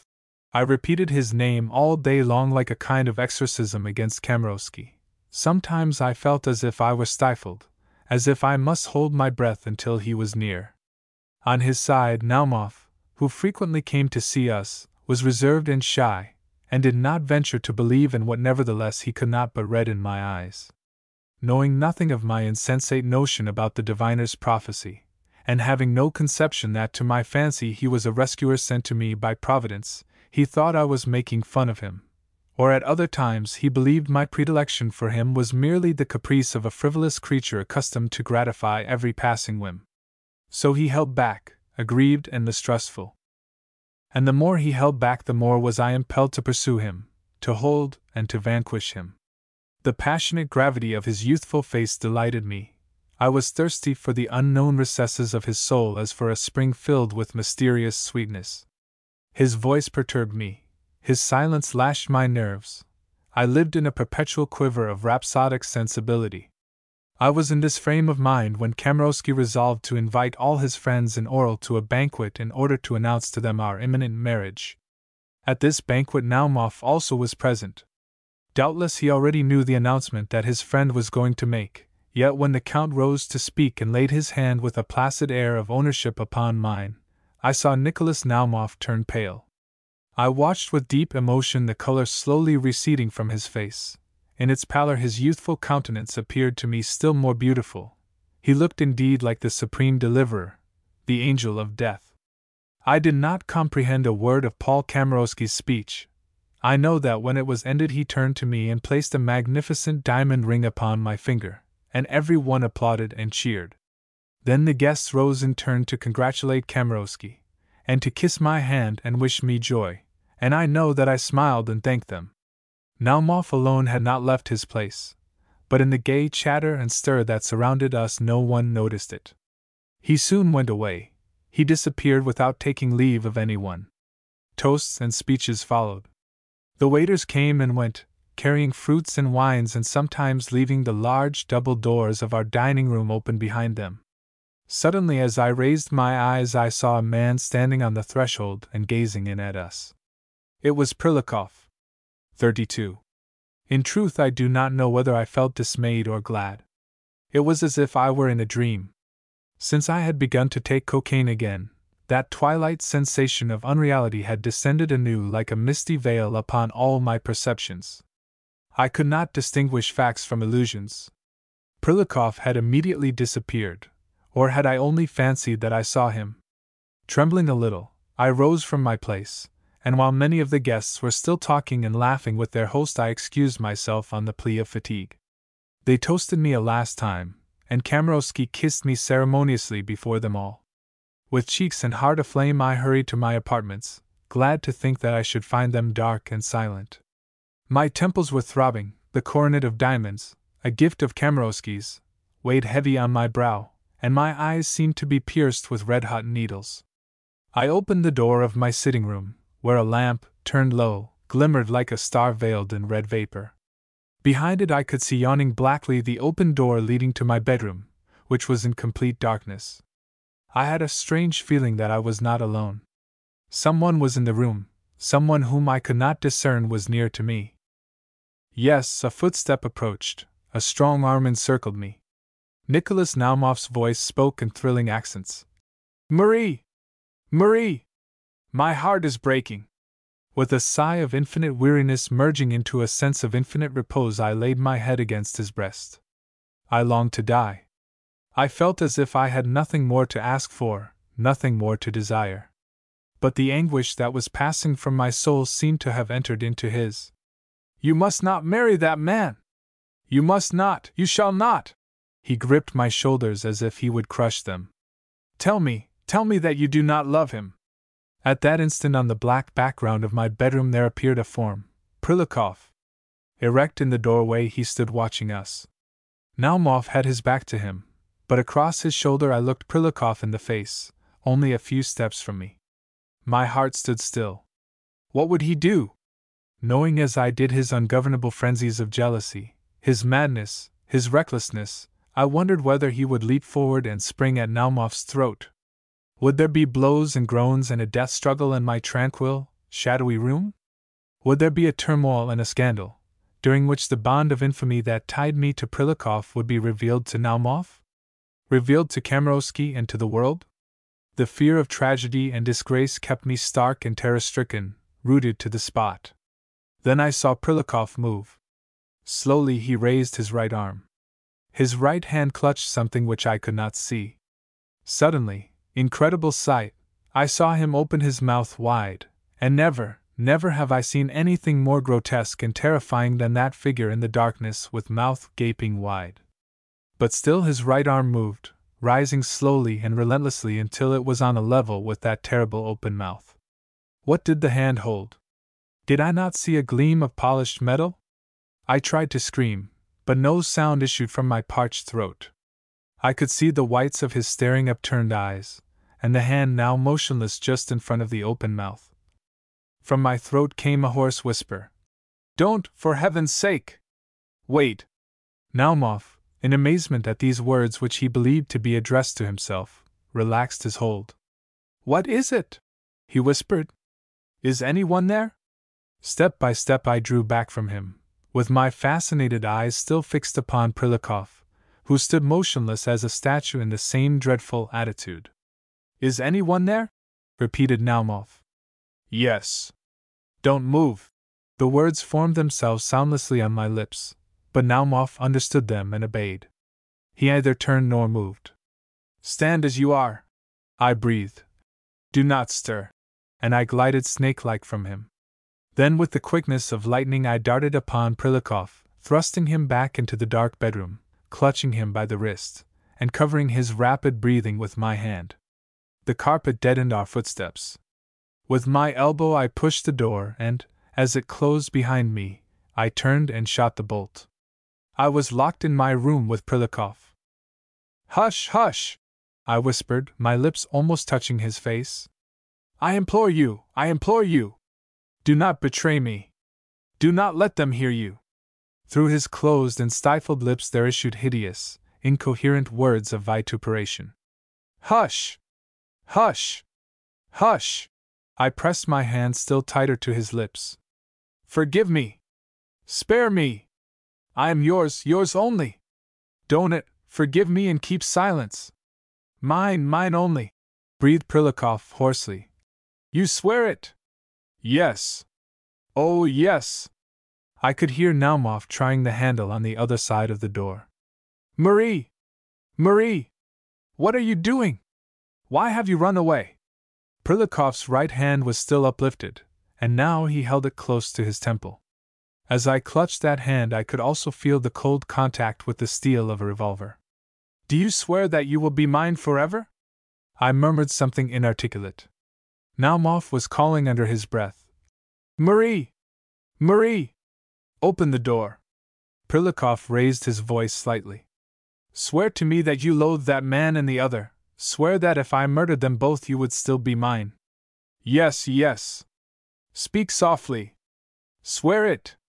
"Swear that they shall both die, that you will help me to rid the world of them." "Swear it." I could feel his hand tenser against his temple. I could feel the first finger crooking itself over the trigger.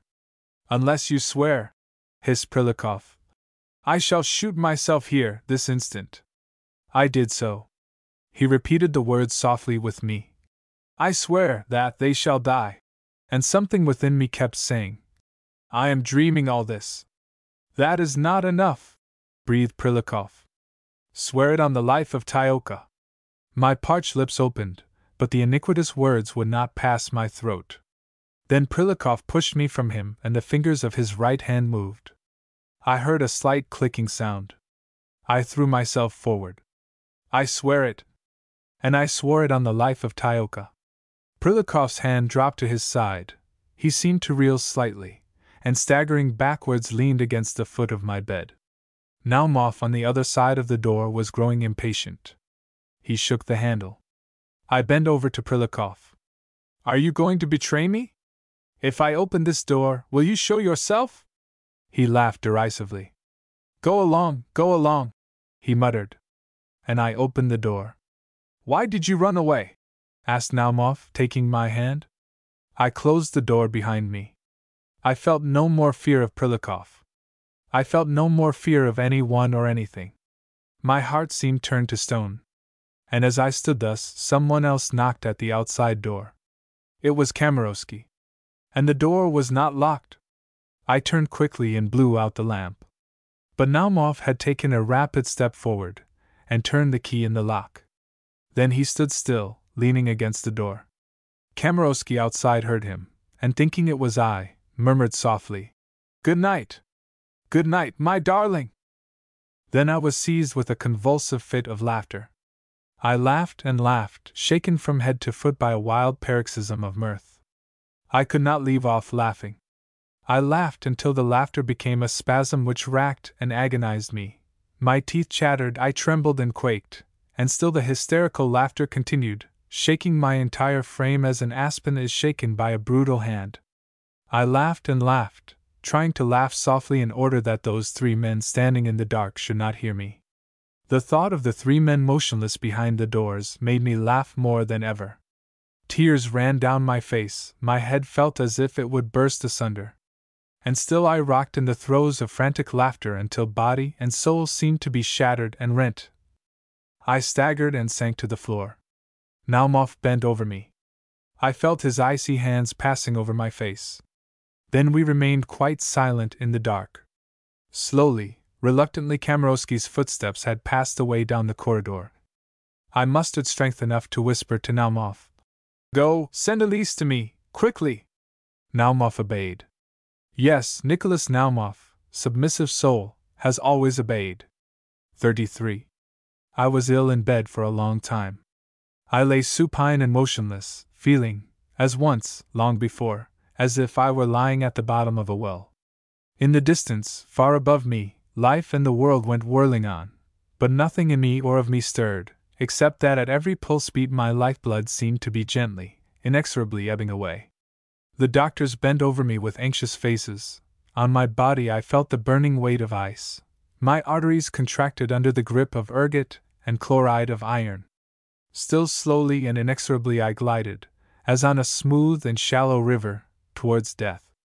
Tyoka and Grania had been sent to stay with friends in Kharkov. Naumov came every day to ask for news, and sent me flowers, but he was never allowed to see me. Kamarowski had permission to come into my room for 10 minutes every morning, but he was not allowed to speak to me. Prilikov, locked in my rooms, watched over me night and day. Nobody knew of his existence, for no one was allowed to enter my apartment. How and when he slept and took his meals I do not know. Perhaps Elise looked after that. He undoubtedly grew thinner, more haggard and spectral every day with sleeplessness, fasting and anxiety. Night and day he sat at my bedside watching me. Sometimes, as I lay prostrate with closed eyes, I said to myself that I must open them and look at him, but so great seemed the effort of raising my heavy eyelids, that frequently hours passed and I could not do so. When at last I lifted my leaden lashes, I saw him, always sitting motionless beside me with his gaze fixed on my face. With renewed effort I faintly contracted the muscles of my face and attempted to smile at him. Then, worn out with fatigue, I dropped my heavy lids and my soul floated away again towards unconsciousness. When I began to get better I noticed to my amazement that Prilikov talked to himself all the time. Perhaps he had done so from the first, but then I was too weak to understand or even to hear him.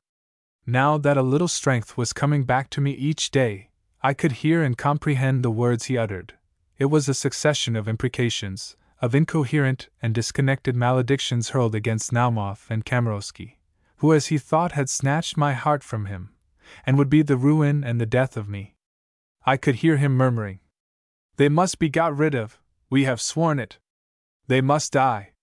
Towards evening his meager face grew red as if with fever, and his mutterings increased, became more rapid and excited.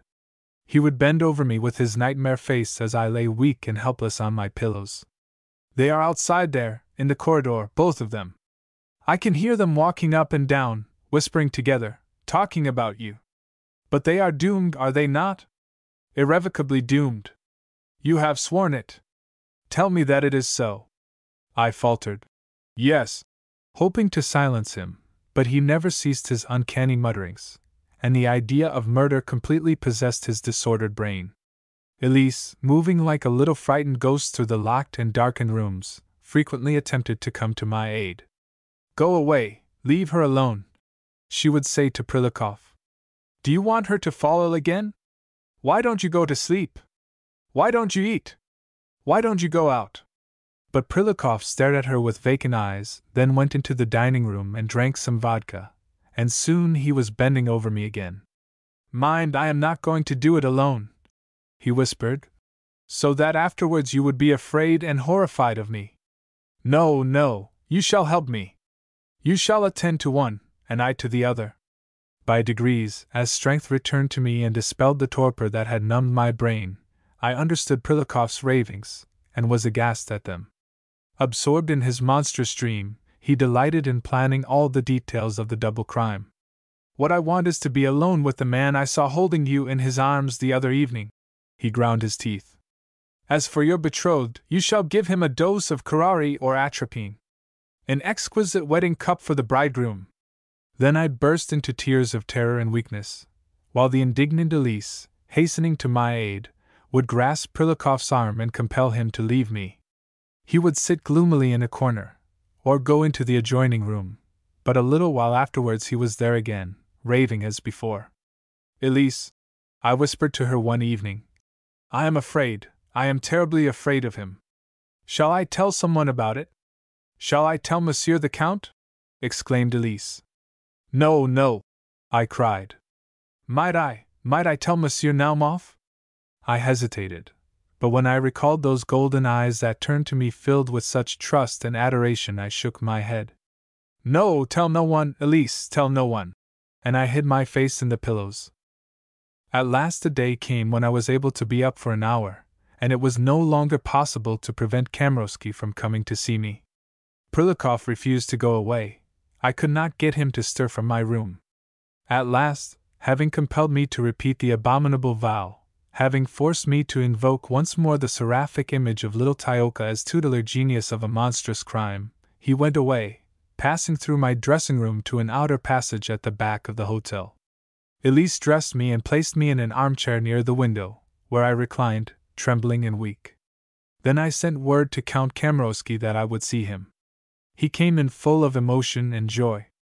At last you are better, he cried, his kind eyes alight with pleasure.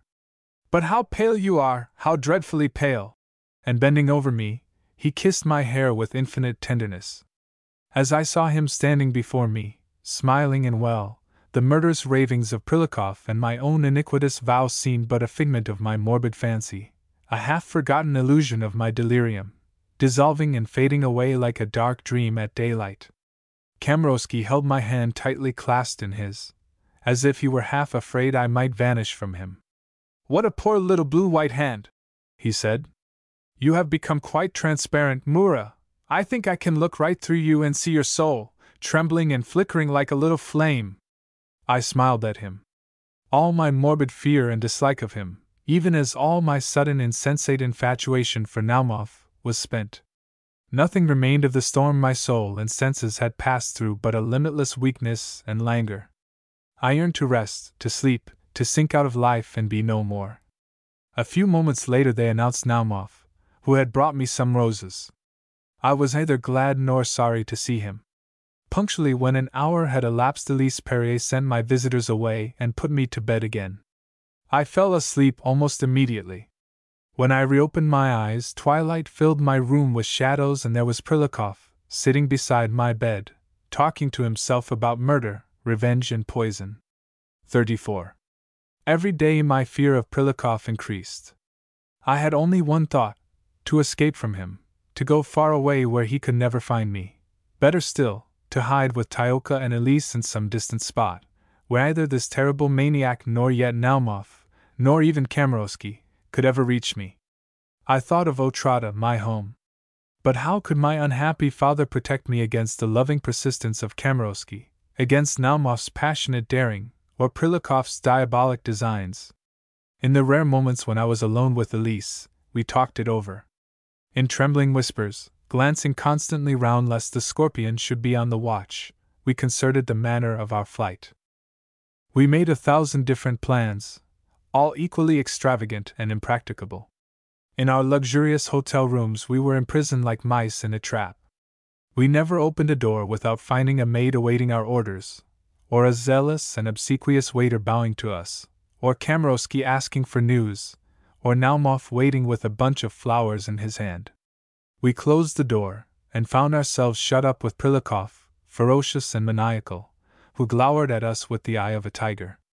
1,000 times in my weakness and despair I was on the point of throwing the door wide open and calling for help, calling Kamarowski and Naumov, and crying to them, "Look! A man is shut up in here. For days and days he has been torturing and threatening me. The man is a criminal and a thief, and he has been my lover. Save me from him!" But then I pictured to myself the scene of violence that would follow, the room echoing with revolver shots, and at the mere thought of it, in my weak and exhausted state, I fell into long fainting fits from which Elise had the greatest difficulty in reviving me. One morning Elise had an idea. "Let us confide in the doctor." I agreed. But the thought agitated me so that when the doctor came he found me trembling, with a rapid, irregular pulse and panting breath. "Doctor," I began. But this is bad, very bad. What is the meaning of all this agitation? Did you sit up too long? If you are not a better patient, I shall have to complain of you to my friend Paul." His friend Paul. True. He was a friend, an intimate friend, of Kamarowski's. How could I ever have had the idea that he would keep our secret, that he would not betray my intended flight? It was a crazy notion of Elise's. I cast a significant glance at her, and was silent. He prescribed bromides and recommended absolute rest of body and mind. Scarcely was he gone when to my astonishment the long curtain that hung in front of an alcove where Elise kept my dresses moved slightly. Then they parted, and Prilikov appeared. He had not gone out as he had pretended when the doctor had been announced. He had hidden himself. What if I had spoken? My fear of him turned to frenzy. I thought him endowed with supernatural powers. My room seemed to be filled with innumerable Prilikovs peering out at me from every corner. I clung to Elise. "We must go away tomorrow," I whispered. "Do you understand?" "Yes, madam," was Elise's firm and humble reply. "Send to fetch little Tyoka. Send for him at once." "Yes, madam." Later, while she was dressing me, she stooped to draw on my stocking. Prilikov was reading in the adjoining room, and she murmured, "We have no money to travel with. You must ask Count Kamarowski for some. He will give you all we want." I whispered. "Not without asking what it is for. We shall need a great deal." "Oh, Elise, think of something." I sighed, and felt myself turning faint. "What are you two mumbling and plotting?" growled Prilikov's voice from the adjoining room. We were silent. Tenderly and anxiously assisted by Kamarowski and Elise, I went down to the terrace that day, and spent the afternoon reclining on a couch in the mild spring sunshine, with eyes closed and every limb relaxed. I thought of our impending flight. Kamarowski, seated beside me, kept silence, thinking I was asleep. Shortly afterwards I heard Tyoka's quick little footsteps running across the terrace towards us. Kamarowski doubtless warned him to keep very quiet, for I heard him stepping nearer on tiptoe, and without a word he clambered onto Kamarowski's knee and laid his fair head confidingly against his shoulder. Beneath my drooping lashes, I gazed at them, and thought of the hideous plot that was weaving itself round this kind and generous man, who all unknowing pressed forward towards treachery and death, and I thought of the iniquitous oath which had placed a circlet of blood round that fair childish head. With a sob I raised myself and stretched out my arms to them both. It was 11 o'clock on the following night. Elise put out the lights and prepared the bromide and water on my little table. Prilikov was rambling backwards and forwards between bedroom and drawing room, smoking a cigarette. "Elise," I whispered, "are we ready?" Elise nodded. "Elise, when? When is it to be?" "Hush, madam. Later on, towards morning. As soon," with her head she indicated Prilikov, "as soon as he is asleep." "But he never sleeps, Elise." Elise looked at me. "He will sleep tonight," she said, and there was an icy hardness in her tone that I had never heard before. "Why will he sleep? How can you know?" Before she could answer, Prilikov reappeared in the doorway. He had a glass of vodka in his hand.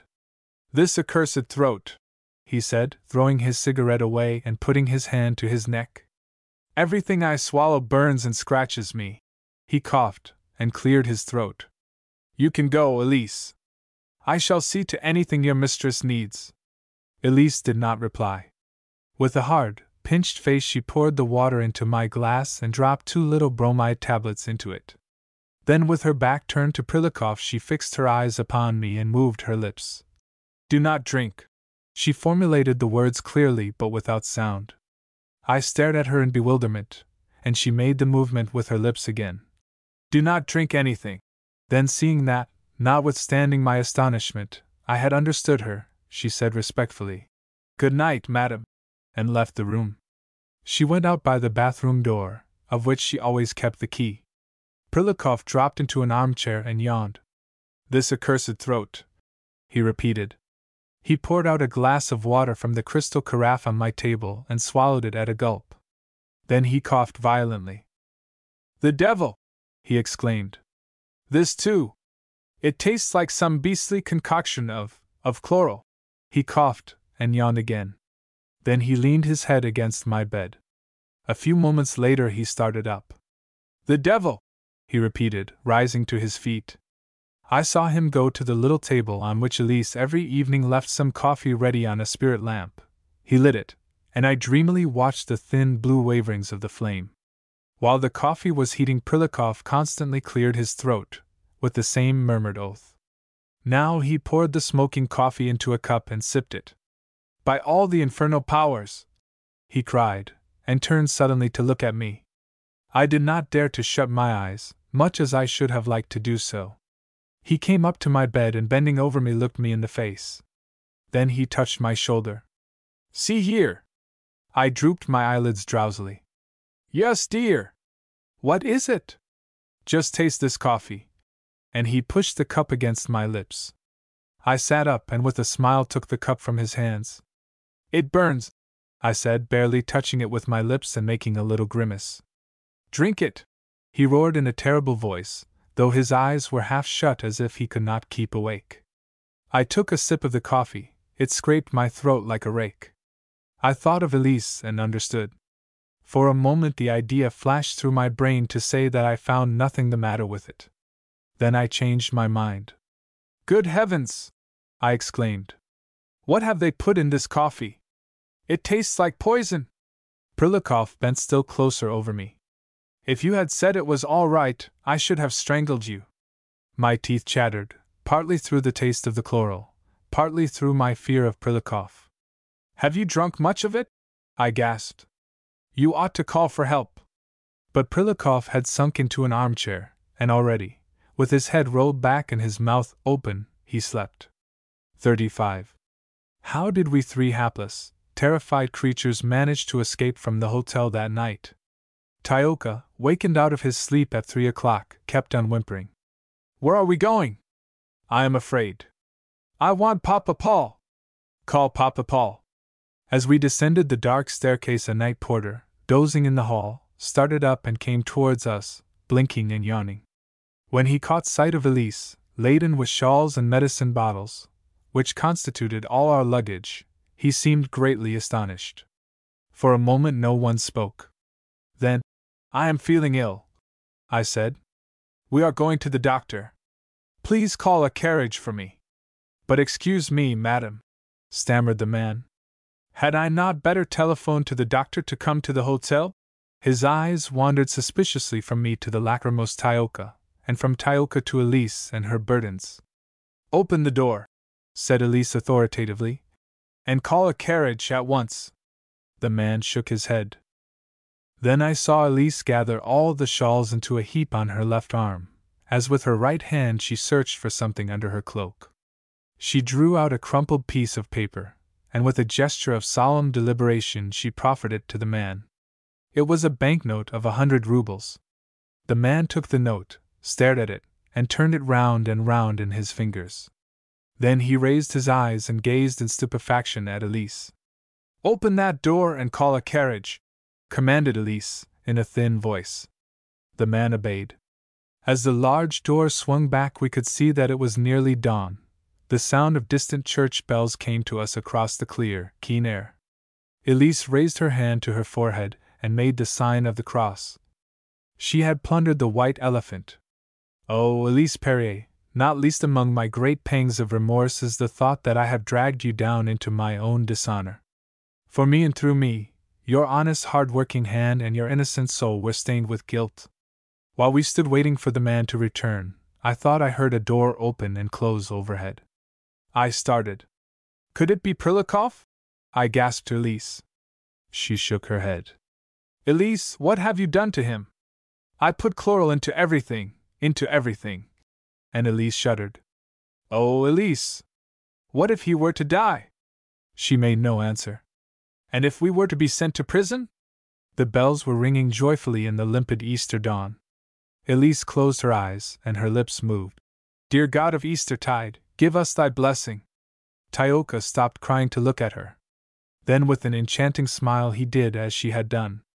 He closed his blue eyes, which were still full of tears, and said, Dear God of Eastertide, give us thy blessing. The days swung forward. Prilukoff was the first to discover us. We had been hidden in Vienna, in the little Hotel Victoria, less than a week, when one morning he stood before our terror-stricken eyes.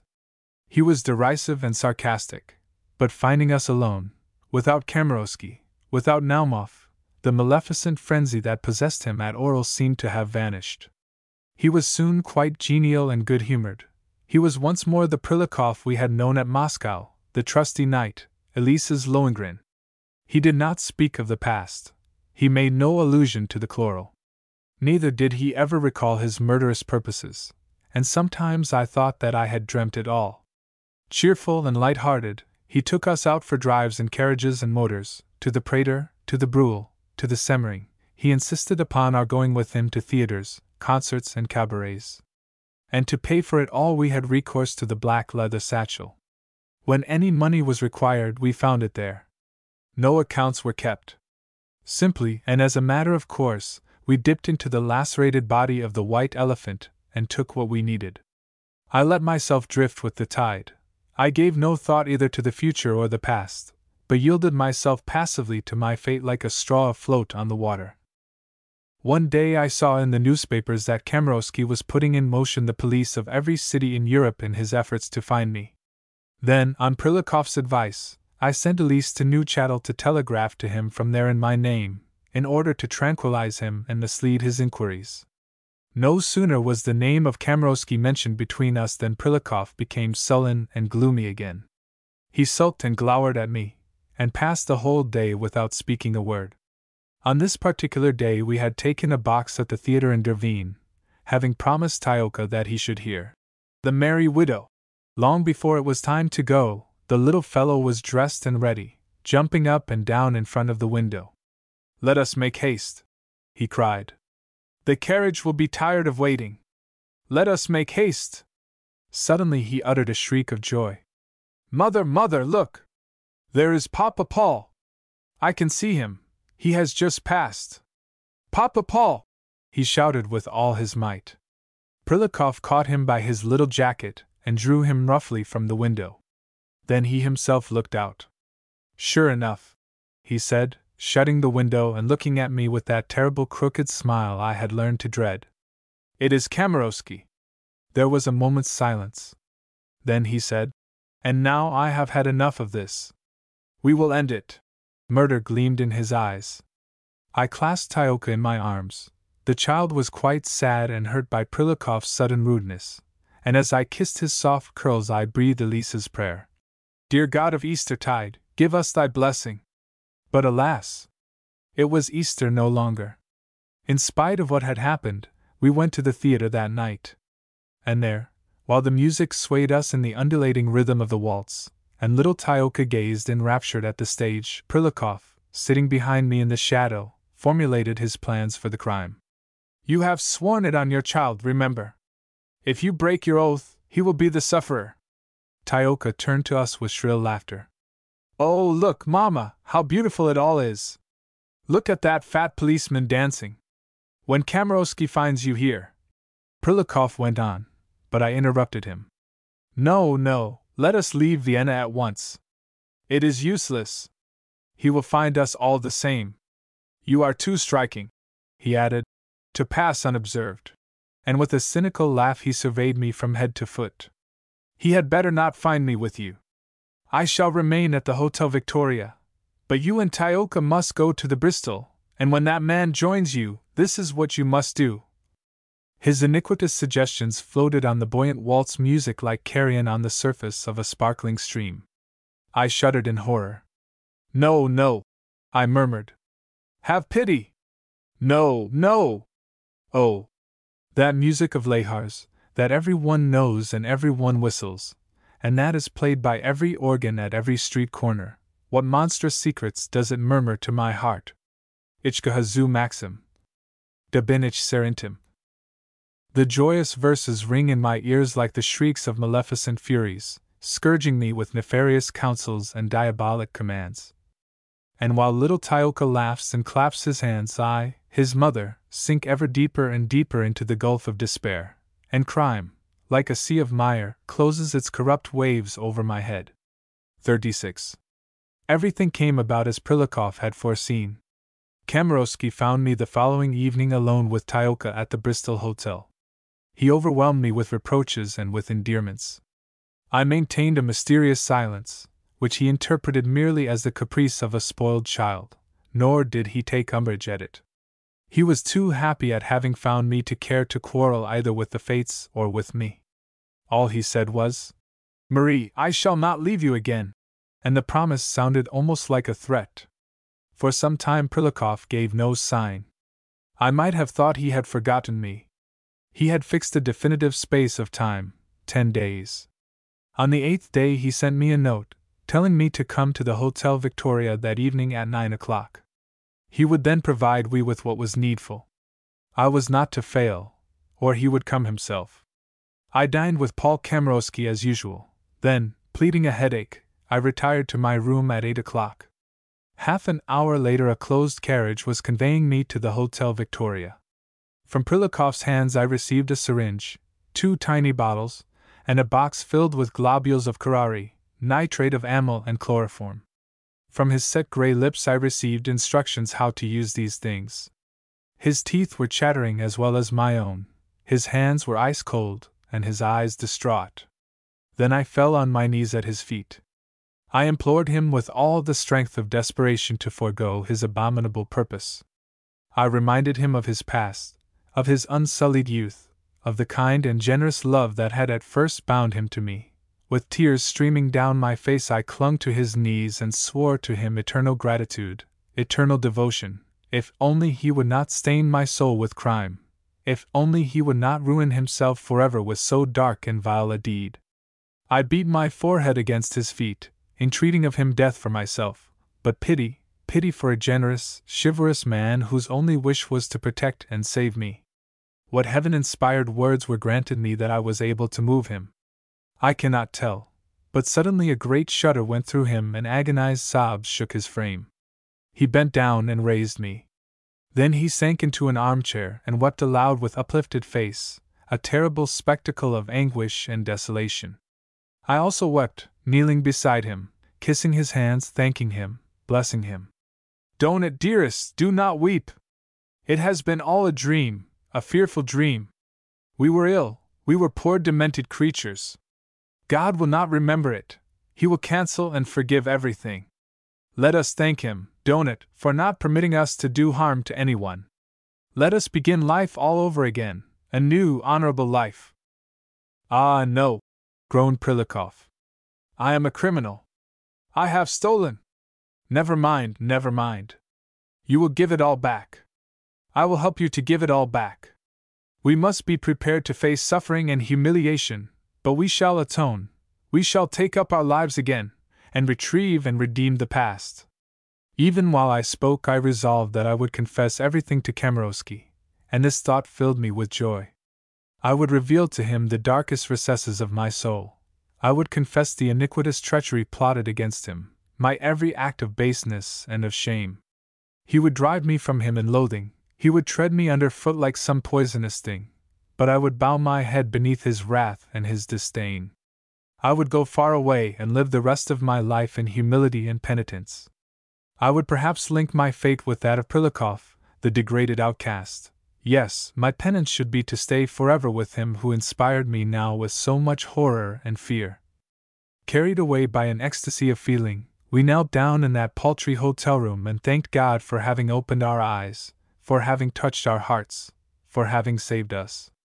Then praying aloud, Lord, let not our sins be counted against us. We broke the syringe and the phials of poison into 1,000 fragments. Prilikov tore the flesh of his hands as he snapped the hollow steel needle, which thrust itself into his palm like some fierce, living thing. Blot out our transgressions and remember not our iniquities. We trampled on the globules of amyl and chloroform, setting free the lethal vapors, which turned us giddy. Intoxicated with them and with our own emotions, we fell once more on our knees, praying with uplifted hands. Deliver us from our sins, of thy mercy save us, save us. 37. I remember that once in our childhood we were by the sea. I cannot tell in what country we were, nor what sea it was, and our English governess took us out one morning on the beach to see a tidal wave. What is a tidal wave, Miss Williams? We inquired. 2 or 3 immense waves which only come once a year, replied the sibylline Miss Williams. Now keep quiet and look. We kept quiet and looked. And presently we thought we could see a huge wave, larger than all the others, coming towards us from the horizon. Look! Look there! It is the tidal wave! No, said Miss Williams. That is not it. And indeed, presently there appeared a wave which was greater still. It reared its crest, towered aloft, and fell. That was it! That was it! But still farther away, on the line of the horizon, a mighty wave, a veritable wall of water, was approaching, formidable, gigantic, fabulous. That was the tidal wave. In the course of my life, when events tragic and inexorable have raised their threatening billows above me and caught me in their crashing downfall, sweeping me like a piece of frail wreckage towards destruction, I have said to myself, this is the tidal wave. Nothing worse can follow. Nothing more terrible than this can come upon me. But lo! Behind that great wave of calamity another and still greater has followed, and still another and another, fabulous waves of tragedy and disaster. Thus it was that when I left Prilikov that evening I thought that the tidal wave of my destiny had at last passed over me. Nothing more could crush and overwhelm me. Before me stretched only the limitless levels of grief and remorse. But it was not so. Another, the last, wave of disaster was rearing itself like the fabulous wall of water of my childhood's recollections, carrying me on its crest, crashing down with me to irremediable ruin, to the fathomless abyss of crime. That very night Tyoka fell ill. Elise came hurriedly into my room to call me. Come at once, my lady. The young master is very ill. He is delirious and keeps talking to himself. I ran into the child's room. He was sitting up in bed, his wide eyes glowing in his fevered face. Where and when had I once before seen him like this? His mind was wandering, and he talked incessantly, about Tanya whom he had not seen or mentioned for the past 2 years, about his grandmother, and the old dog Bear. Then suddenly he asked for a picture and for some poetry. Mamma, he said, clinging to my neck, say the poetry to me, the poetry. What poetry, oh, my darling, my darling? The poetry about the picture. Say it. Say it. He began to cry and tremble with his hot cheek close to mine. I racked my brain for a poem. This is the miller who lives in the mill. The mill beside the river, oh! No, no, no! Cried the child. Not that. I tried again. Brown-eyed Peter is going for a soldier. Going for a soldier with his little turn-up nose. No, no, no! Shrieked Tyoka despairingly. Tanya, Tanya, the moon, the picture. Say it quickly! A lightning flash seemed to tear the clouds of oblivion from my brain and illuminate the past. I was once more in Vasily's country house. Once more I entered the dim white nursery where my children, like 2 blonde seraphs, lay asleep. A lamp hanging between the 2 little cots lit up an artless picture hanging on the wall, a rippling-haired Madonna standing in a starlit sky, holding in her youthful arms the infant Jesus with a count's coronet on his head. Crying softly as I cradled my son's fair head upon my breast, I began. When little children sleep, the Virgin Mary steps with white feet upon the crescent moon. Tioka grew worse. With glittering eyes and thin red cheeks he cried all day long that he wanted Grania, that he wanted Tanya. But Grania had been sent away hurriedly for fear of infection. Count Kamarowski's sister had come and taken him away. And Tanya, alas! The gentle little Tanya, far away in the castle of the Tarnowskis, had doubtless long since forgotten her brother Tioka and her heartbroken mother as well. The doctors shook their heads gravely as they stood by the tumbled cot in which the little boy tossed and moaned ceaselessly. A train is running over my head. Take it away! It hurts me, it hurts me. And as they looked into his throat, which was dark red, almost purple in hue, they murmured, Diphtheria? Scarlet fever? Then they went away, conversing in low tones, leaving me beside myself with grief and terror.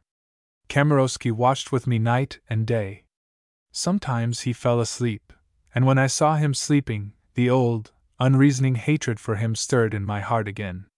Prilikov had left the Hotel Victoria, and had taken a room at the Bristol to be near us. Occasionally I saw him for a moment standing mournful and depressed outside my door.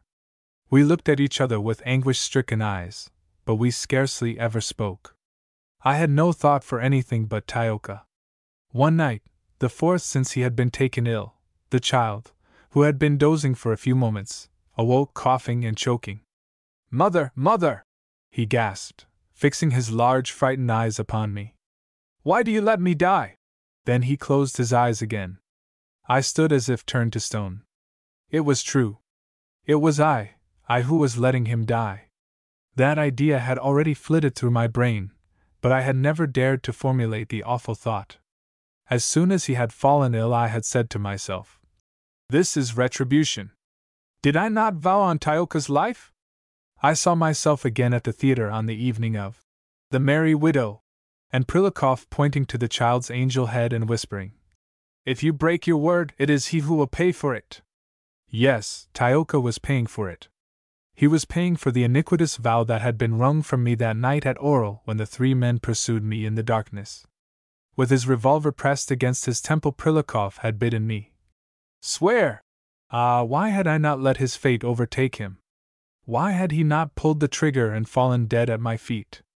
Naumov would have rushed in, and Kamarowski would have broken in the door, and the whole of the triple treachery and fraud and dishonor would have been revealed.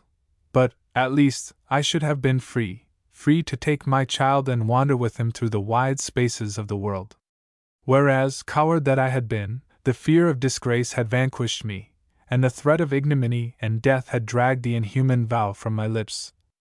And now Tioka was paying for it. The fierce primitive instinct of maternity awoke within me. Weakened by illness and wakefulness, my spirit lost itself again in the dark labyrinth of superstition. My frantic gaze passed from Tioka, lying wan and wasted on his pillows, gasping like a little dying bird, to Kamarowski stretched out in an armchair, with his flaccid hands hanging at his sides and the corners of his mouth relaxed in sleep. I looked at him. I seemed to see him for the first time, this man to save whose life I was sacrificing my own child's. Yes, Tioka was dying in order that this stranger, this outsider, this enemy might live. When I turned towards Tioka again, I saw that his eyes were open and fixed upon me. I fell on my knees beside him and whispered wildly, Darling, darling, I will not let you die. No, my soul, my own, I will save you. You shall get well again and run out and play in the sunshine. The other one shall die, but not you, not you. Now you will get well immediately. Are you not better already, my love, my own?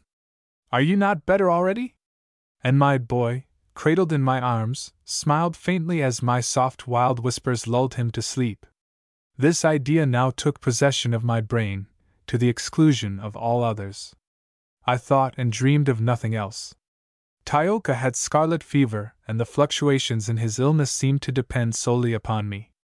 When I told myself that I was firmly, irrevocably resolved to compass the death of Kamarowski, The child's fever seemed to abate, his throat was less inflamed, the pains in his head diminished. But if, as I grew calmer and clung to hope again, I hesitated in my ruthless purpose, lo! The fever seized him anew, the rushing trains went thundering over his temples, and his tender throat swelled until he could hardly draw his breath. Prilikov followed the oscillations of my distracted spirit with weary resignation. He was benumbed and apathetic, without mind and without will.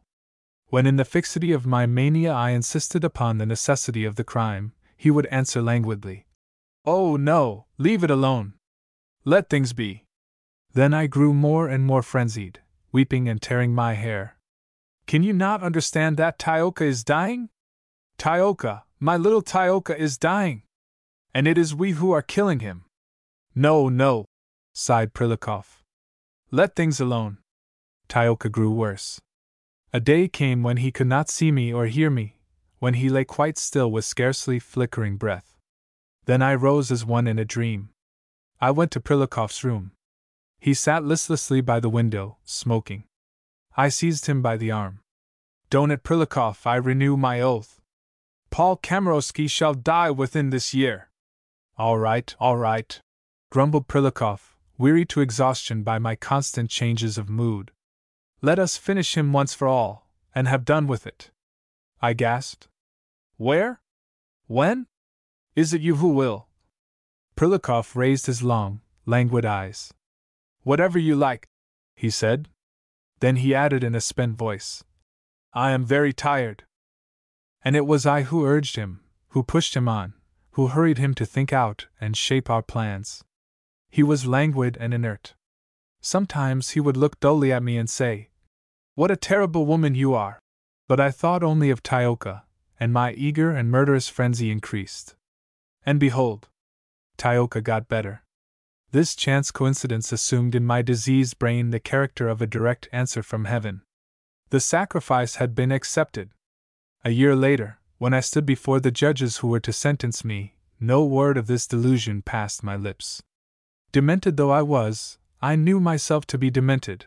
I knew that this idea of a barter with heaven was an insensate idea, and yet, by some fallacy of my hallucinated brain, I believed, do I not even now believe it, that my vow had been heard, that my word must be kept, that one life must be bought with the other.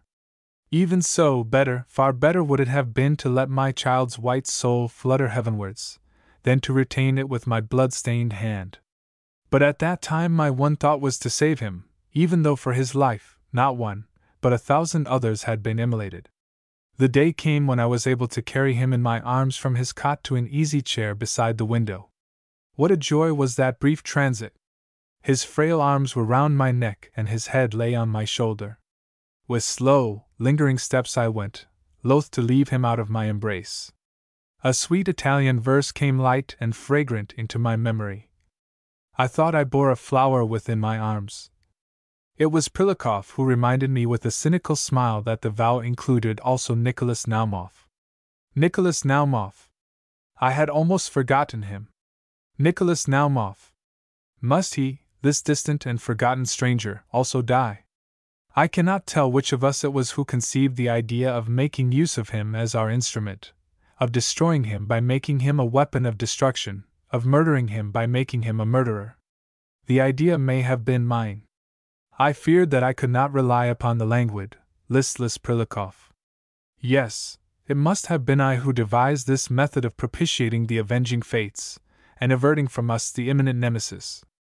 A good idea, said Prilikov wearily. Let Naumov do it. And he lighted a cigarette. I gazed at him, aquiver with superstitious dread. Do you think that then Naumov need not die? Do you think that? I hesitated. That will be enough? Prilikov turned and looked at me as if aghast. Then he nodded his head and a fearful, crooked smile distorted his countenance. Yes, he said. I think that will be enough. 38. To what end should I narrate anew the terrible story which is known to all? Must I dip again into the soilure and abomination of that awful time? How dare I tell of the luring telegrams sent to the distant Naumov, my guileless and impassioned lover, and of the joy and gratitude with which he hastened to me? How describe the slow, insidious poisoning of his mind against Kamarowski, the hatred subtly instilled in him against that unconscious, kindly man? And the lies, the slanders, the ambiguous disclosures of pretended outrages inflicted upon me, of insults and injuries I feigned to have suffered at Kamarowski's hands? Naumov believed it all. His astonishment and indignation knew no bounds. What? Kamarowski, whom he had always thought the most chivalrous and considerate of men, was a despicable, worthless coward. Well, Naumov would challenge him. He would fight a duel to the death with him who had been his best friend. But not that was what I wanted. Tyoka recovered. Taller, thinner and paler, he came out once more into the sunshine, leaning on my arm, enraptured at everything, greeting every ray of light and every winged or flowering thing as if it were a new acquaintance. Not for an instant did I suffer my mind to waver. God, the terrible God of my disordered fancy, had accepted the compact, and it was now for me to carry it out. As soon as Tyoka was well enough to travel, I sent him to Russia to some of our relations. While I was discharging my debt for his life, he must be far away. Then began the ghastly game, the sinister comedy with the 3 puppets, whose strings I held in my fragile hands. I had to tranquilize and disarm Kamarowski, to kindle and fan the murderous fury of Prilikov, and above all to enchain and infatuate Naumov, so as to impel him to the crime. Ah, every art that Lilith, daughter of Eve and of the serpent, has bequeathed to woman, every insidious perversity and subtle wile did I bring into play to charm and enamor this youthful dreamer. With every incitement did I lure and tempt him, with every witchery did I entangle him in the meshes of my perversity, and in the whirlwind of my golden hair. I was indeed the modern Circe, weaving her evil spell. I was fervent and temerarious, full of exotic anomalies, eccentric, unexpected. I delighted in causing him both pleasure and suffering in 1,000 unnatural and outrageous ways. I cut my initials in his arm with the triangular blade of a dagger. I pressed my lighted cigarette upon his hand. I assumed all the absurdities, perversities, and puerilities with which since time immemorial woman has decoyed and beguiled man, who, after all, is essentially a simple-minded and ingenuous being. Nicholas Naumov was dazed and fascinated by all this strange hysteria and subtlety. He believed himself to be the hero of a fabulous passion, the incomparable conqueror of a wondrous and portentous love. There were times when I myself was carried away by this play of my own invention.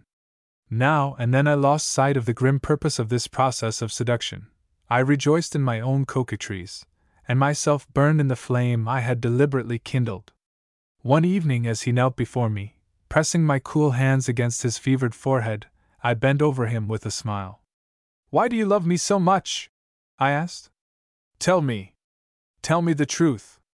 He answered me gravely in a deep voice, enumerating the reasons on my fingers as he held them in his own. "I love you because you are beautiful and terrible. Because you have that white, subtle face, and that mouth that is like a greedy rose, and those long, cruel eyes. I love you because you are different from all others, better or worse than all, more intelligent and more passionate than all." He was silent for a moment. "And also because you have forced me to love you." Yes. I had forced him to love me. And now he was what I wanted him to be, an instrument ready to my hand, a fierce and docile instrument of death, a submissive and murderous weapon.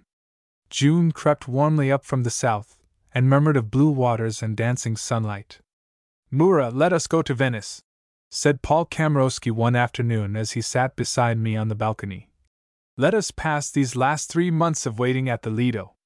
If needs be, I can take you back to Russia later on, to complete the few formalities that must precede our marriage." "To Venice?" I said faintly. Paul Kamarowski smiled. "Ti guardo e palpito, Venezia mia," he quoted under his breath. And bending forward, he kissed my trembling lips. 39. We prepared to leave. Naumov's despair was puerile and clamorous. I entreated him to go back to Oral and wait for me there, and I promised him that I would soon return to Russia and see him again. As for Prilikov, he awakened from his lethargy with the roar of a wounded wild beast. "To Venice! You are going to Venice with that man? Is that how you keep your vow?" I will keep it, I will keep it, I cried. But I said, it should be done within the year. This is only June, we can wait 6 months longer. By that time you will be his wife, snarled Prilikov between clenched teeth. Unless it is done within the next 3 months, you know it will never be done at all. Go your way, he jeered. Do as you like. Play fast and loose with fate as you have played fast and loose with me. He turned and gripped my wrist. But you will escape either of us. Fate and I will overtake you, Marie Tarnowska, be it in Venice or in hell. We left for the Lido. And while on the arm of my betrothed, I wandered by the dancing waters, and the golden hours showered their light upon us, in my dark heart I prayed, God, give me strength and ruthlessness. God, who didst guide the hand of Judith, fill my soul with violence, and teach my hand to slay. Prilikov followed us to Verona. Then he came after us to Venice, where he took rooms in the same hotel, lurking in the corridors, shadowing us in the streets, pursuing me day and night with his misery and jealousy. Occasionally I saw him for a few moments alone, and then we would whisper together about the deed that was to be done, speaking feverishly in low, quick tones like demented creatures. If I wavered, it was he who reminded me ruthlessly of my child and of my vow. If he hesitated, it was I who with the insensate perversity of madness urged him on towards the crime. One evening, how well do I remember that radiant summer sunset beneath which the lagoon lay like a fluid sheet of copper, he met me on the Lido. He was morose and gloomy. He took from his pocket a black crumpled package. It was Elisa's old satchel, the white elephant, tattered, empty, dead. With a vehement movement he flung it into the water. Where it fell the sheet of copper shivered into 1,000 splinters of red gold. Empty? I asked in a low tone. Empty, he replied. And now, what will you do? He shrugged his shoulders. It was then that the idea came to him, the execrable, the nefarious idea. Listen! As he, with a movement of his head, he indicated the absent Kamarowski. Is doomed, I suppose he is doomed, isn't he? He interposed. I assented in a barely audible whisper. Yes. Well, his disappearance may as well be of some use. Do you not think so? Seeing the look of horror which I turned upon him, he continued, For goodness' sake, don't let us behave like romantic fools. We are not a pair of poetic assassins in a play, are we? Gradually, by subtle pleading and plausible argument, he led my weak brain to view the idea with less horror. He assured me that we had not only the right but almost the duty to commit this enormity. According to him, it was not a shameful and disgraceful deed. No, it was a just, reasonable, logical thing to do. Of course, it is not as if we were getting rid of a man simply in order to plunder him of his money. No, indeed. That would be vile, that would be abominable. But given the necessity, the irrevocableness, of his fate, why should we not see to it that his death may at least be of some use to someone? Not to ourselves, remember. The money you get from him shall be used to serve a just purpose, to redress a wrong. We shall make restitution to those I have despoiled. I will pay back what I took from my clients to the very last farthing. And anything that is left over shall be given in charity to the poor. What do you say to that? We shall keep nothing for ourselves, nothing. Do you agree? He went on to recall that among the clients he had defrauded was a widow with 4 little children. The thought of her, he said, had always worried him. It was good to think that she would recover every penny. The advocate in him awoke, eloquent and convincing, until he ended by assuring me that we should be performing a meritorious deed. Indignant at first, then uncertain, then reluctant, I was finally persuaded. Soon I heard myself repeating after him, It will be a meritorious deed. Ah, if such beings as evil spirits exist, with what laughter must they have listened to our talk in that exquisite evening hour. It was Prilikov who thought out the details and settled the plan. You must get him to insure his life. How can I cried feebly and tearfully. How can one possibly suggest such a thing? Leave that to me, said Prilikov, reverting to his Moscow manner. Next day he showed me a letter written by himself in a disguised hand. Open this letter when he is present, and when he insists on seeing it, show it to him, reluctantly. But what if he does not insist? You must make him insist, said Prilikov. The letter was brought to me in Kamarowski's presence, and when he saw me turning scarlet, and then pale as I opened it, he insisted on seeing what it contained. I showed it to him, reluctantly. The letter was in Prilikov's handwriting, but was signed Ivan Trubetskoy. The prince, whom I scarcely remembered, and whom I had not seen for more than 6 years, begged me to marry him, and as proof of his devotion offered to make a will in my favor and, in addition, to insure his life for 500,000 francs. Paul Kamarowski was aghast. Is everybody trying to steal you away from me, Nora? He exclaimed brokenly. Then he sat down on the sofa with his head in his hands. I gazed at him, feeling as if I should die with sorrow and remorse. For a long time he did not speak. Then he drew me to him. Dear one, do not heed the offers of other people. No one, whether he be prince or mujik, can love you more than I do. No one will do more for you than I am willing to do. I also am ready to make a will in your favor. I also will insure my life for 500,000 francs. No, no, I cried, crushed with misery and shame. Oh, yes, I will. It shall be done immediately. Today. And it was done. You see? Cried Prilikov triumphantly. I am not quite a fool yet, am I? Hush now, don't cry. Remember that it is not for ourselves, but to make an honorable act of restitution. But 100,000 francs would have been enough for that. I sobbed. The other 400,000 we shall give to the poor, said Prilikov. It will be a meritorious deed. XL. I remember that when I was a child I was taken to a fair and given a ride on a switchback railway. I was scarcely seated in the car, with the straps round my waist and the giddy track before me, then I cried to get out again. But the car was already moving forward, slowly gliding down the first incline. I screamed, writhing against the straps. Stop! Stop! I want to get out. I want to go back. But now the car was rushing giddily, in leaps and bounds, down one slope and up another, whirling over bridges and gulfs, dashing down the precipitous declivity with ever-increasing speed. Even thus had I embarked, almost without realizing it, upon the rapid slope of crime. Impelled by my own madness, I had started on the vertiginous course to perdition, and now I plunged downwards, rolling, leaping, rushing into the darkness, without possibility of pause or return. It was Kamarowski himself who begged me to leave Venice for Kiev, where some formalities still remained to be accomplished before our impending marriage. He offered to accompany me, but I declined. He resigned himself, therefore, though with reluctance, to allowing me to start alone with Elise. Now, said Prilikov, on the eve of my departure, and the transversal veins stood out like whipcord on his forehead, let there be no more backing out and putting off.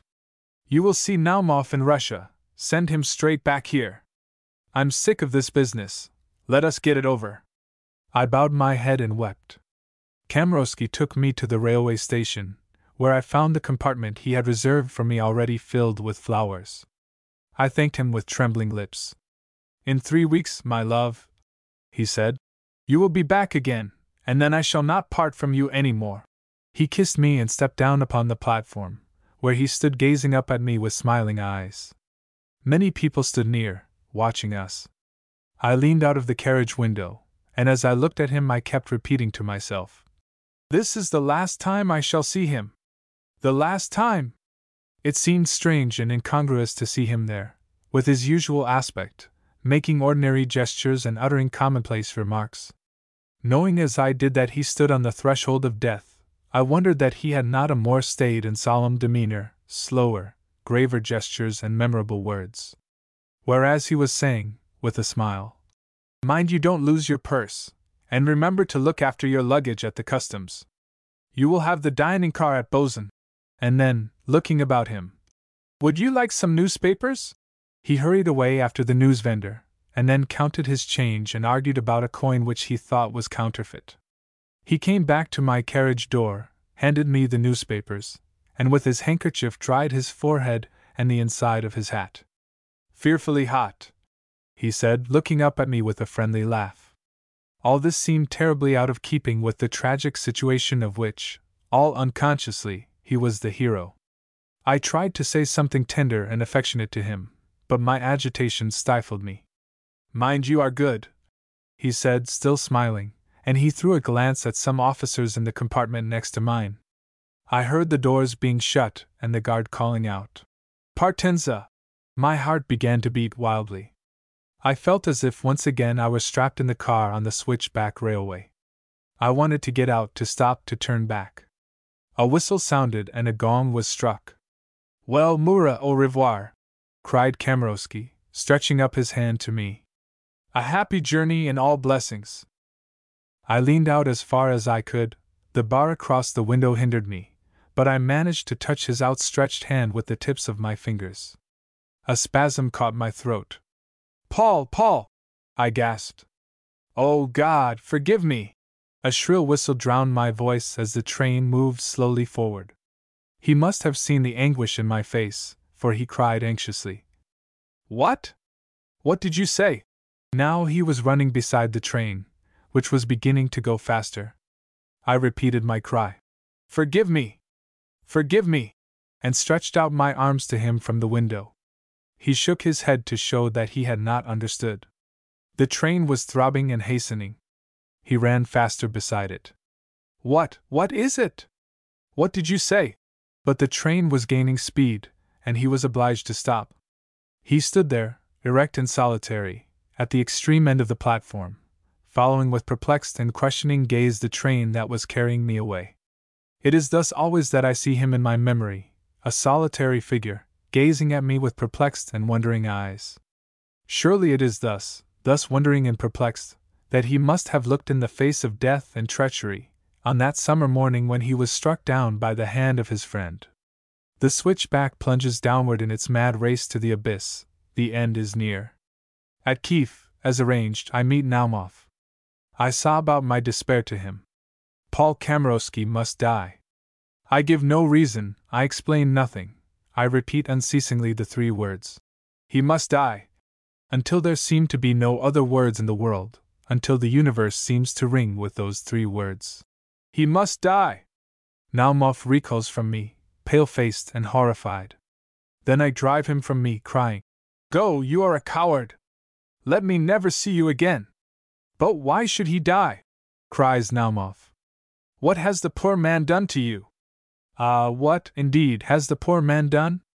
Ramblingly, incoherently, I try to explain to Naumov. I tell him of Tyoka and his illness, of my vow. He listens amazed, without comprehending. "But Moura! This is delirium, this is madness. You are ill, you are out of your mind. How can such an insensate idea possess you? How can you imagine that God would demand such an iniquity?"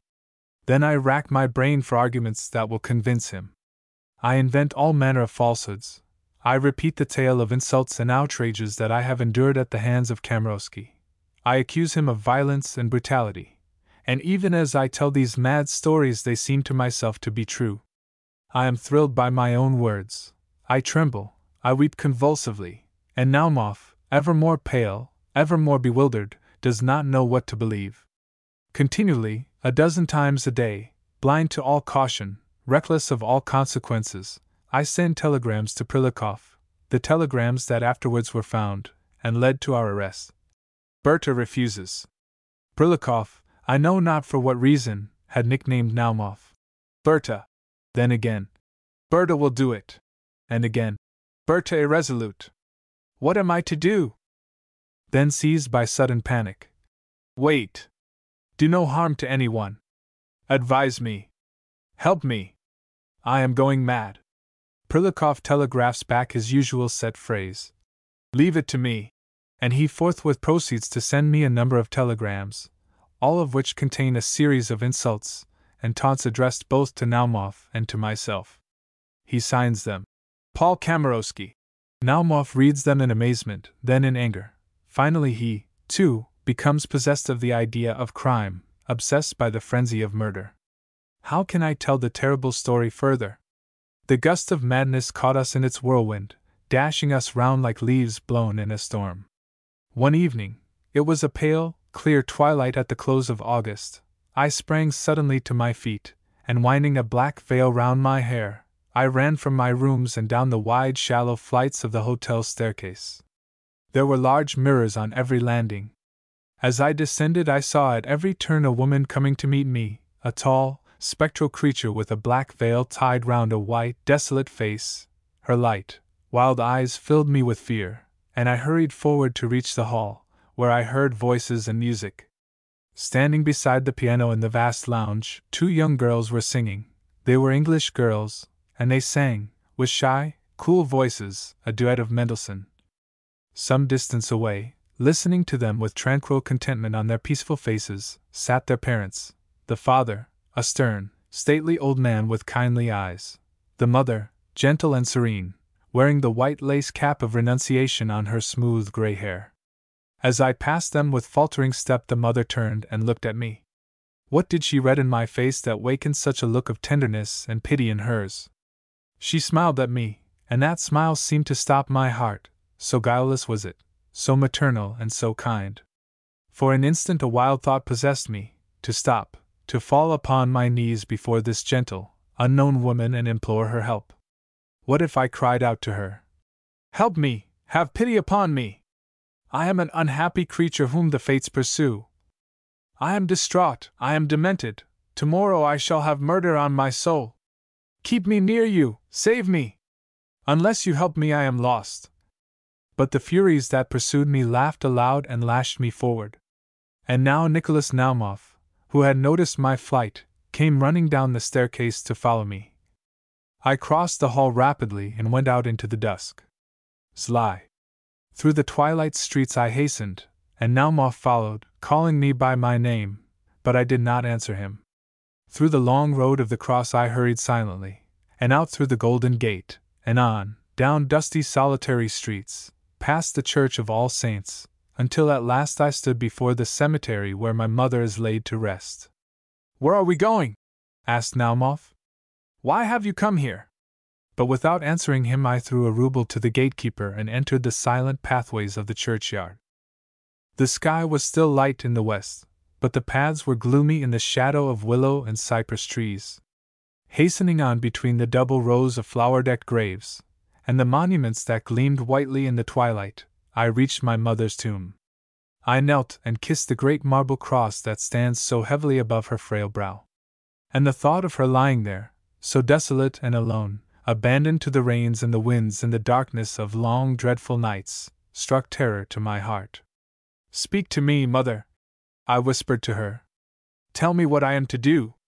You who know all about the vow and little Tyoka, and the terrible things that are in my life, tell me, mother, must Paul Kamarowski die?" My mother did not answer. Tell me, mother!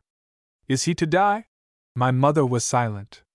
But the evening breeze passed over the delicate flowers, the lilies and campanulas which cover her grave, and they all nodded their heads, saying, "Yes, yes, yes." "Did you see?" I whispered to Naumov. But he only looked at me with bewildered eyes. And I drew him away. "We must go quickly," I said. Now it was growing dark. I hastened along the winding narrow pathways until in a deserted corner I found what I was seeking, a neglected grave marked by a gray stone bearing a name and a date. As I gazed at that mound of earth, on which a long since withered wreath spoke of forgetfulness, a wave of desolation swept over my heart. How sad and empty and useless was everything! Life and hope and love and desire, all empty, all unavailing.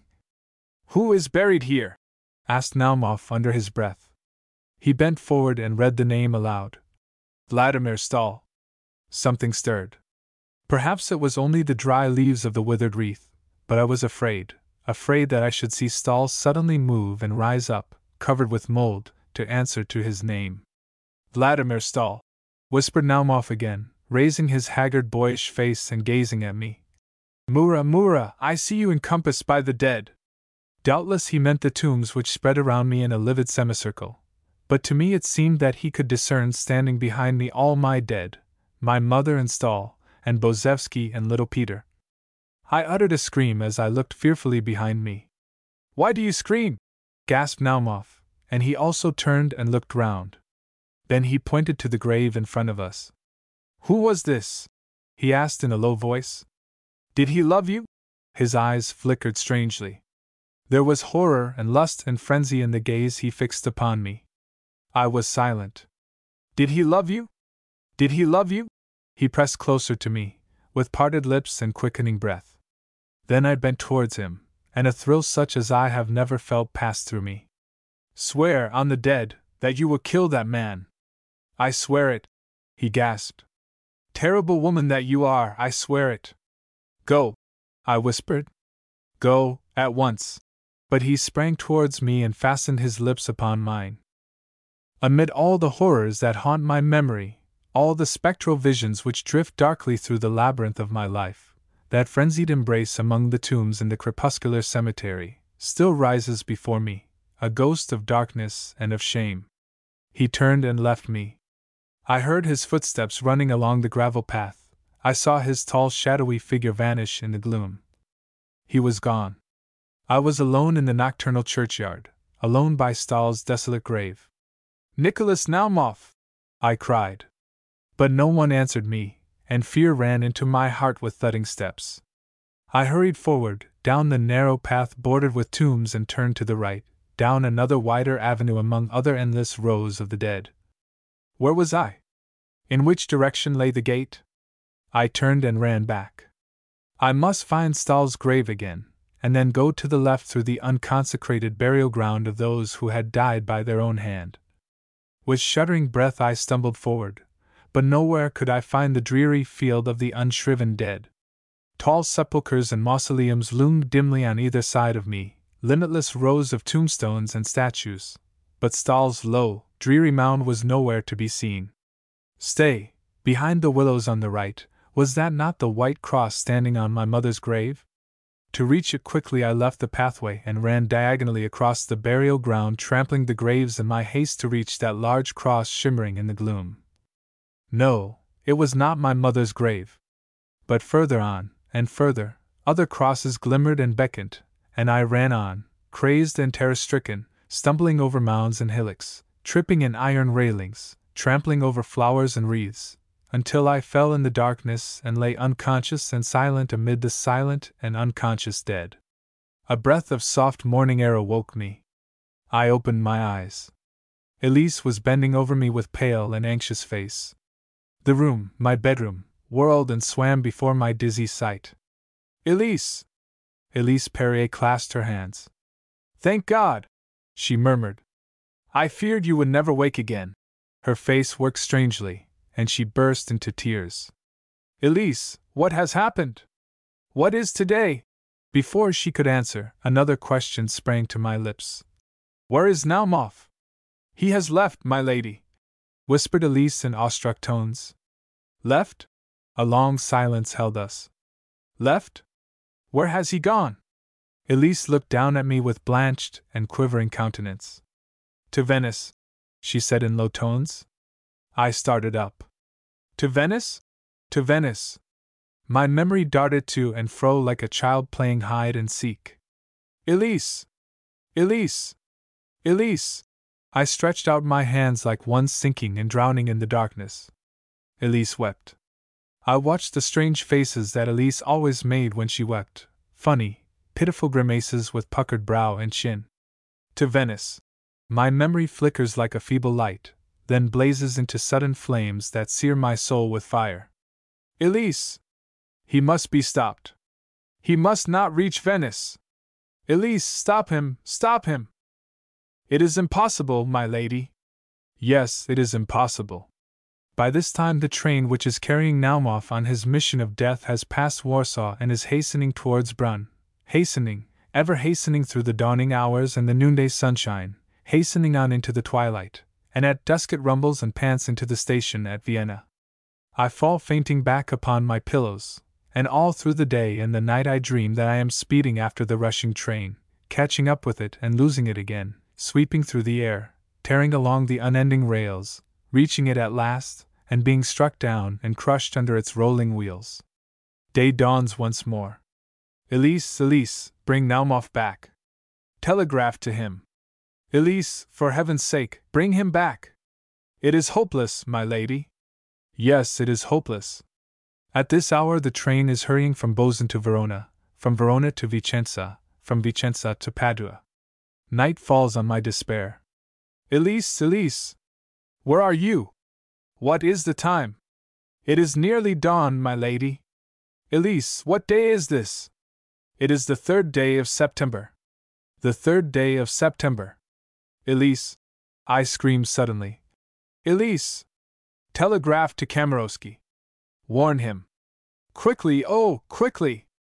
Why did we not do so before? Hush, my lady, hush! You were delirious, you could only rave and weep. Elise, Elise, telegraph to Kamarowski. It is too late, my lady. Yes, it is too late. At this very hour of dawn the train has reached Venice. Nicholas Naumov is hastening from the Riva degli Schiavoni, across the empty piazza and the deserted streets. He hails a gondola. Campo Santa Maria del Giglio! And the gondola, with soft plash of oar, glides slowly towards the doomed sleeper. What dreams may the angel of rest have sent to him for the last time? Perhaps the tender vision of little Grania has gladdened him, while silent and inexorable in the closed gondola the youth with the golden eyes steals towards him through the mazes of the clear canals. Santa Maria del Giglio! Nicholas Naumov springs from the gondola, crosses the empty campo, and reaches the house.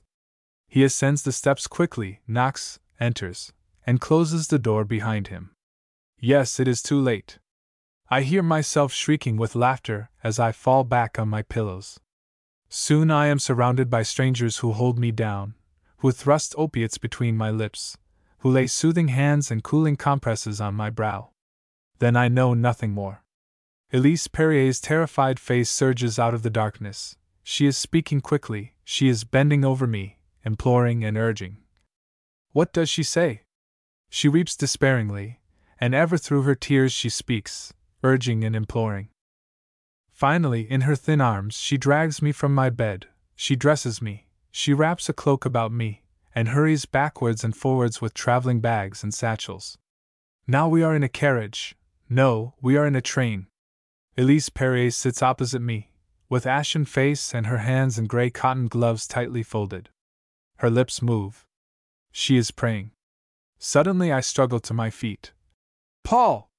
As I scream the name, Elise springs upon me, covering my mouth with her cotton glove, pressing my head to her breast. Silence! Hush, hush, for the love of heaven! They will hear you. Hush! Is he dead, Elise, is he dead? No, no, he is not dead, gasps Elise in a toneless whisper. He is not dead. We are going to him. He is wounded. He has been telegraphing to you for 3 days, begging you to come. And you would not move, you would not understand. Elise is crying again. But perfect peace has descended into my soul. Paul is not dead. He lives. He lives. Nothing else matters but this, he lives. The train still rushes along, beating rhythmic time to many tunes that are in my head.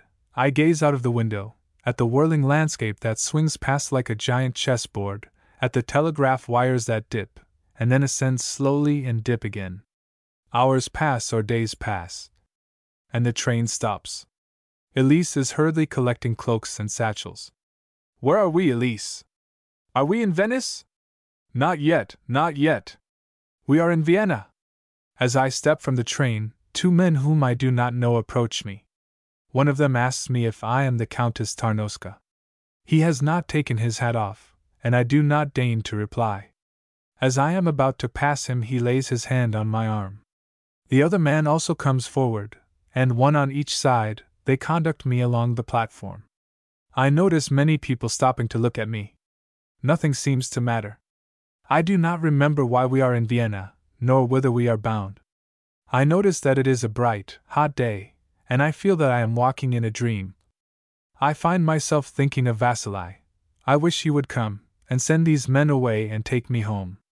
I shall be glad when I am at home with Vasili and the children and Aunt Sonia. Safely at home. Then I remember, I have no home. I am a forsaken, demented creature whom Vasili cares for no longer. But where am I going? I am going to Paul Kamarowski, who lives and loves me. Again I weep with joy and thankfulness at the thought that Kamarowski lives. Now I am in a carriage driving through the streets of Vienna, and the two strange men are still with me. They are taking me to a hotel. We arrive. I pass through a large doorway and along some passages. Then I notice that it is not a hotel. It is a vast, bare room with wooden benches round the wall. Some men in uniform stand at the door, and I notice that they do not salute me when I enter. Neither does an elderly man who is sitting at the desk rise or come to meet me.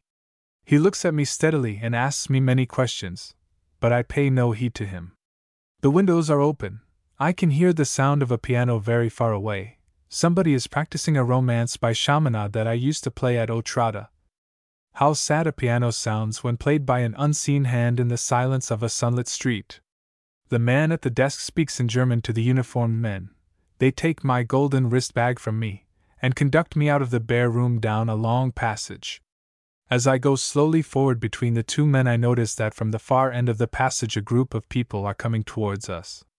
In the center of the group walks a man, handcuffed and wearing his hat crookedly at the back of his head, as if placed there by some other hand than his own. It is Prilikov. He sees me. A wave of livid pallor overspreads his face. Then he bends forward towards me and makes a movement with his lips, pressing them tightly together, and shaking his head.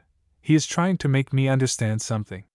As they notice this, the men at my side grasp my arm and make me turn quickly down another corridor. But I hear Prilikov's voice shouting after me. He utters a Russian word. Malsai! Be silent. The men thrust me rudely into an empty cell. I sit down on a bench fixed in a corner under the small, barred window and lean my head against the wall. I feel neither unhappy nor afraid, only weary, unspeakably weary, and almost at once I fall into a deep, dreamless sleep. Never since I was a child at Otrada have I known such perfect rest, such utter oblivion poured upon such limitless weariness. Suddenly my door is opened abruptly and one of the men enters. He takes me by the arm, and conducts me back to the large, bare room, where the elderly official still sits at his desk. And there, standing before him, I see Elise. She is weeping bitterly. I see her making those comical grimaces which always accompany her tears, as in Italy cheerful music accompanies a child's funeral. My mind, like a frightened bat that has flown into a room and darts hither and thither, flutters and plunges wildly through all my past life. I think of my mother, of little Peter, and of Bozevsky. I remember a pink dress I once wore here in Vienna, at a reception of the Russian embassy. I think of little Tyoka and his days for saying, "No." How far away it all is! What a gulf of guilt and sorrow have my tottering footsteps traversed since then! But now I will climb tremblingly, devoutly, the steep road that leads back to safety. Humbled to my knees, I will pour out my thanks. For Paul Kamarowski is saved. He lives and will recover. The man at my side is dragging me roughly forward. The elderly official at the desk has beckoned to me, and as I stand before him in a line with Elise, he reads aloud from a sheet of foolscap.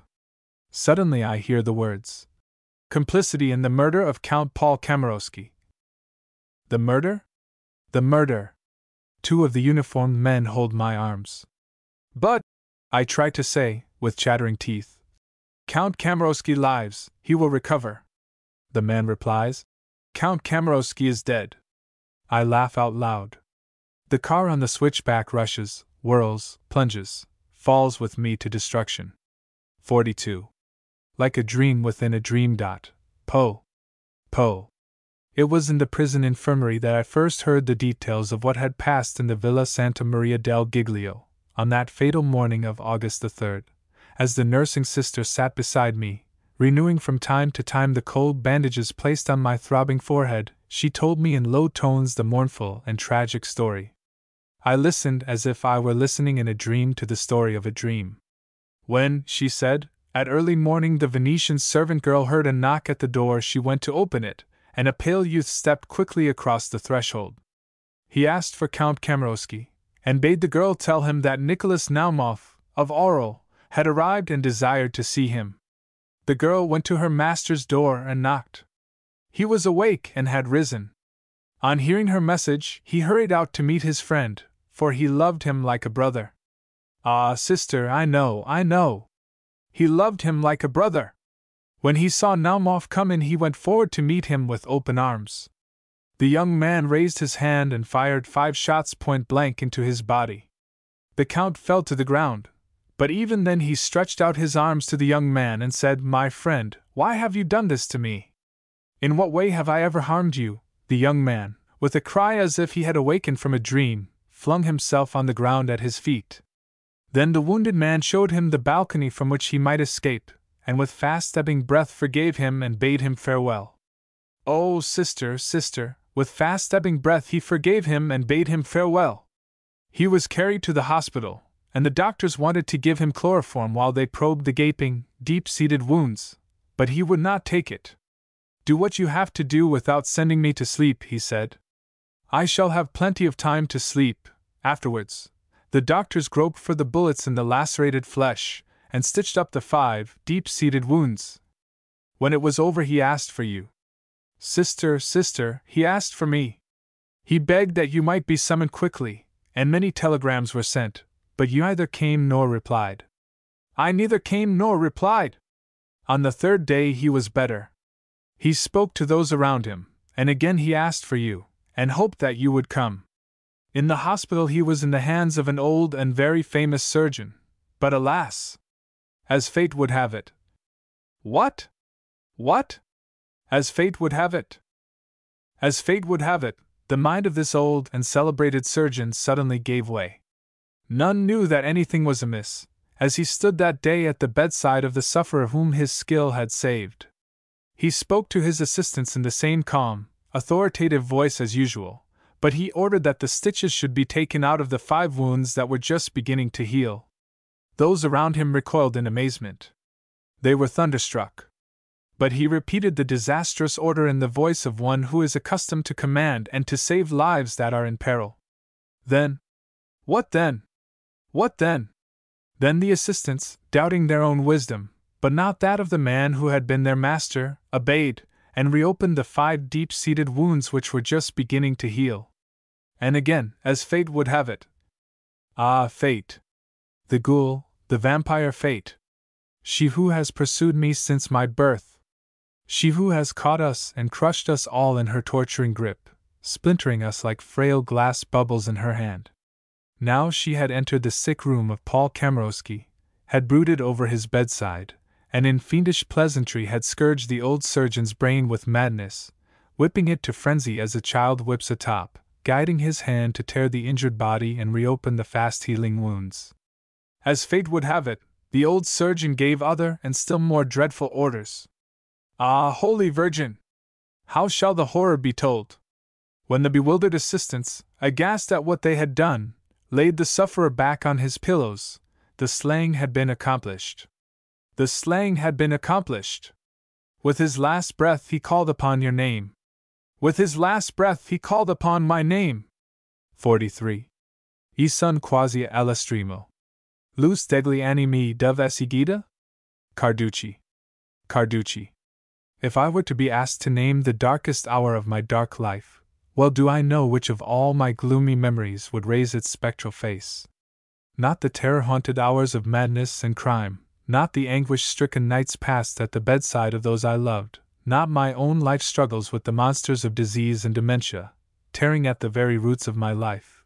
No, the darkest hour of my life was that glorious summer morning in Venice, when I was brought from the prison of La Giudecca to attend my trial at the criminal court. The sun flung a sparkling net of diamonds athwart the blue waters of the lagoon, and the gondola bore me with peaceful splash of oar over the dancing waters. The gondolier steadied the swaying skiff at the wave-kissed steps, and I rose, drawing my veil about me, to disembark. As I placed my foot on the steps, how often before, in happier days, had I thus stepped from my gondola, greeted and smiled upon by the kindly Venetian idlers, I lifted my eyes. A crowd had assembled at the top of the steps and thronged the piazza. They stood in serried ranks, menacing and silent, leaving a narrow pathway for me to pass. I faltered and would have stepped back, but the carabinieri at my side held my arms and impelled me forward. At that moment someone in the crowd, a woman, laughed.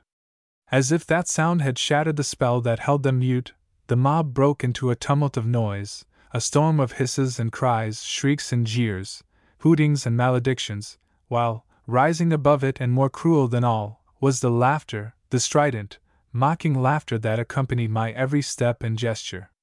And there, tall and motionless in the midst of the laughing, hissing, shrieking mob, stood my father, his white hair stirring in the breeze, his eyes, the proud blue O'Rourke eyes, fixed upon me.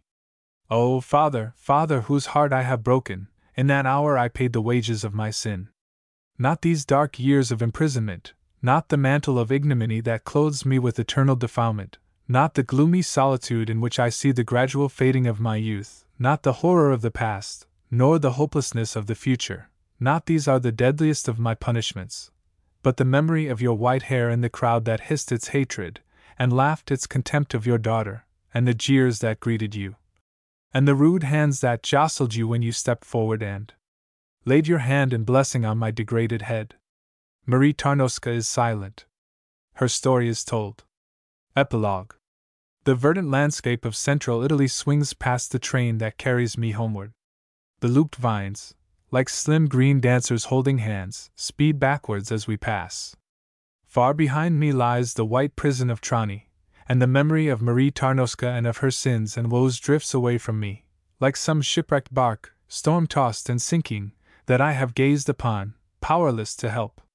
The long summer day is drawing to its close. Above the Apennines, where the sky is lightest, the new moon floats like a little boat of amber on an opal sea. Like a fragment of a dream, the song returns to my memory, the childish song of which I have never heard and shall never hear more than the first two lines. When little children sleep, the Virgin Mary steps with white feet upon the crescent moon. As the train carries me homeward, back to the joys of life and love and freedom, back to the welcome of friends and the safety of a sheltered hearth, I think once more of her whom I have left in the gloom of her prison cell. Soon, very soon, the hour of her release will strike, and the iron doors that have guarded her will open wide to let her pass. What then, Marie Tarnowska? Who will await you at the prison gate? Surely grief, scorn, and hatred will be there. But by your side I seem to see a guardian spirit, shielding your drooping head with outstretched wings. It is the sister of lost innocence, repentance, and in her wake comes the blind singer, hope.